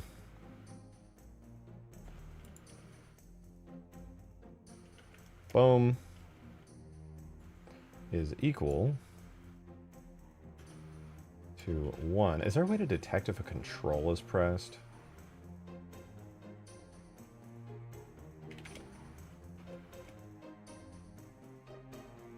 Device group get spire dome switch red. It gets set to 1.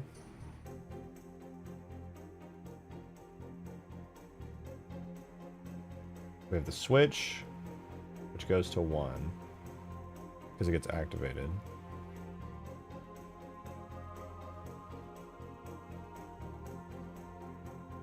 Spire dome. So okay, I need to look at this.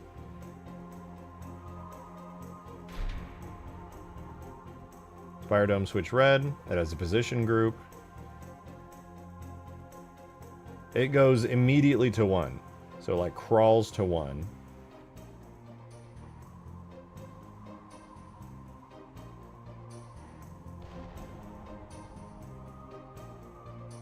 Animation-wise, it crawls to 1. I got it.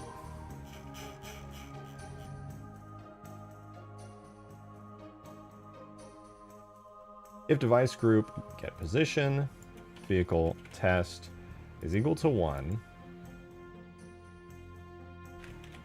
begin the following series of events. Device group set immediate vehicle test 1. Do I even need to do anything other than that?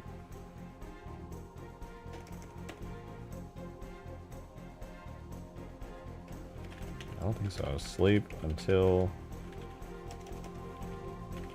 equals device group get vehicle test is equal to 0. That might actually just work. Oh, where's my errors at? Not a valid object name, vehicle test. Okay.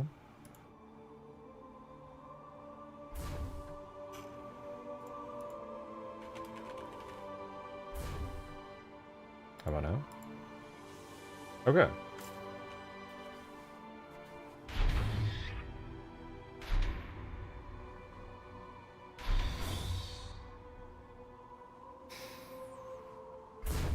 I see.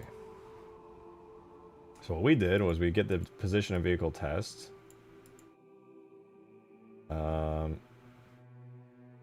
I need device group. Device group get. Then we do, can we do device set immediate? Device group set, device set position of the device to a real. Device set position immediate.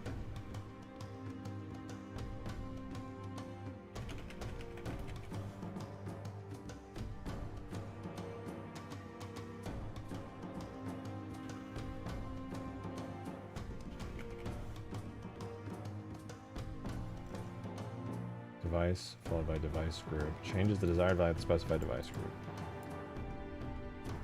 Device group set immediate.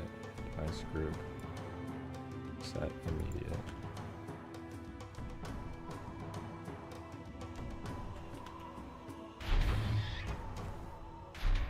That shit didn't work at all.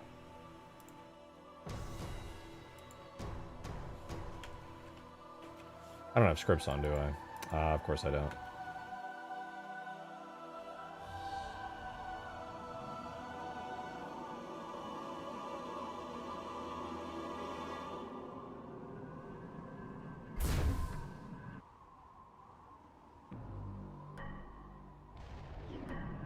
Okay, let's see. Does it function as I want it to?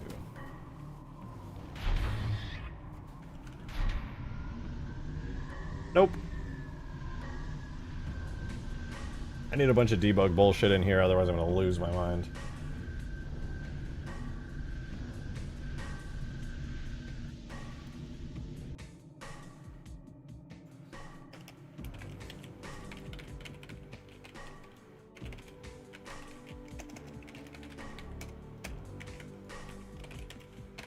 If device group get if device group get vehicle test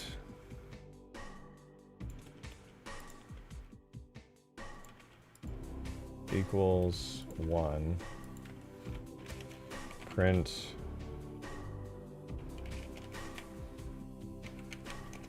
vehicle podium is vehicle podium 1 is 0, vehicle podium 0.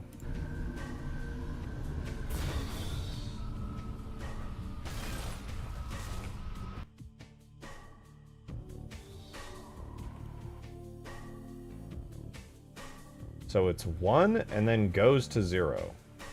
Why the fuck is it starting at 1? Device group. Oh, because I put it at 1 because I'm a dumbass. Okay.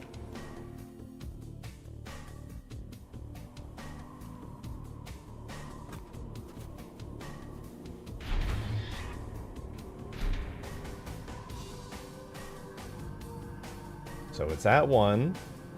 It's not doing anything now that it's at 1. Now it goes to 0. I feel like I didn't actually do anything there. Probably because I didn't, did I? Nope.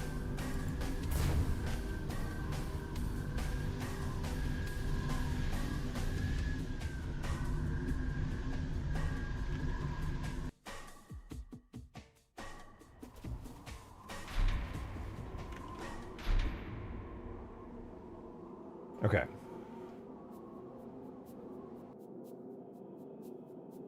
So, when I press the button, this group goes to 1. So, if that group goes to 1, then we do device set position immediate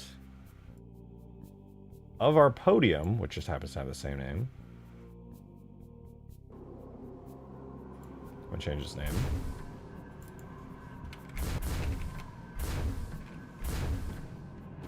We're gonna set the podium 0, 1 to 1, set position immediate. This is so fun.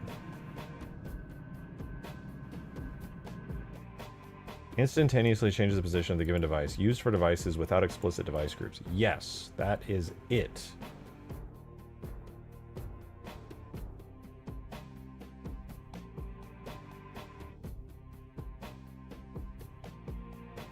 Then we set device group immediate to 1. Don't even need to do that actually, because it automatically gets set when you press the button.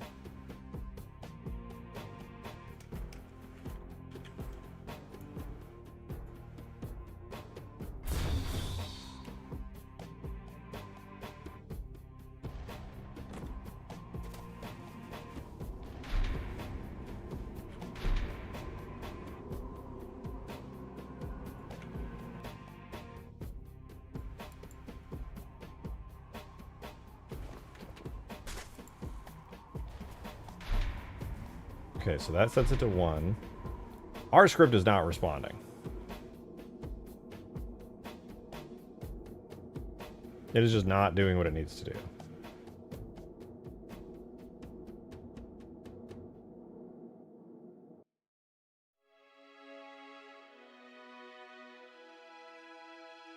Device group, device set position immediate, podium 1. It should be turning red. It's not turning red at all.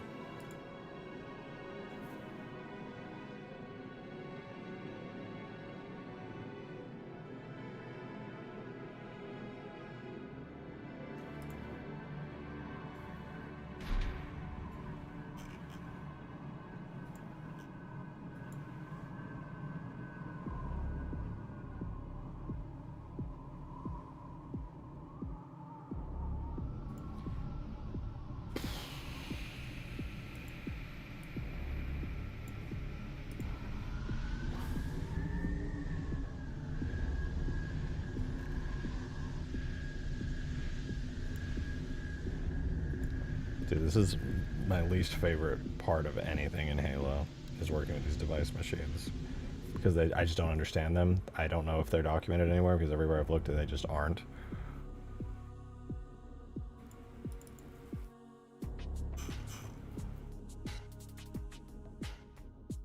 Okay.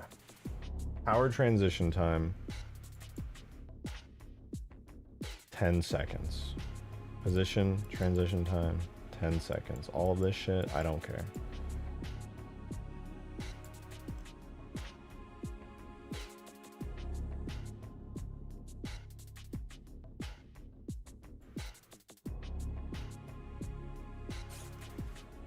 We're gonna do sounds, game sound effects, UI, error for deny.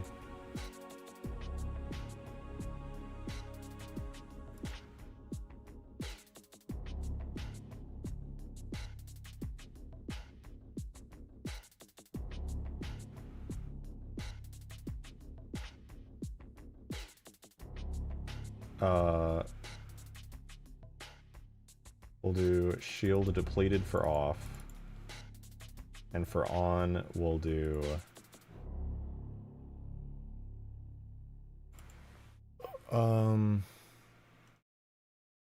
back, error, transition beep, shield hit. Where's the...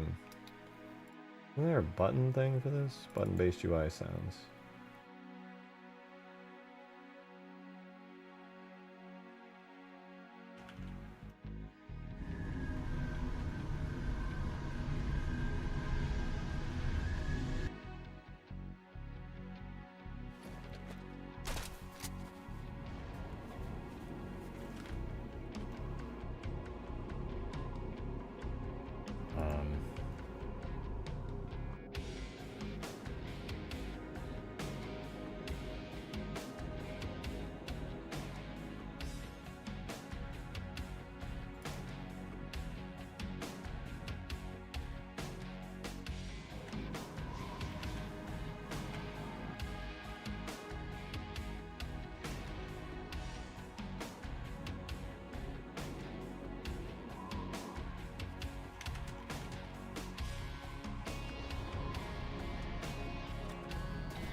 Let me in.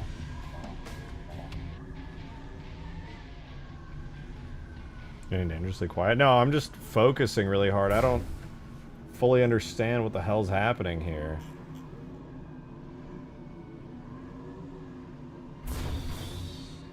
Let's at least give me a read on the position of the group. That goes to 1.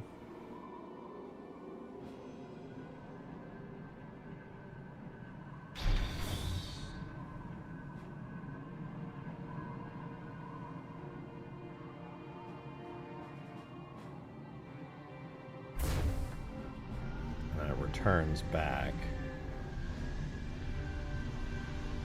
What if I just hack the system a little bit here?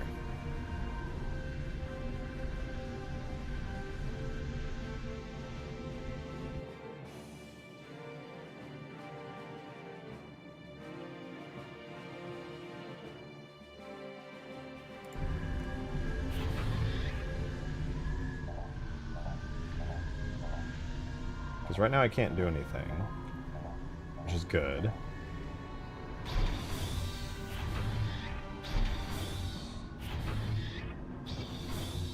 Okay, that is less good.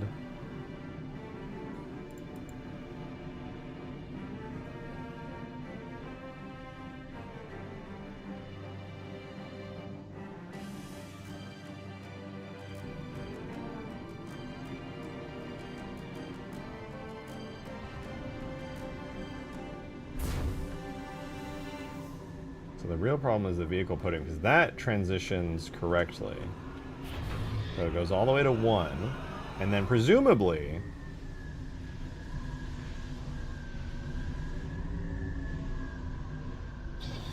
So it gets to there, and then it goes vehicle podium 0. Those are both sharing the 10-second timer. If the device group is set to 1, device group is set to 1. Okay, so it's not the scripts. Scripts just don't even give a fuck. Scripts aren't working at all.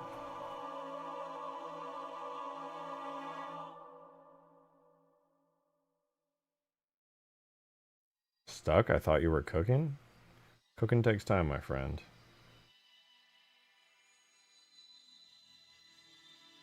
So if I do platform, I don't want to do platform. Oh, wait.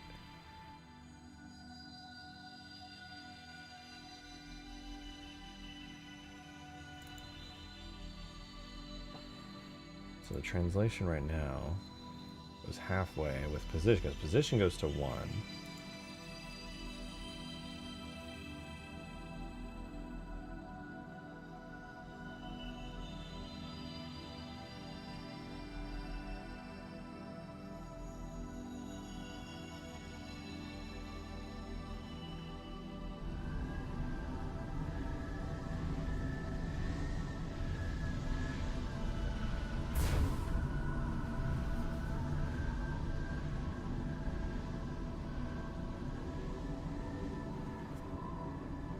The only real issue I'm having here would be this. Wait, what if I did this? Wouldn't this just double it up so it would go twice? It would.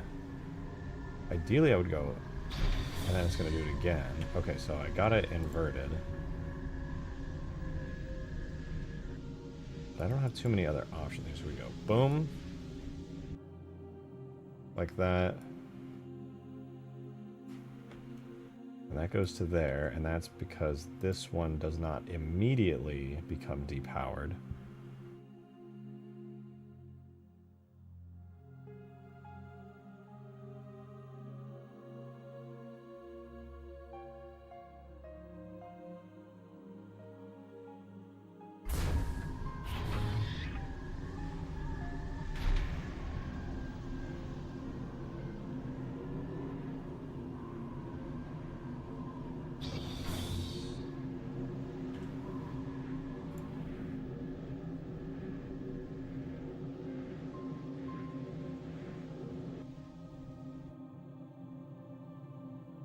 Oh, okay, wait. Device. The one I detect for the Sentinel.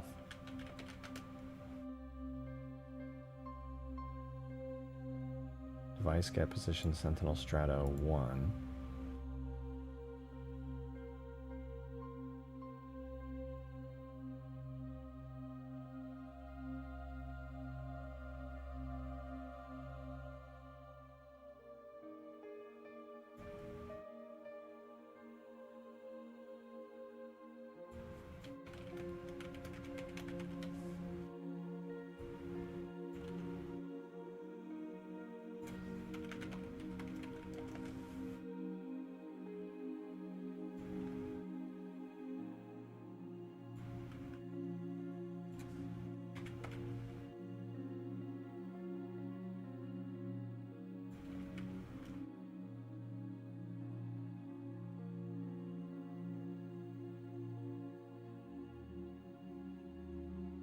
Device set position.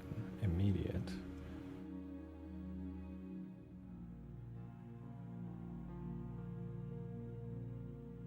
I don't know if that'll work, but let's go to go. Device set position. Immediate podium 01. Did I fuck it up?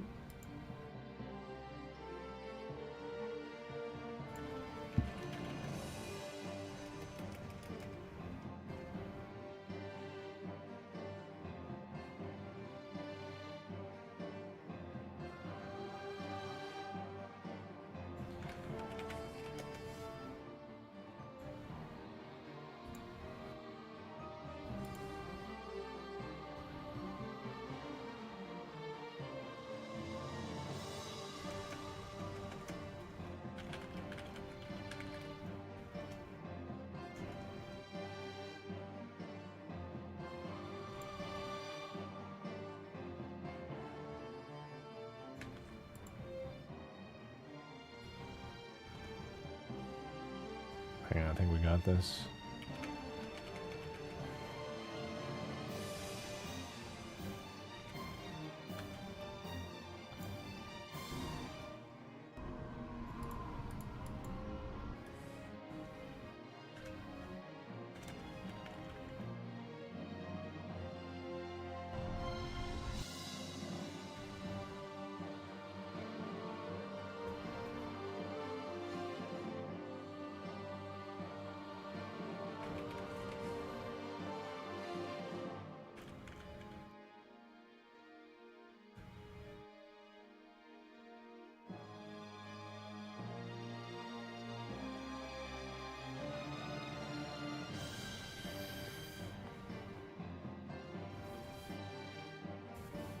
Alright, I'm calling it quits. I'll deal with this off stream.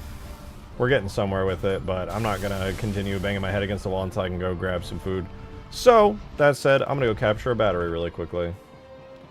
And with the internal knowledge that this stuff is just beautiful and works great, I'm gonna smile so big.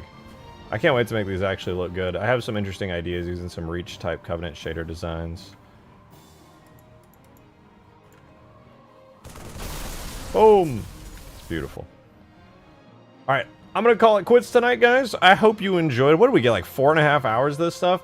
I'm excited because tomorrow I'm gonna be continuing this entire system. We'll get the functionality. I'm gonna work on the functionality tonight, which will be really fun. Because I'll actually be able to just like focus on it without having to worry about streaming it.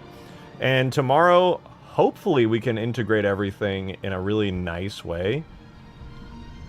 We'll see how that goes. I hope you guys enjoy the new systems. We'll make them pretty soon. You know, this funny little weird cube thing isn't exactly the best looking thing I've ever modeled, but it do be like that sometimes. Hope you guys enjoyed though. I'll see you tomorrow at about 4 to 6 p.m. Central Time. Hope to see you there. Otherwise, I'll cry a lot. But have a wonderful rest of the night, guys. See you tomorrow. Bye-bye!